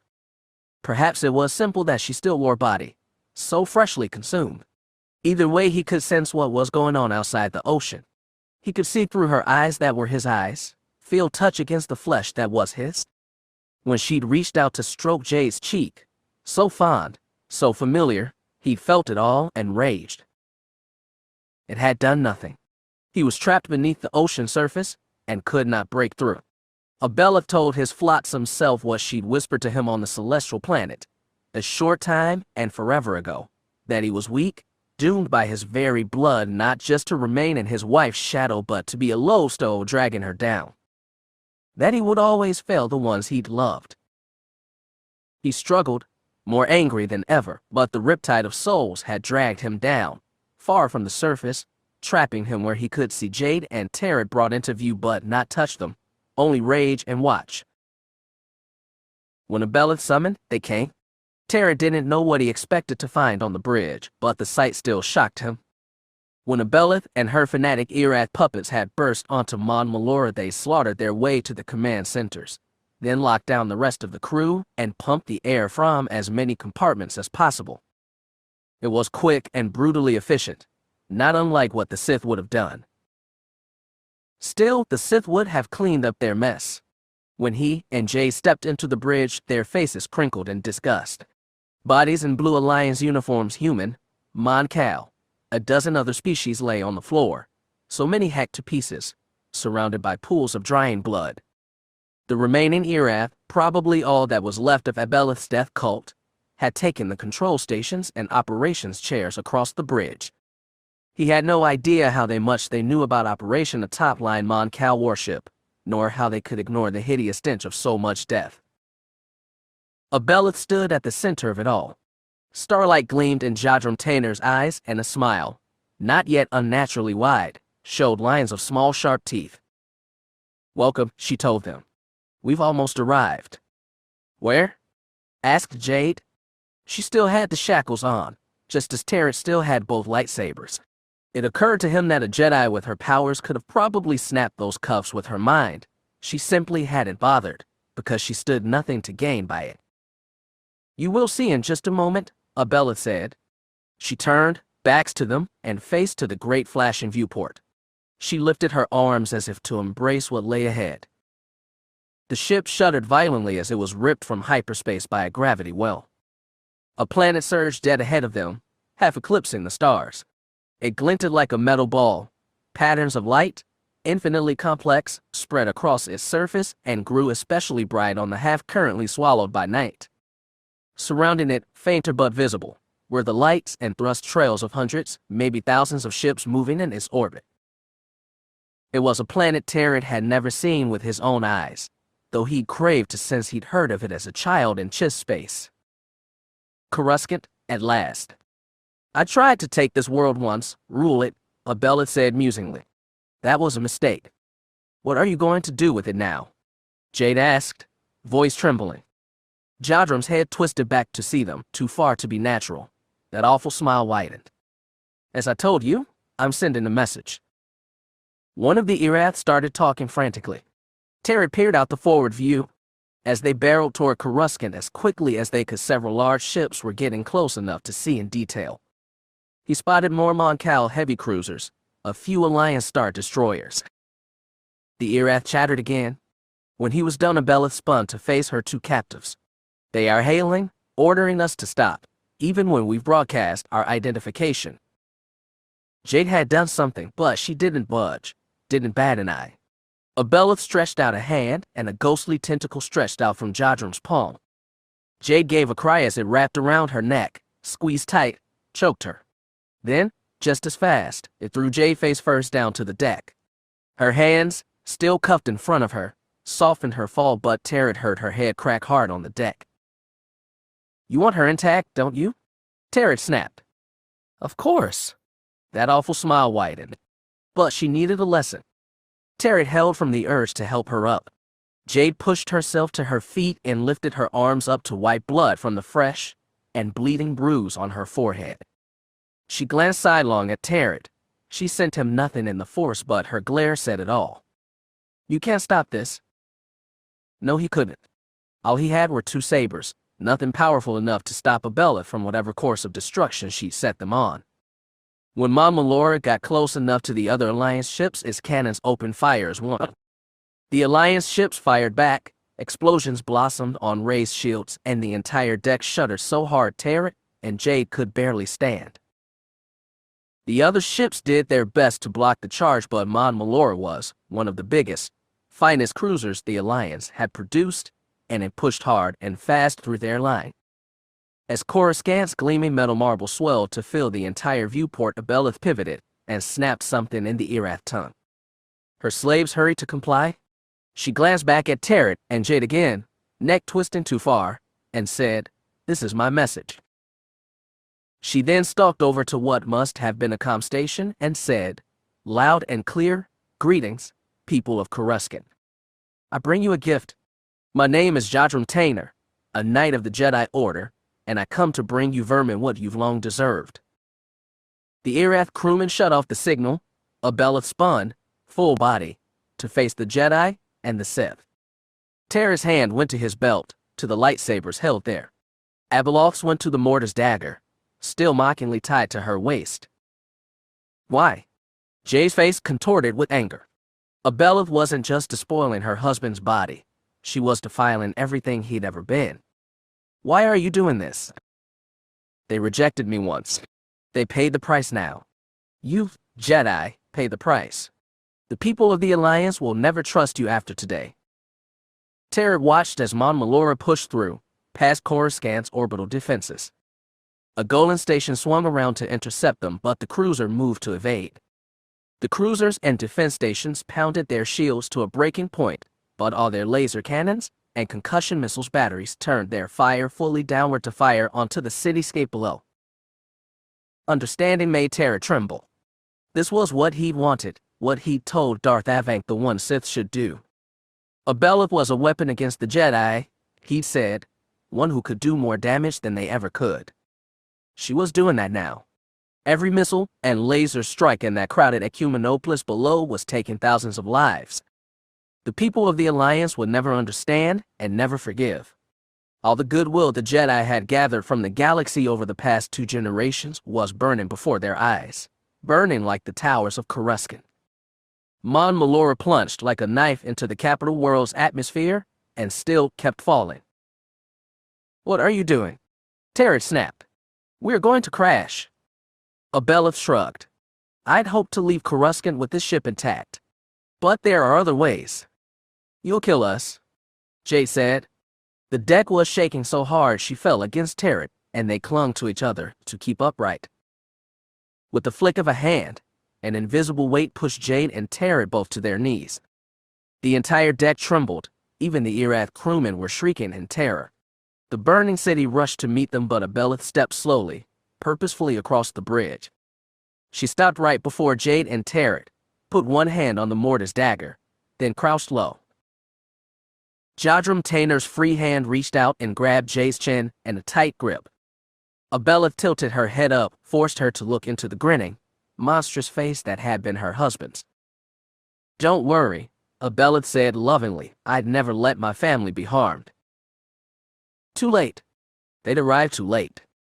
Despite Alana's warning and the orbital defense Kira Esh had hastily thrown together, Mon Mothma had cut a savage line through the Alliance ships that had come to block it, then continued onward, firing madly at Kuskin below. The Alliance defenders and the countless civilian ships still over Kuskin were in such disarray it took little effort for Alana's shuttle to weave its way close to the planet. She strained over the pilot's shoulder to see for herself the horror she couldn't stop. The Alliance ship still attacking his rear had blown out most of Mon Mothma's engines, but that did nothing to stop its plunge into the planet's gravity well, through its atmosphere, towards the surface that was already burning after heavy bombardment. Jade is on that ship, Alana whispered to the master beside her. I can feel it. And Abell asked K-Kruk. I can feel immense power. Awful power. Can't you? Mournfully, the Whiffin nodded a shaggy head. Alana had never felt so helpless in her life, not even as a child when she'd watched the man who claimed to be her father wreak havoc in her name. Mon Mothma plunged toward the planet and shrunk so small it disappeared from view. Then the bright explosion of impact blossomed and burned in the atmosphere. Alana sucked in breath as she felt the loss of life, probably millions. I don't understand, rasped the apprentice Jedi flying the shuttle. Did Abell destroy herself? I can still feel her power below, said K-Kruk. Can't you? I can, Alana said, and then she felt something else, something impossible and hopeful. I feel Jade too. How can that be? Asked the Whiffit. I don't know. She reached out and squeezed the pilot's shoulder. Take us down there. Please? The apprentice, just a teenager, all they had left after sending all their knights and masters from Ossus, nodded unsteadily and sent their shuttle in a downward dive toward the still burning fires and black smoke that scarred the surface of the planet. As they dropped into the atmosphere, she saw it all. Kuskin was burning. Fires blazed high as mountains, casting pillars of great smoke into the sky. Ash choked the air, blown like curtains of gusts of hot wind. Great towers, miles high, slanted and fell, crashing, spreading more destruction. The world reeked of scorched death beyond measure. It was all as her vision had shown her, and this time Alana had been unable to stop it. In the awful seconds of Mon Mothma's fall, Jade had tried to call on the Force to stop its crashing, as she had with that hauler on Fingrin, but the ship was vastly larger and breaking apart around her. She tried, nonetheless, to concentrate, to fall into the Force and surrender to it, and by surrendering make use of its mighty power, and just as she'd started to feel that strength, she felt Abell's too. That timeless monster had used all her own power, greater than anything any Skywalker had ever known, to throw the warship into the city below. And, just as his nose smashed into the fight-mile-high tower, Abell withdrew all her power, and used it for a single goal. As the ship and city exploded all around them, she raised an invincible bubble around herself, Tarot, and Jade. Then all Jade knew was fire and light. She squeezed her eyes shut and curled herself into a ball, face against knees, still bound, hands over the back of her head, the best she could do. Everything shook around her so hard she lost consciousness. When it came back quicker than it had after the sun blast, she was no longer curled up. She was lying flat on a preserved slab of Mon Mothma's bridge deck. Mountains of twisted debris rose on all sides around them. Fire rose from the mountains, and black smoke rose from the fire. Ash swirled on hot wind, stuck to her sweat-slick face, and caught her eyes. She wiped them clear as best she could and spun around on unstable legs. She saw Warren lying face down 5 meters away. Equidistant from them both, the last point in the triangle, was Abell. Jodrum's body stood upright, unharmed by the crash, unbothered by the blazing inferno. Those eyes took in the scene with dispassion, the fire, the smoke, the endless wreckage of a murdered city, the Sith lion half-conscious, barely preserved amidst it all. Then Jodrum's face turned to her, and for a fleeting second she felt him. She felt his confusion, his pain, his all-consuming need to do something to save her. Then Abell shoved his presence deep down, and it was only her looking through Jadrum's eyes. Jade remembered what her grandfather had said about his love. He'd been able to reach into Abelleth, pull her out, save her from the eternal torture of being alive and helpless within that monstrous being. Something had weakened Abelleth's hold over all her constituent parts, probably the strain of protecting the three of them from the monstrous crash. Even now she was calling on the Force to push away the intense heat of the surrounding inferno that would have otherwise baked them all where they stood. She had power beyond any Jedi or Sith, but she still had limits. Abelleth was back in control now. She walked up to Tarrant and, with the flick of a hand, picked him off his stomach and dropped him on his feet. The Chiss wavered but balanced. He looked around at the destruction, and his face went slack in shock. She remembered what Warren had said long ago, about how he longed to see the spires and splendor of Kuskin. It was burning all around him now. "The message is delivered," Abelleth said. "Now come. We will find a new ship and leave this place, together." "We're not becoming your family," Jade said. She stepped carefully over the wreckage-strewn slice of deck and reached out again for Jadrum. She felt him, faintly, still inside Abelleth, still trying to push through to the surface of her weakened awareness. Abelleth felt it too. She shoved him down again. Terrence straightened himself and stepped closer to her. "Where do you expect to go? How do we get away from all this?" "I will take us out of the inferno," said Abelleth. "Step away from me and die by fire and smoke." "We'll never go with you," Jade shouted. Jadrum's head shook mournfully. "There's no other place for you, Skywalker." "She's right, Jade," Terry called. "Warren." Surprised, the name escaped her lips. "I am at Warren." His features hardened and he stepped right beside Abelleth. Exhausted as she was, Abelleth glowed with triumph. "He's right, Skywalker. Come with us and become more than what you are." Terran moved fast. One hand plucked his lightsaber from his belt.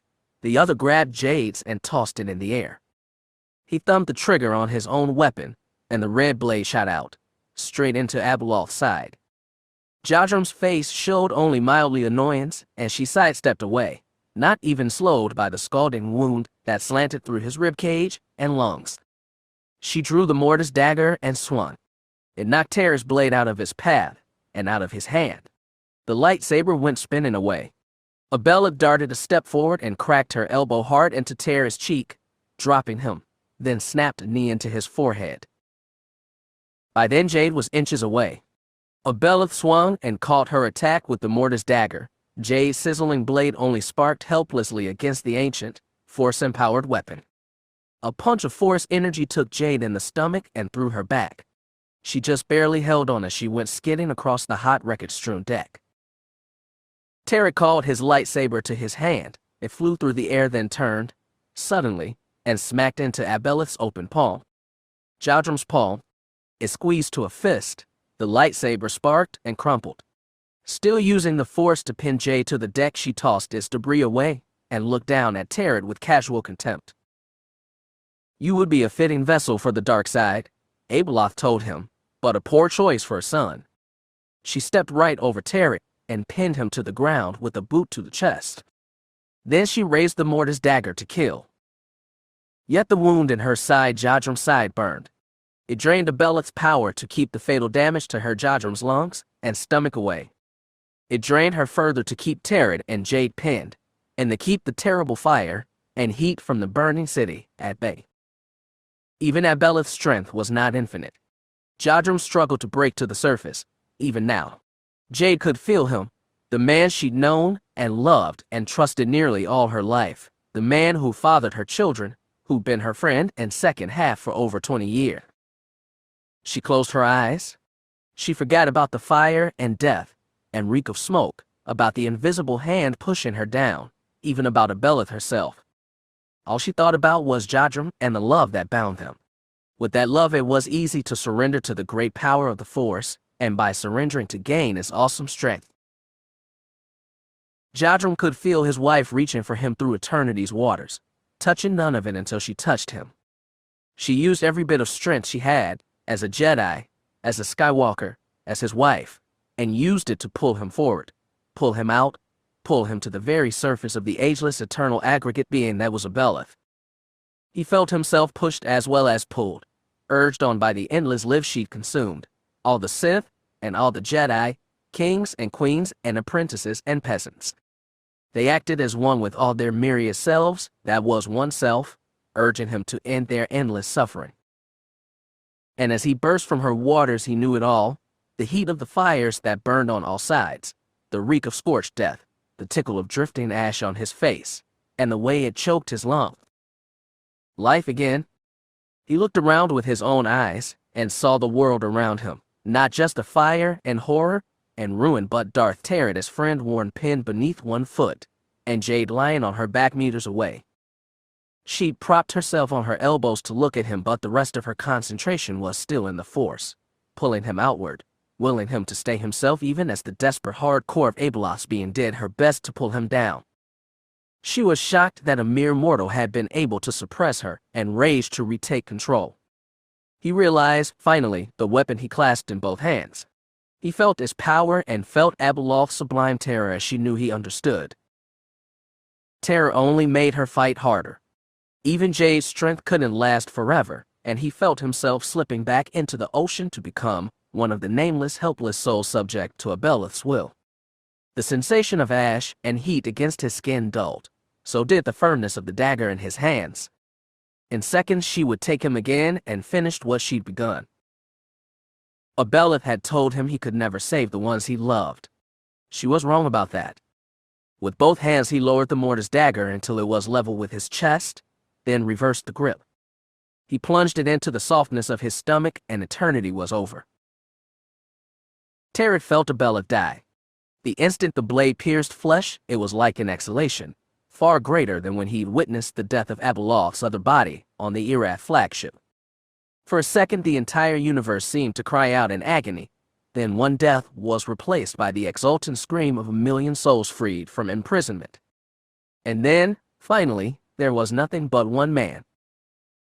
Terce knew that Jade had pulled Jadram's awareness to the surface, allowing him to regain control over his own body for a few fleeting seconds. She'd seen the twinkle of starlight dwindle from his eyes, replaced by the soul of the man he called friend all those years ago. In coming to himself, Jadram had understood everything in 1 second, and made the only choice he could. The mortar's dagger slipped right below his sternum, and all the way through. Its bloody metal point jutted out from Jadram's lower back. The Jedi stepped off Terce's chest, stumbled, and fell. Jadram was still alive, barely. His wounds would kill him in minutes, but Abell was gone from his body. He was himself again. Jade knew it and scrambled across the wreckage and half fell over her husband. Soot-stained hair spread over his bloody chest and she clasped one hand tight. Terce staggered to his feet. Without Abell's immense strength, the heat from the fires around them was starting to rise. In minutes they'd be scalded. He spun around frantically, looking for some escape, knowing none would come. They would die here in agony, but at least they killed Abell forever. That was something. It had to be. Then a ship dropped down from above. Terce felt a gust of air push the encroaching heat away, a gust not only from the ship's downward repulsors but from the Force. The ship sat 10 meters over the battlefield, but 2 bodies dropped from it anyway, trailing brown robes as they fell. They landed, Force assisted and feet first, on the ground behind Jade. One was a massive whiffet, tusked and long-furred.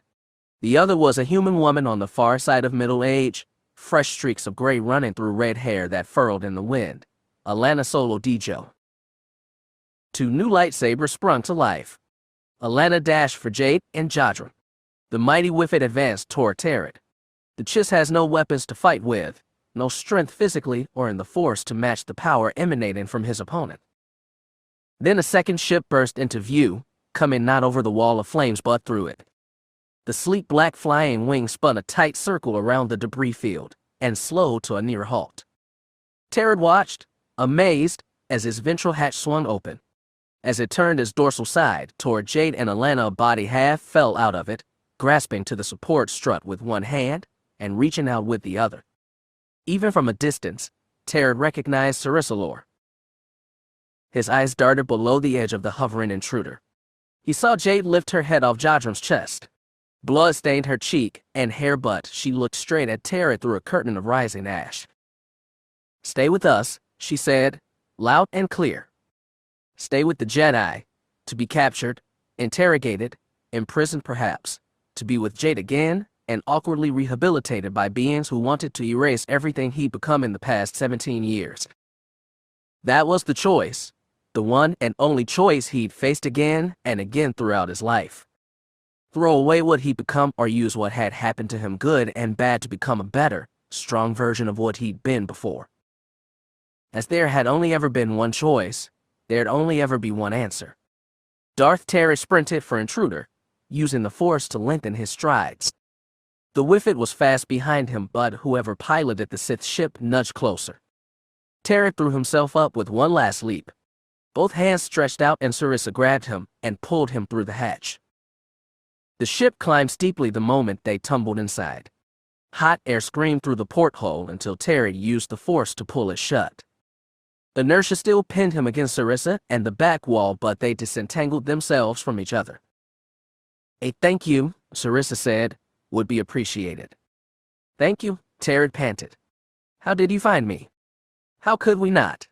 The Happen woman said. "What about Abell? Is she dead?" He nodded. "Skywalker did it. And her husband. Are they dead?" "He is. She isn't." "Pity," she sniffed. "Who's flying the ship?" "Who do you think?" Sarissa started crawling for the exit portal. Terce followed, and one after another they pulled themselves into the cockpit.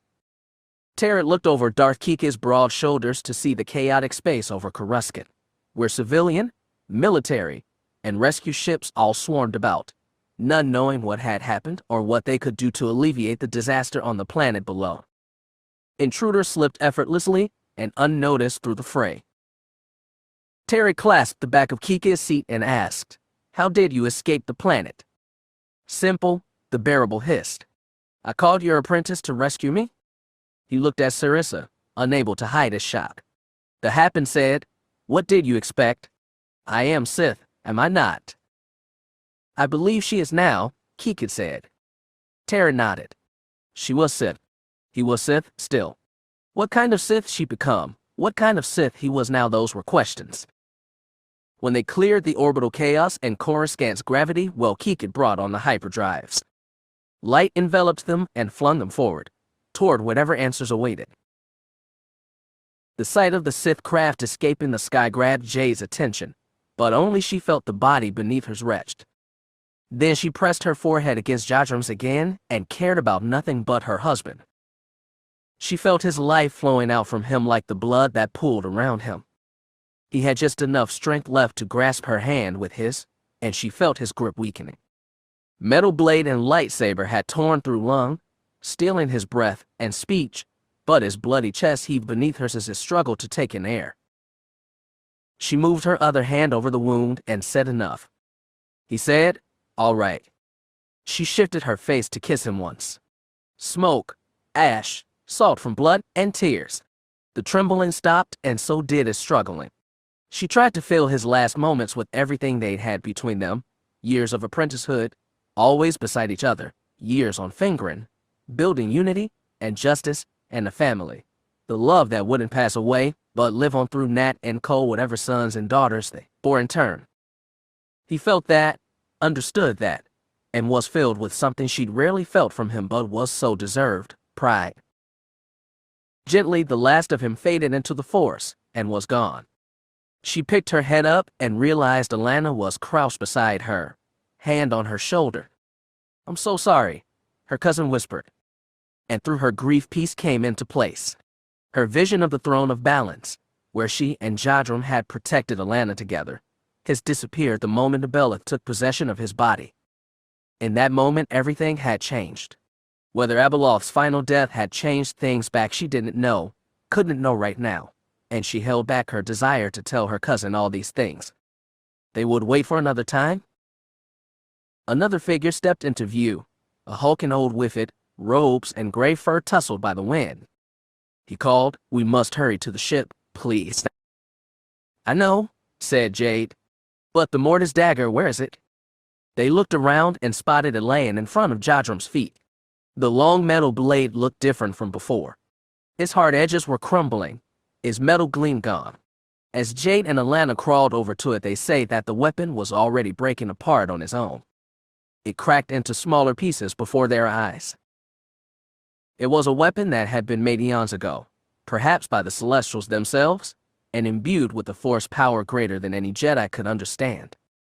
Whatever purpose it had been made for to control Abell and the Ones, perhaps it seemed to know when its job was done.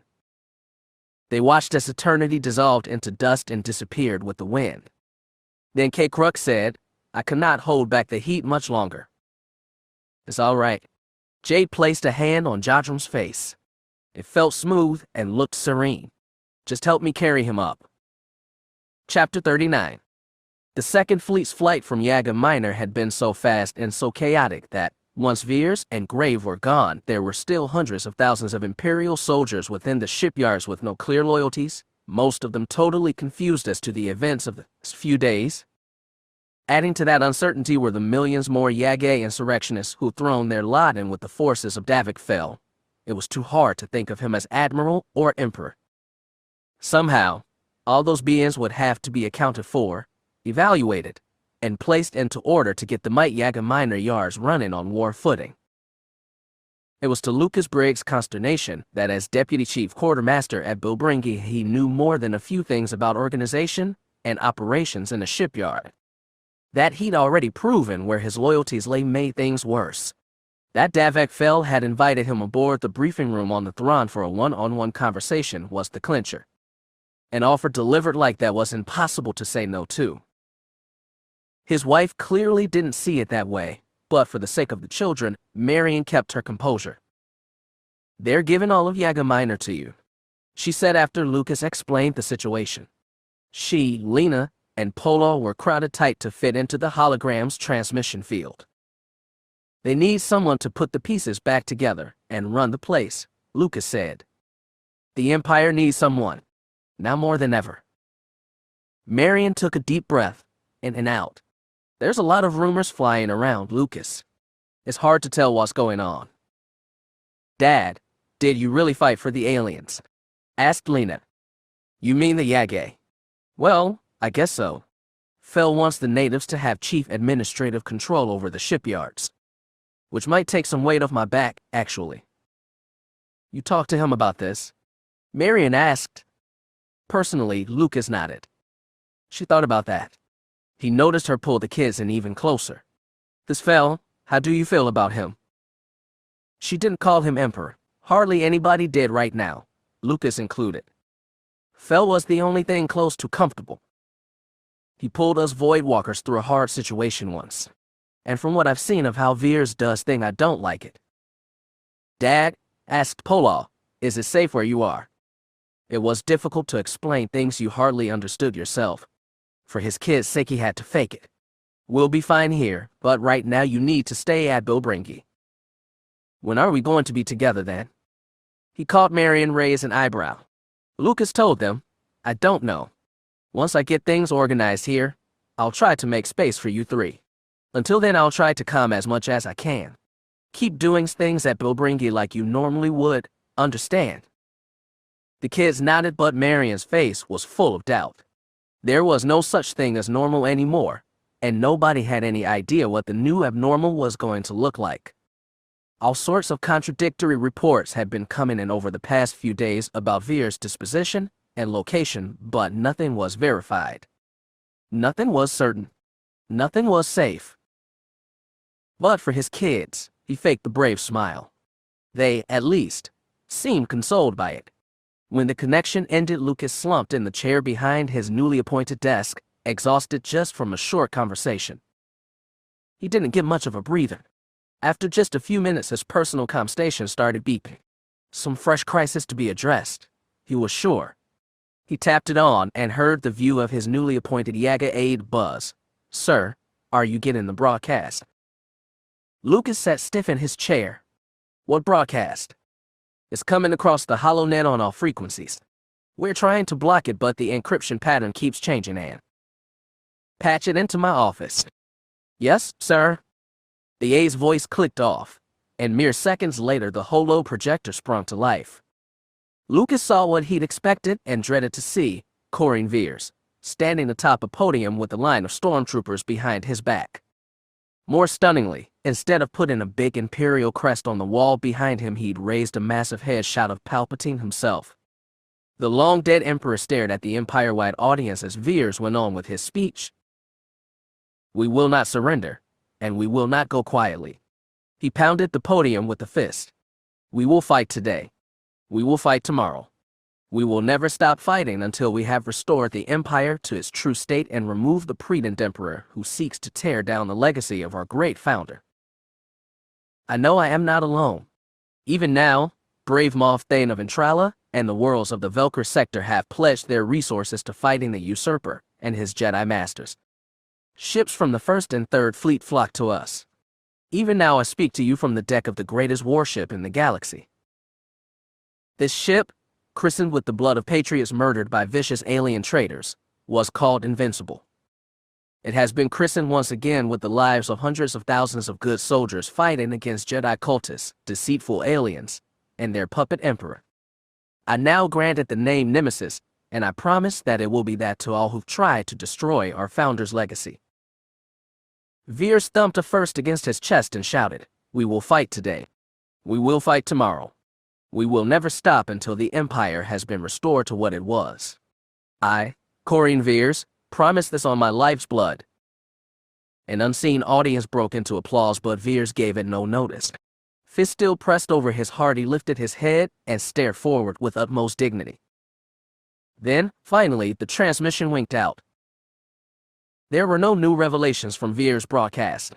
What little specifics he'd given had, more or less, jarred with the scattered intel reports Davek's people had been gathering since Yaga Minor, though as expected Veers had twisted some facts to his purpose. While the 3rd Fleet's Admiral Mirv had, after much delay, pledged his allegiance to Bastion and Emperor Fel, a number of his captains had abandoned their posts and run to the Velkar sector, where Moff Thane was giving Veers and grave shelter. The sheer number of defections made Mirv's intentions and authority suspect. Likewise, while all of the other members of the Moff Council had pledged allegiance to Davik, it was also guaranteed some of them were in communication with Thane and Veers.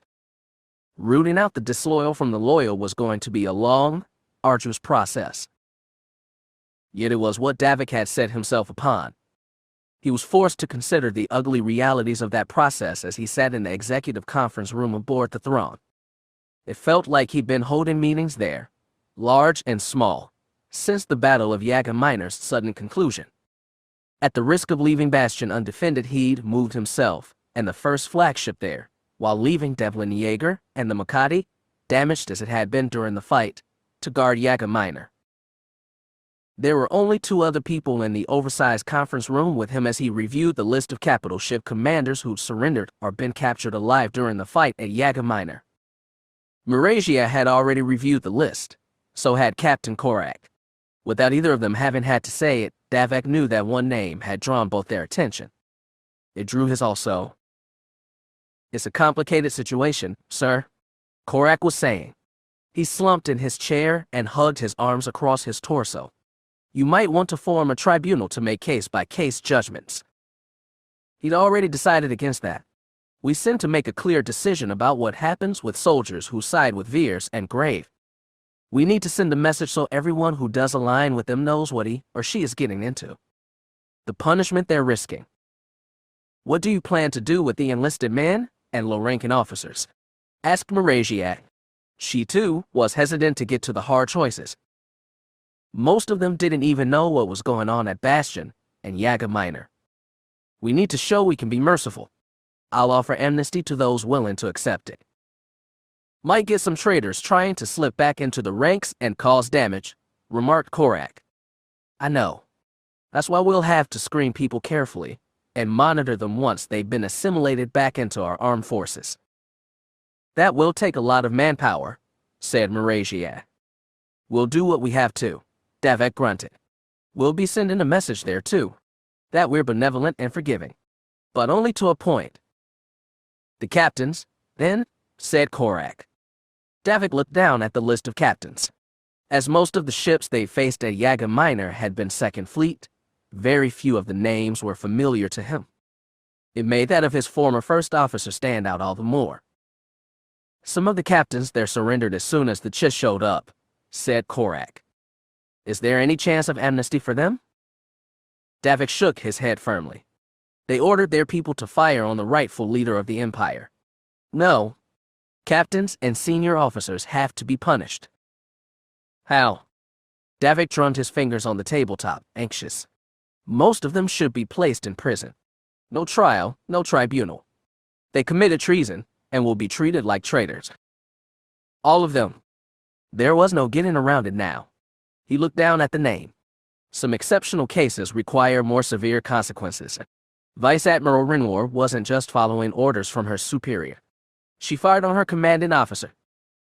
Then what will Yato? Asked Korak. Davik's eyes darted to Maragia. Her lips were a tight-pressed pale line. If he had the damned force, he might be able to get something from her, but right now she wasn't offering a thing. Military law is quite clear on the matter, he told Korak. The punishment is execution. Korak sucked in breath but considered his words before saying, that will send a message, won't it? Yes, it will. It said that no one fired on the Emperor without paying the highest penalty, even if she'd once been his trusted officer. With the Empire on the verge of breaking apart, there could be no room for sentiment or softness. No room for excess mercy going ahead. What about other captains we capture going ahead? Asked Korak. What will happen to them? They know who their rightful emperor is. They won't be able to use the just following orders excuse. They'll fight harder if it's victory or death. If they're smart, they won't fight at all and leave Veers right away. I'm forcing them to make a choice. Loyalty or treason, as simple as that. Korak nodded grimly. He was formulating another question when Davik's comlink buzzed. He brought it to his lips and said, "This is Emperor Fel." It sounded surreal on his lips. The Chiss party had just arrived, sir, his aide said. Should I send them to your conference room?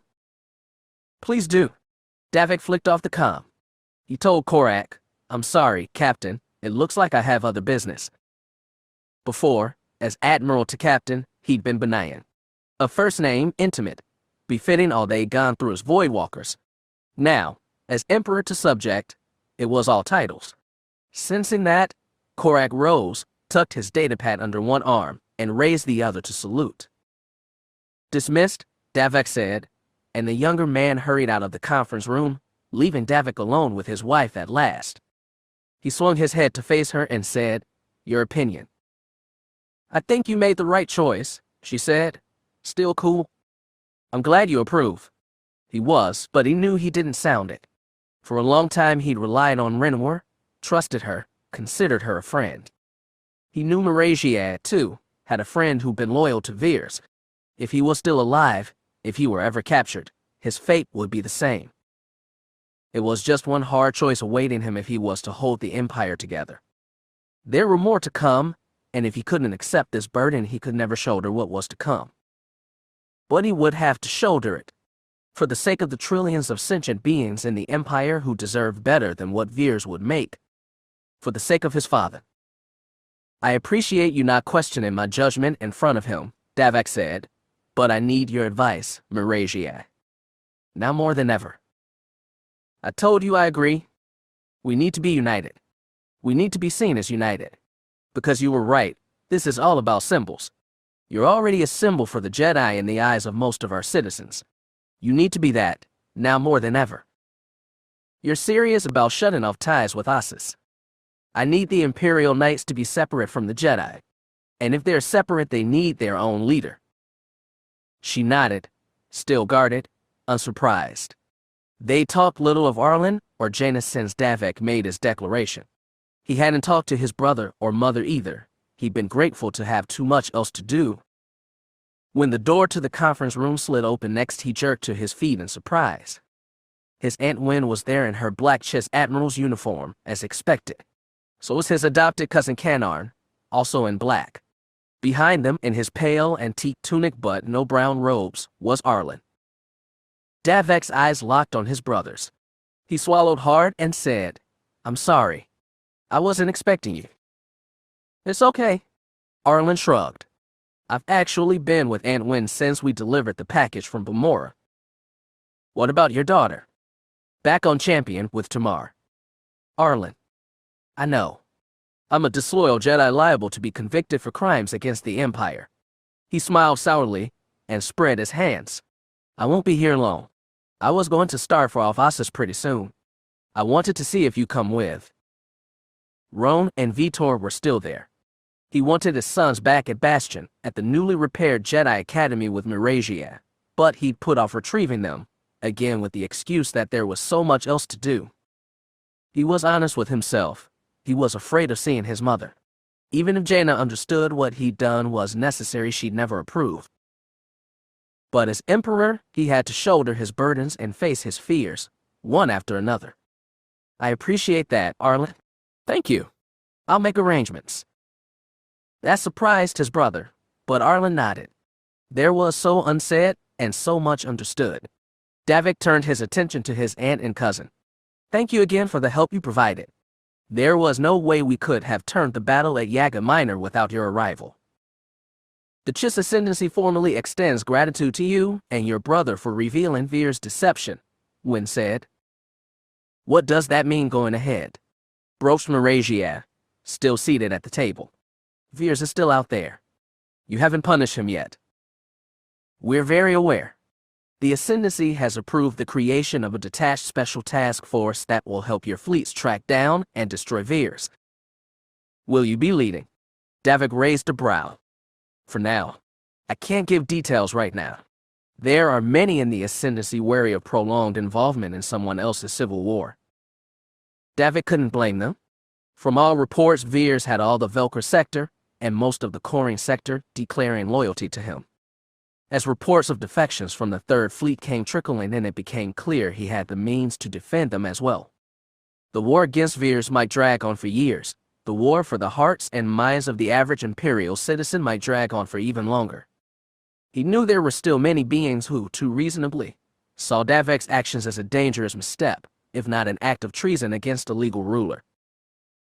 "I'm thankful for your help," he told his aunt, "but the unpleasant reality is that many of our citizens won't see a problem with Veers dragging the Chiss into our war. If we have proof he had Avarice killed, that's something different." "The Imperial agent was captured was surprisingly forthcoming," said Wynn. He explained in detail how he and the Mandalorian staged the false flag on Camco Station. He says he believes Veers was also behind Avarice's assassination, but he had no specific proof. He only believes because a Sith told him so. The reproach in her voice was clear enough. Davik believed, firmly, that Veers and Retor of Qvolt had arranged Avarice's death to pave the way for Veers' ascension, but he still had no proof. "Please, give a copy of what the agent gave you," Davik told Wynn. "From there, we'll compile sufficient evidence to convince people Veers killed Avarice." "Compile?" Arlen's face screwed tight. "You mean fake?" "We will convince our people of what we already know, and in doing so break Veers' claim as rightful ruler," Davik said sternly. "I'm trying to end the civil war as soon as I can, using any method I can." "Yeah, I figured that already." The brothers held hostile gazes. Then Miragia said, "When we go to Asas, we'll be taking our own ship, so we can bring Vtor and Roan back with us." Of course, Arlen's eyes flicked away from Davik's. "I was expecting that. When will you be coming?" "Soon," Davik said. "Very soon. Don't worry." Arlen grunted, faint approval. Davik looked at the mirror-smooth tabletop. It would be hard meeting his mother, but it had to happen. And once it was done, he could take Miragia and his sons back to Bastion, and, mind a little freer of anxiety, set himself to finishing what his father started. He hoped. She forced him to his knees without a gesture, without a warning. Pain shot through his legs as they slammed on the hard black stone of the chamber, but he took it in, accepted it. As a Sith, Darth Crone could do that much at least. He lifted his head to stare up at Darth Wirelock. Her eyes were hard and her face betrayed as little as her Force aura. All he could feel was the raw power of Darth Crate flowing through her, waiting to be used, like a storm cloud about to burst. She was shaming him. He understood that. As Vtor of Qvolt, he never knelt, never bowed, not to anyone. As Darth Crone, he'd only genuflected once, when he'd been brought in the presence of Lord Crate as he dreamed. Even then, deep down, the act had offended the pride that had been bred into him as heir to a centuries-old Kuti house. When it became clear she was waiting for him to speak from this posture of obedience, Darth Crone said, "I did all I could to come to you, Lord Wirelock. I swear I'll do anything to atone for my failure." He tried to make his shame and regret clear in the Force. They were authentic as could be. Arlen Fel, and his pet Mandalorian had beaten him again, far worse than before. He bore the mark of failure on his face, mottled patches of burnt flesh, scars from his own Force lightning, crept up from his right cheek, past his eye, and across his bare scalp. Gone were the hollow star good looks he'd used to charm the upper echelons of the galaxy's business class. On his flight back to Shidu Mod, he'd heard all the reports on the news nets of his supposed murder by the Jedi. It had briefly eclipsed reports from Imperial space before the calamity on Kuskin eclipsed them both. It was humiliating beyond words to see a lifetime of work turned to ash, but he still retained his drive, his anger. Wirelock would see that. Through her, Crate would feel it. They would let him do the work that was needed. He believed that. He clung to that belief on his flight back to the one Sith's hidden base, but now that he stared at her cold and powerful eyes, he finally started to doubt. She asked, "What do you think you can do for us, Lord Crone?" "Vengeance," he said. The word came out without his willing, as though she and Crate were drawing it from his mind. "How? You can never be Vtor for us again?" "I was never Vtor. Even when I only had his name, I was Crone waiting to be born." He believed that with all his soul. She could tell that, surely, but still she looked down on him with cold, discerning eyes. "Ever before we found you, you were prideful. Pride is no sin for one of our kind. No, but you were also vain." She bent low and reached out. A hand marked with red and black tattoos gently ran down the scars of his face. "I won't repair them," he said. "I'll keep them, to remind me of what I've lost. To fuel your vengeance." "Exactly. Allow me to stay on Shidu Mod and grow stronger. I will not fail you again. Is this your promise to Lord Crate?" "It is my promise." She drew her hand back a little, but the tips of her fingers still lightly stroked the scar tissue. "You should know that things will be changing from now on." "Change how?" He had no idea what she meant. "Our hold on the Happen Consortium is about to become much more absolute. It may draw the attention of the Jedi. The perfect opportunity for revenge and obedience." She stabbed her fingernails, splitting skin and drawing blood. "I live to serve Lord Crate." His lip curled, baring teeth. "Remember that well, Darth Crone, and surrender your vanity." "I will. You can be sure of it." "I already am," Darth Wirelock said, and she pressed her whole palm around Crone's skull. Force lightning burst from her hand before he could raise his defenses. Pain exploded in his mind, freezing his limbs, cutting him off from the Force. In his agony, he could feel her direct the destructive energies to dance across his skin, burning his face, making the scars left from Gamora small hints of his new disfigurement. And even in his agony, Darth Crone understood. This was the purging of his vanity, the punishment for his failures, the mark that he was now and forever hers to command. In the weeks since her granddaughter's death, the pain of loss had gradually receded. Demia Lore forced herself to go about the business of directing the Hapes Consortium as she had for 30 years. She'd resumed the normal duties of listening to the fawning of the Duchess and punishing those who stepped too far in their corruption. She listened to Lenore Chalk's briefing every morning as she stood on her private balcony, looking out at the ocean. Somewhere in those waters, what was left of Sarissa drifted. She knew that the girl had brought her fate on herself just as her mother before her. Demia did not regret the act, only its necessity. Yet despite it all, she was tried. The work of ruling no longer brought satisfaction. There was some solace to be had. For 30 years she'd led the consortium to a path of total isolation from galactic affairs and felt more glad of it now than ever. The consortium was hermetic but not blind. Its listening posts picked up all the gruesome details of the Raider attacks on Imperial space, the murder of its leaders, and the ferocious civil war in which the Jedi, predictably, were in the middle. Then had come the news of the disaster on Kuskin. She still wasn't clear on the facts, only that one of the Alliance's greatest warships had fired on the Ecumenopolis before crashing into the planet, killing millions. Rumor placed the Jedi in the middle of that too. Some even said they caused it.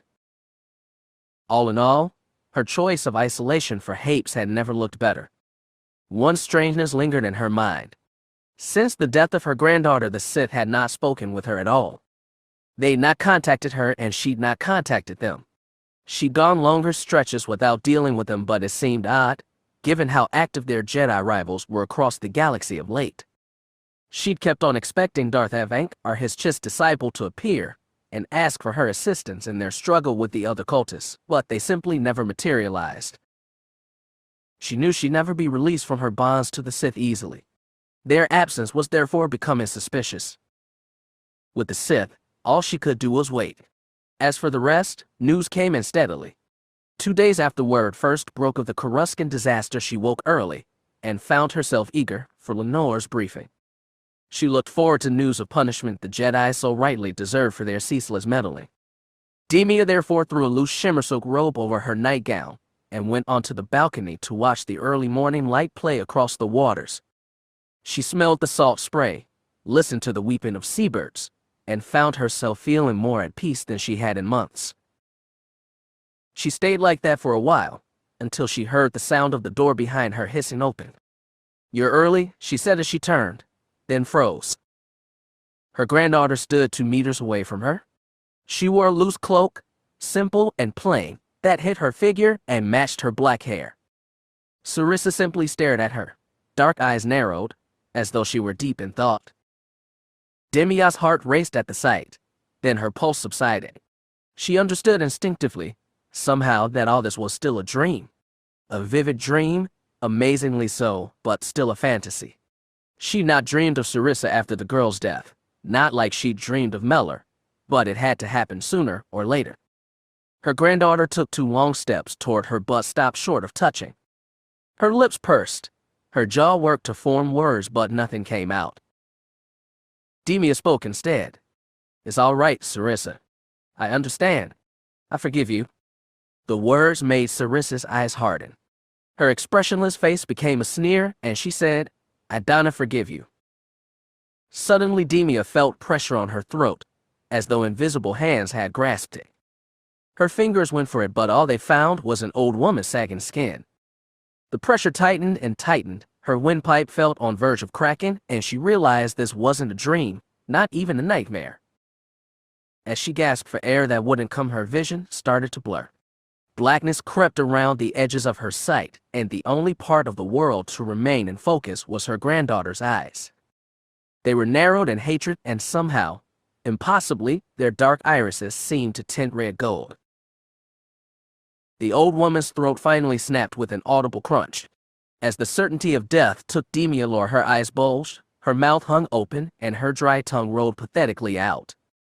As the last breath left her lungs, the old queen released her death rattle, and her arms fell limp at her sides. Sarissa released her and let her collapse on the balcony in a puddle of her own robes.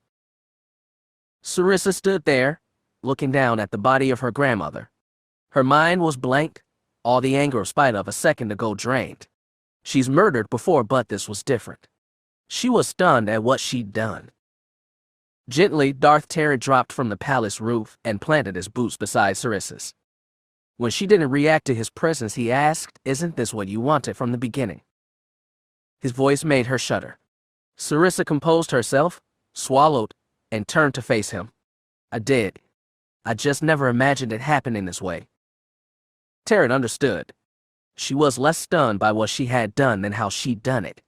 Sarissa's natural instincts, her pride, her ambition, her long smoldering spite impelled her to the dark side, but she still had little control over her powers. She merely let her instincts surge through her and used what they provided with little conscious thought. You are now queen, Terce said, but you are a long way from being a Sith Lord. I know. I'm ready to learn. And your aims for the Hapes Consortium. I'm ready to remake it. Those are two great tasks. Are you sure you're ready to undertake them at once? She scowled. If you didn't think I was, you wouldn't have let me kill her. I will become queen and Sith at the same time. They're not two tasks, they're one and the same. Darth Wirelock, he thought, would be very pleased to hear that. Your training should be quite unique. Will you be doing it? Are you still my master? Do you still want to be my apprentice? Surprise flicked over her face for a second. She wasn't expecting to be given a choice. Yes. Why? Hesitation, again for but a second. You've changed since we came back. How? He felt it, known it, but never quite found the words to explain it to himself. She looked at him and considered. You seem as though you've broken whatever chains held you to the person you once were. You seem more a Sith than before. That's why I want you to train me. I want to leave what I was behind. And become what? She lifted her head proudly. A better, stronger version of what I was. Terry couldn't restrain a smile. That was the core of this girl that had reminded him so much of himself from the beginning. She was right. After the hunt for Abell and its climax amidst the burning ruins of Kuskin, he felt that something in him had been forged anew. The weak but driven Jedi apprentice of 20 years ago was long gone, but so was the uncertain Sith who cowered before the power of Darth Avonk. He was a new Sith, his own Sith, and no matter how hard Darth Wirelock and Crate's other acolytes tried to bend Sarissa to their will, Terra knew that she, too, would never be fully tamed. I believe there is much I can teach you, and much we do for each other, he said, and to his satisfaction, Sarissa smiled back. Chapter 40. The late afternoon sun dyed the arid landscape red gold, and slanted warm light through the tall, narrow windows of the Jedi Temple on Ossus. As she walked down the corridor, Alana stepped into gilded light, back to shadow, through light and shadow again. Tanith Zel walked alongside her. The younger woman had just returned from an intelligence-gathering mission on the edge of Happen space and had come back with yet another revelation to rock Alana's world. None of our spies know anything about where Sarissa was this whole time, Tanith was saying. She didn't say anything in her coronation speech either, only that she would avenge the people who killed her grandmother. Is there any doubt she killed Demia? There's no proof either way. Someone else could have killed Demia and set Sarissa up as a puppet. Is that likely? What do we really know about Sarissa? Not enough. Alana sighed. Even by the standards of treacherous Happen court politics, it was incredible that a queen might be killed and replaced by her own granddaughter. Sarissa was still a teenager, which made it possible she was a pawn of someone else, perhaps the Sith, but Alana was skeptical. Alana herself had been a 17-year-old Happen princess once, and at that age, she'd been nobody's naive pawn. She doubted Sarissa was either. What kind of ceremony did they give Demia? She asked Tanith. A grand one. Thousands of mourners got to see her lie in state, including your spies. What did they make of the body? Tanith shook her head. The official cause was poisoning. There didn't seem to be physical damage, but that sort of things is easy to cover up. Alana hummed neutrally. It had taken a lot of Jedi equanimity not to hate Demia Lord these past 30 years. Tanith, who lost both parents in the Happen secession, had never hesitated to loathe the usurper queen. Most of the men and women on New Hapes would be celebrating the news. For Alana, it only brought grim uncertainty. There was more than enough of that already. The events on Kuskin had cast the Alliance into chaos, and the Jedi were at the heart of it. Kir Esh was so busy fighting off no confidence votes in the Senate that he hadn't been able to speak to Alana in days. Grandmaster Lobaka was on his way back to the unknown regions to try and sort all this out, but Alana didn't know how much he could do. The millions of Alliance citizens who lost loved ones on Kuskin would never understand what Abell was or how the Jedi had stopped her. They'd only understand that broadcast, made with poor Jadram's face, and blame the Jedi for their suffering. It was that monster's last, worst revenge. Alana let Tanith go and rounded a corner into one of the garden atria built into the sloping side of the temple pyramid. The transparent steel windows looked out on the setting sun, and the harsh desert landscape, and the red light washed away all the varied colors of the plants and flowers artfully arrayed along winding, meditative paths. Alana only had to reach out slightly in the forest to find the proper way. At the center of the garden, a stream trickled into a shallow pool rimmed by rocks. Jade was there, draped in brown robes and seated cross-legged on one stone jutting out toward the center of the pool.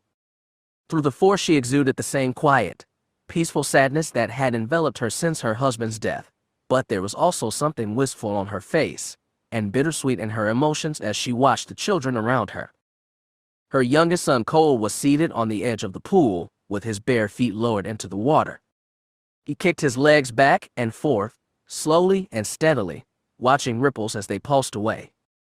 Nat was off to the side, seated on a short bench with Roan Fel. The two boys were playing some kind of game with black and white stones between them. The boys were distant cousins, and, best Alana knew, hadn't seen each other in years, but seemed content to be around each other. Perhaps, in a strange way, the three boys were taking consolation in their shared uncertainty. Alana walked past Cole, Nat, and Roan to Jade. She crouched down on the rock beside her cousin and said, "You've almost got them all. Where's Vtor?" "Taking a walk with his grandmother." Jade gestured to one of the pathways leading off into the leafy garden. "After what happened on Bastion, they have a lot to talk about. I bet he's still missing Marie." "That too. Do you know when they're set to arrive?" "Soon," Jade said simply, and looked over at Nat and Roan playing their game. She didn't have to say that she was glad to have the Fel boys here to distract her sons from their grief. As Jadram had passed peacefully into the forest, his dying hadn't left the boys scarred and frightened as Jade had been after her mother's murder by Darth Zoran. Still, they were disconsolate. At just 3 years old, Cole could barely even grasp what death was. Nat, 4 years wiser and more mature, could still only grasp some of it. Neither of them knew the how of Jadram's death, or that their father's name was undeserving being used as a curse across 1,000 worlds. One day they'd have to learn, and Alana could see the burden of that future revelation in Jay's eyes. It seemed to Alana a sad fate that so many descendants of Anakin Skywalker grew up under the pain of loss. Luke had lost his mother and step-parents and learned too late the truth of his father. Ben had lost his mother, Jade hers, and now Cole and Nat would grow up in the shadow of their lost father. Alana, in turn, had lost her own father after seeing him transmuted into something awful, and had felt estranged from her mother for many years. Only Jana and her descendants seemed blessed by an undivided family, but even that was coming to an end. "When will the Grand Master be back?"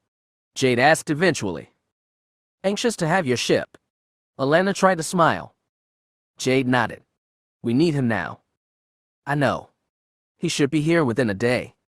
Jade nodded again and looked down at the shallow pool. Call's still steady kicks distorted their reflections in constant rhythm. Just watching the water, the ripples and changes, brought to mind what Alana had really come here to talk about. From the way she stared thoughtfully into the water, Jade might have been thinking about it too.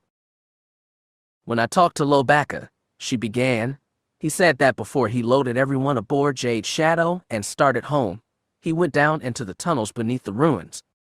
He retraced his steps back to the pool you found." "The pool of knowledge?" whispered Jade. "Did he look into it?" Alana nodded grimly.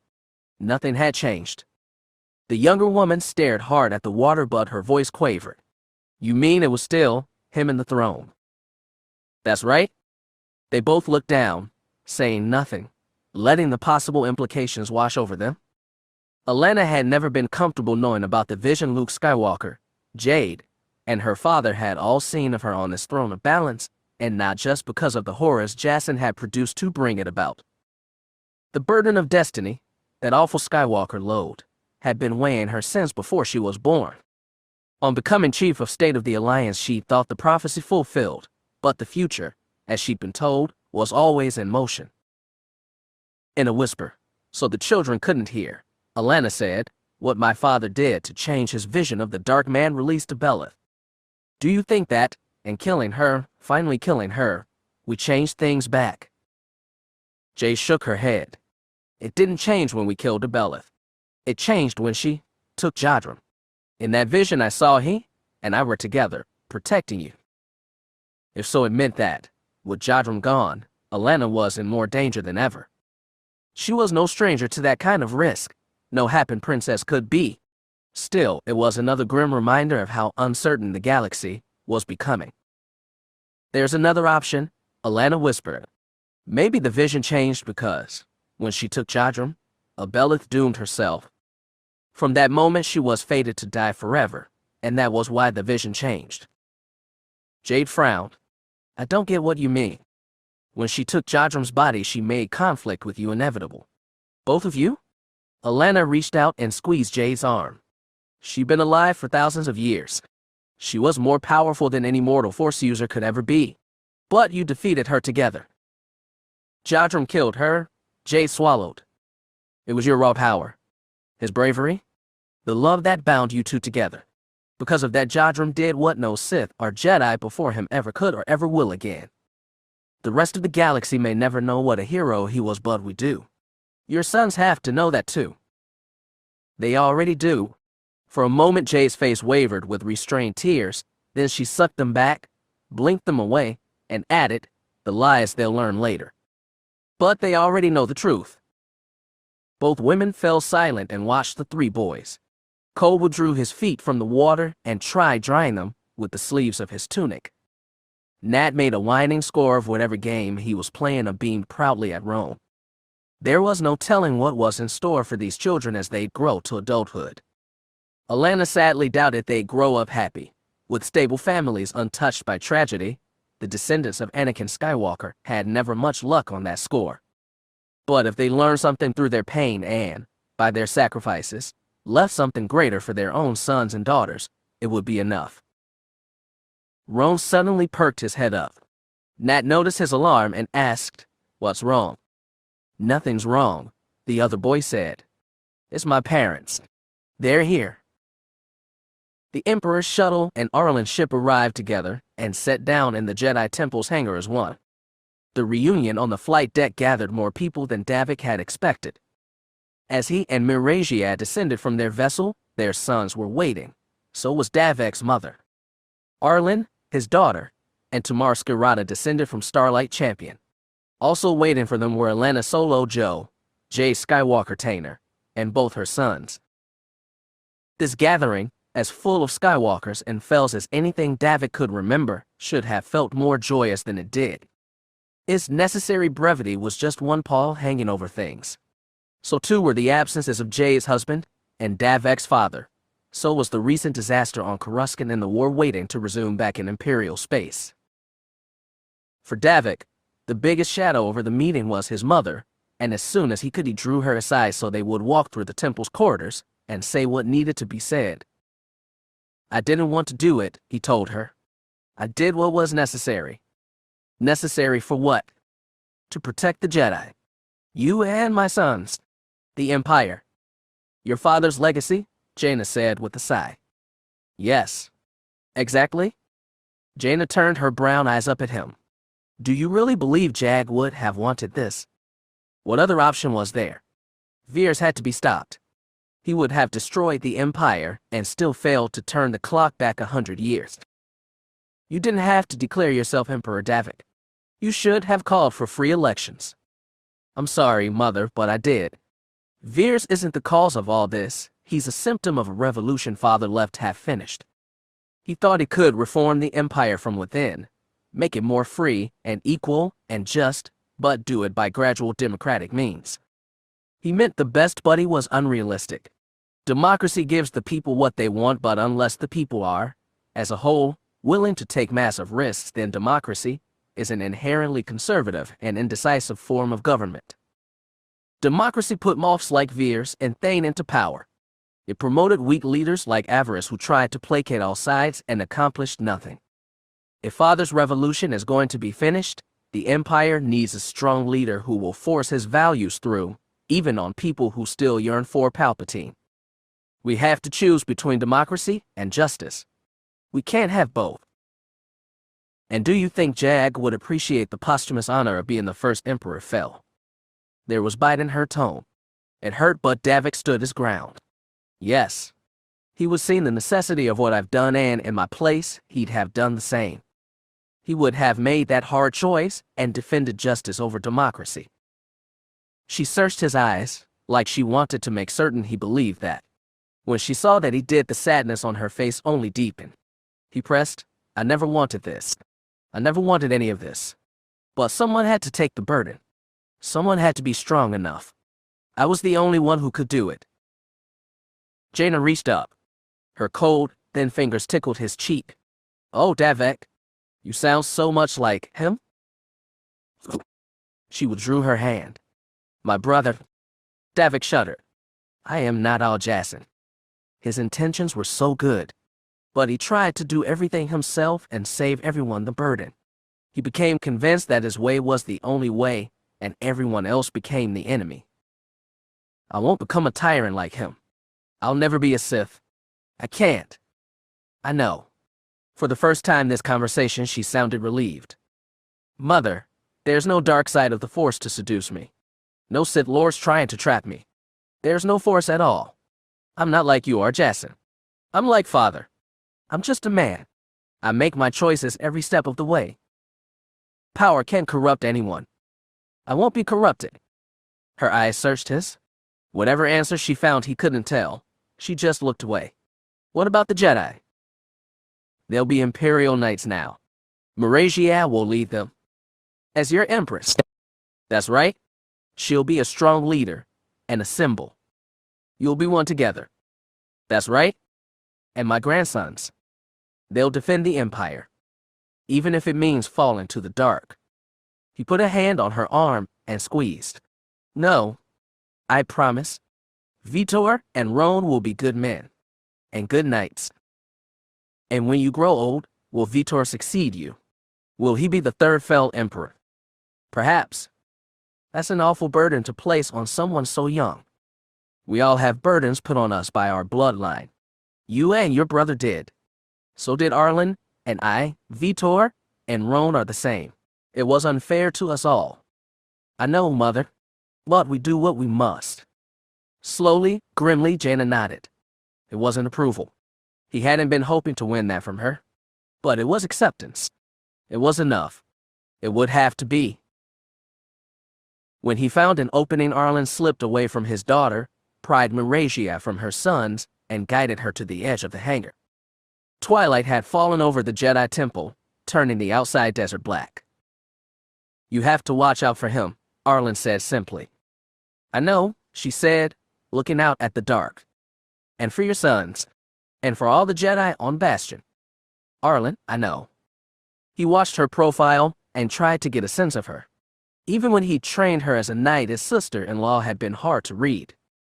From childhood, she'd imposed harsh discipline on herself as a way to bury self-doubt. Small wonder she'd found a match in Davik. Trying a lighter tone, he asked, Are Yaoli okay with what's happened? Of course not, she said softly. But Davik is right. It was the only thing we could do, including severing ties with the Jedi Order. They were always Imperial Knights. Patriotism runs strong in most of them. You were always an outlier. She softened the words with a faint smile. They'll miss your guidance, and I'll miss your help. Maragia, even if you're not part of the Order, you have to be a Jedi. You can't let you or any other knight be tempted by the dark side.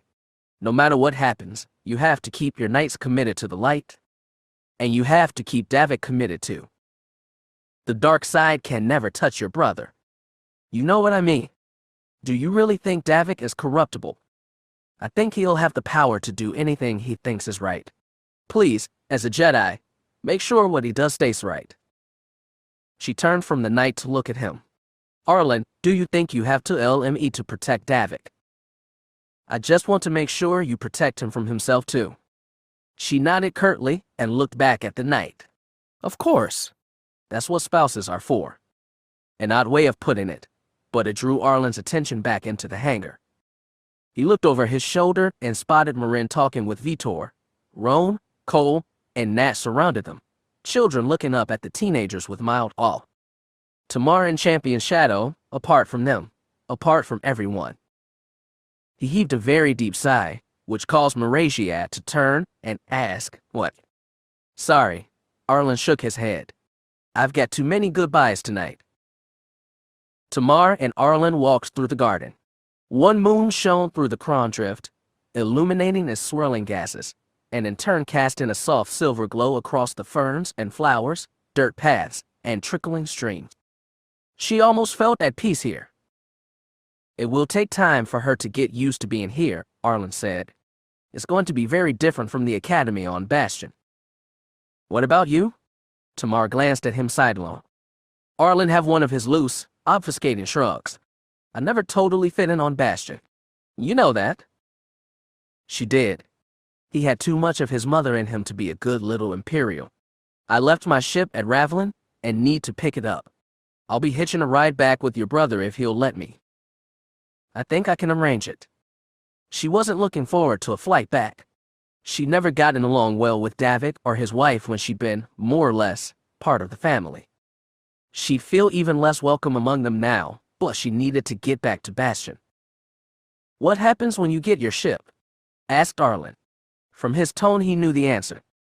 "With Ox dead, things are going to change. If I can be with my clan, I will." "What's the latest from Mandalore?" "Confusion. Nobody knows who's in charge or what's going on." "Sounds like everywhere lately," he said without humor. "What happens if Och's family comes after yours?" "Basilin Shevla. Strategic disappearance, we call it. Wouldn't be the first time we pulled one. We scatter but keep in touch. Come back together when the Osix died down." He said nothing. She added, "I want to be with them, Arlen. I have too." He didn't say anything, and in the low light she couldn't make out his face, but she got something from him in the Force, an entreaty she hadn't expected. It tempted her. She was surprised by that. Despite it all, she and Arlen still worked well as a team, and so much of her craved to be with their daughter, raising and guiding her like a proper mother Jedi or Mando should. But the possibility of that was gone now. For so many years she'd made Javern Ochus the locus of her pain. Sometimes she conjured up the memory of his bare face, and focused on it, making it the embodiment of everything that had gone awry with her life. Her failure to become a Jedi, her failure to be a wife or mother, her failure to be a good Mandalorian like she'd always assumed she'd be. It had been so easy to blame Ochus for it all. Now he was gone. She'd gotten what she'd wanted and found herself more uncertain than ever. The face responsible for her shabbed-up life was the one she saw in mirrors. Och's death had at least saved from all the lies she'd been telling herself. She could almost accept that, if not for the cost Marin would have to pay. "It's better if I stay away," she said. "For her sake. Och's clan will never find out who killed him. I can't protect Marin better if we're apart." "Does she know that?" "I'll tell her. I'm not abandoning her. I'm just laying low. For a while. And once things are settled down." "What?" He wasn't asking about her this time, or about them. Only Marin. She didn't have an answer. She stopped on the path, facing him in the moonlit dark, and said, "Be careful with her. After what she's been through, she's not going to be a cute little apprentice anymore." "You think I don't know that?" "She's going to have regret and anger, and doubt all thrown into one nasty package now. Don't let that get the best of her. You don't want her to end up like her mother."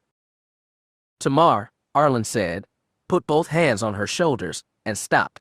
A patch of moonlight fell through the surrounding ferns, and cast silver on his face, showing all the familiar details. "Just be careful with her. If anyone can guide her through all that, it's you." He squeezed her shoulders and spoke his wordless offer. It was still tempting but too sweet to be believed. For 1 second, though, she let herself give in. She leaned in and kissed Arlen on the mouth, short and dry, then pulled back. "Don't overthink that," she said. He blinked. "I won't." "Good. I'll see you tomorrow." With that, she stepped around him and walked quickly away, retracing her course down the dark and winding path. Jade had a lot of memories of Ossus. Almost all of them were colored by Jadram or her father. A few included the chess boy then called Ranwarng Sapla.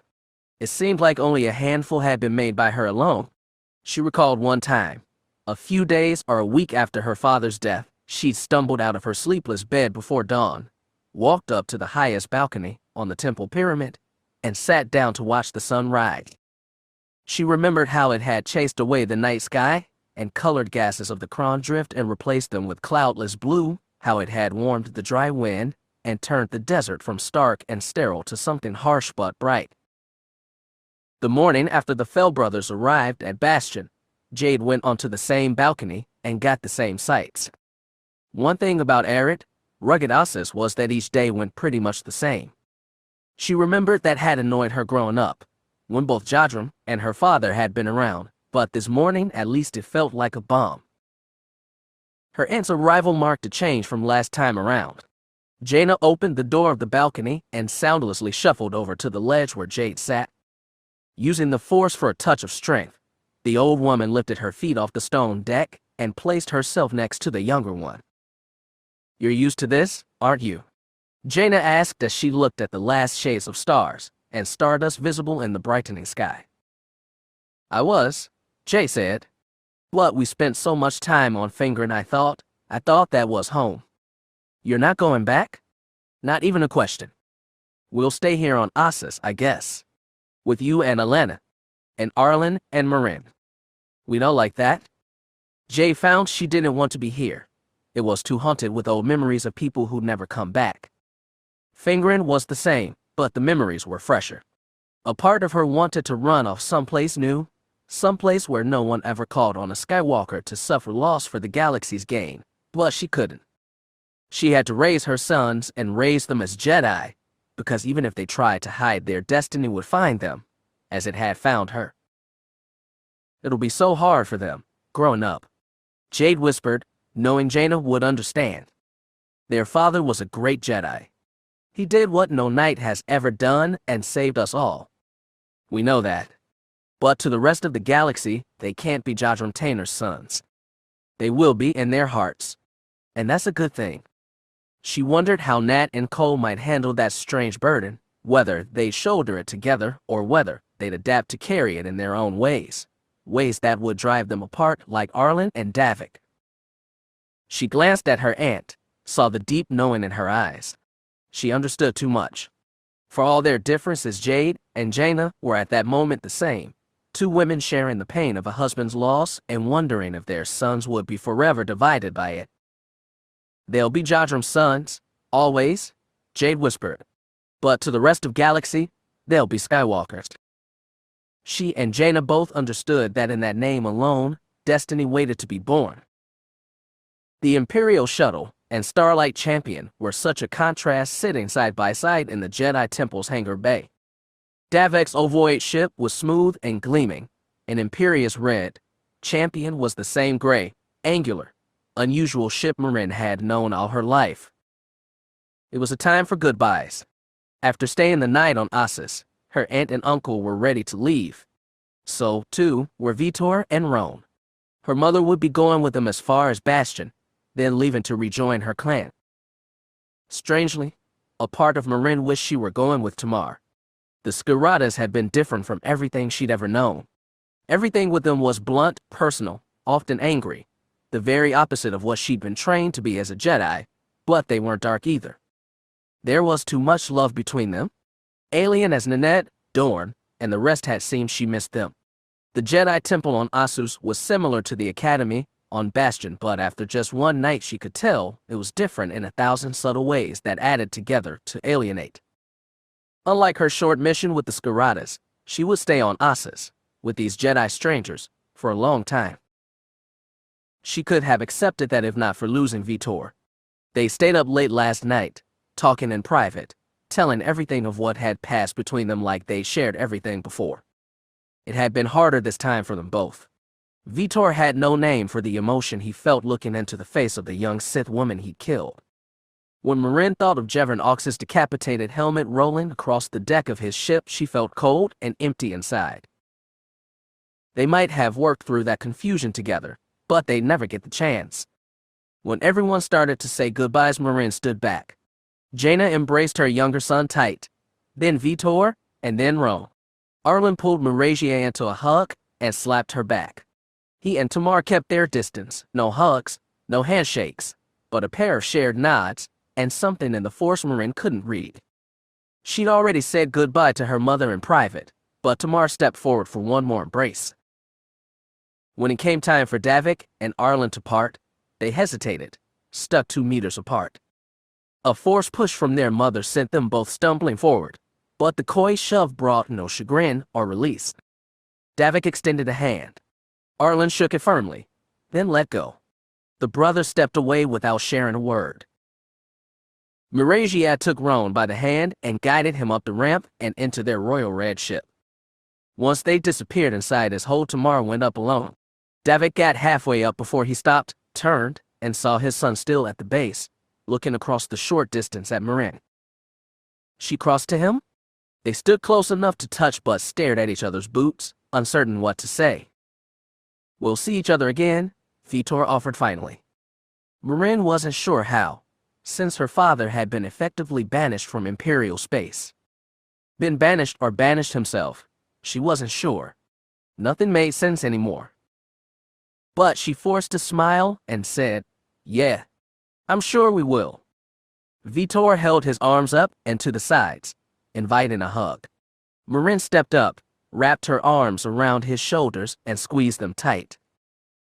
"You're going to be a great Jedi," Vtor said as he squeezed her back. "I know it." Marin wished she could believe him. She'd taken it on faith that she'd become that, someday, just as she'd assumed Vtor would be there with her. Now that finality seemed distant and uncertain. It didn't even feel as desirable as it had, though she had no idea what else she could ever be. As she released him, she said, "Stay safe, Vtor." "You too." He gave her arm one last squeeze and released. There I held.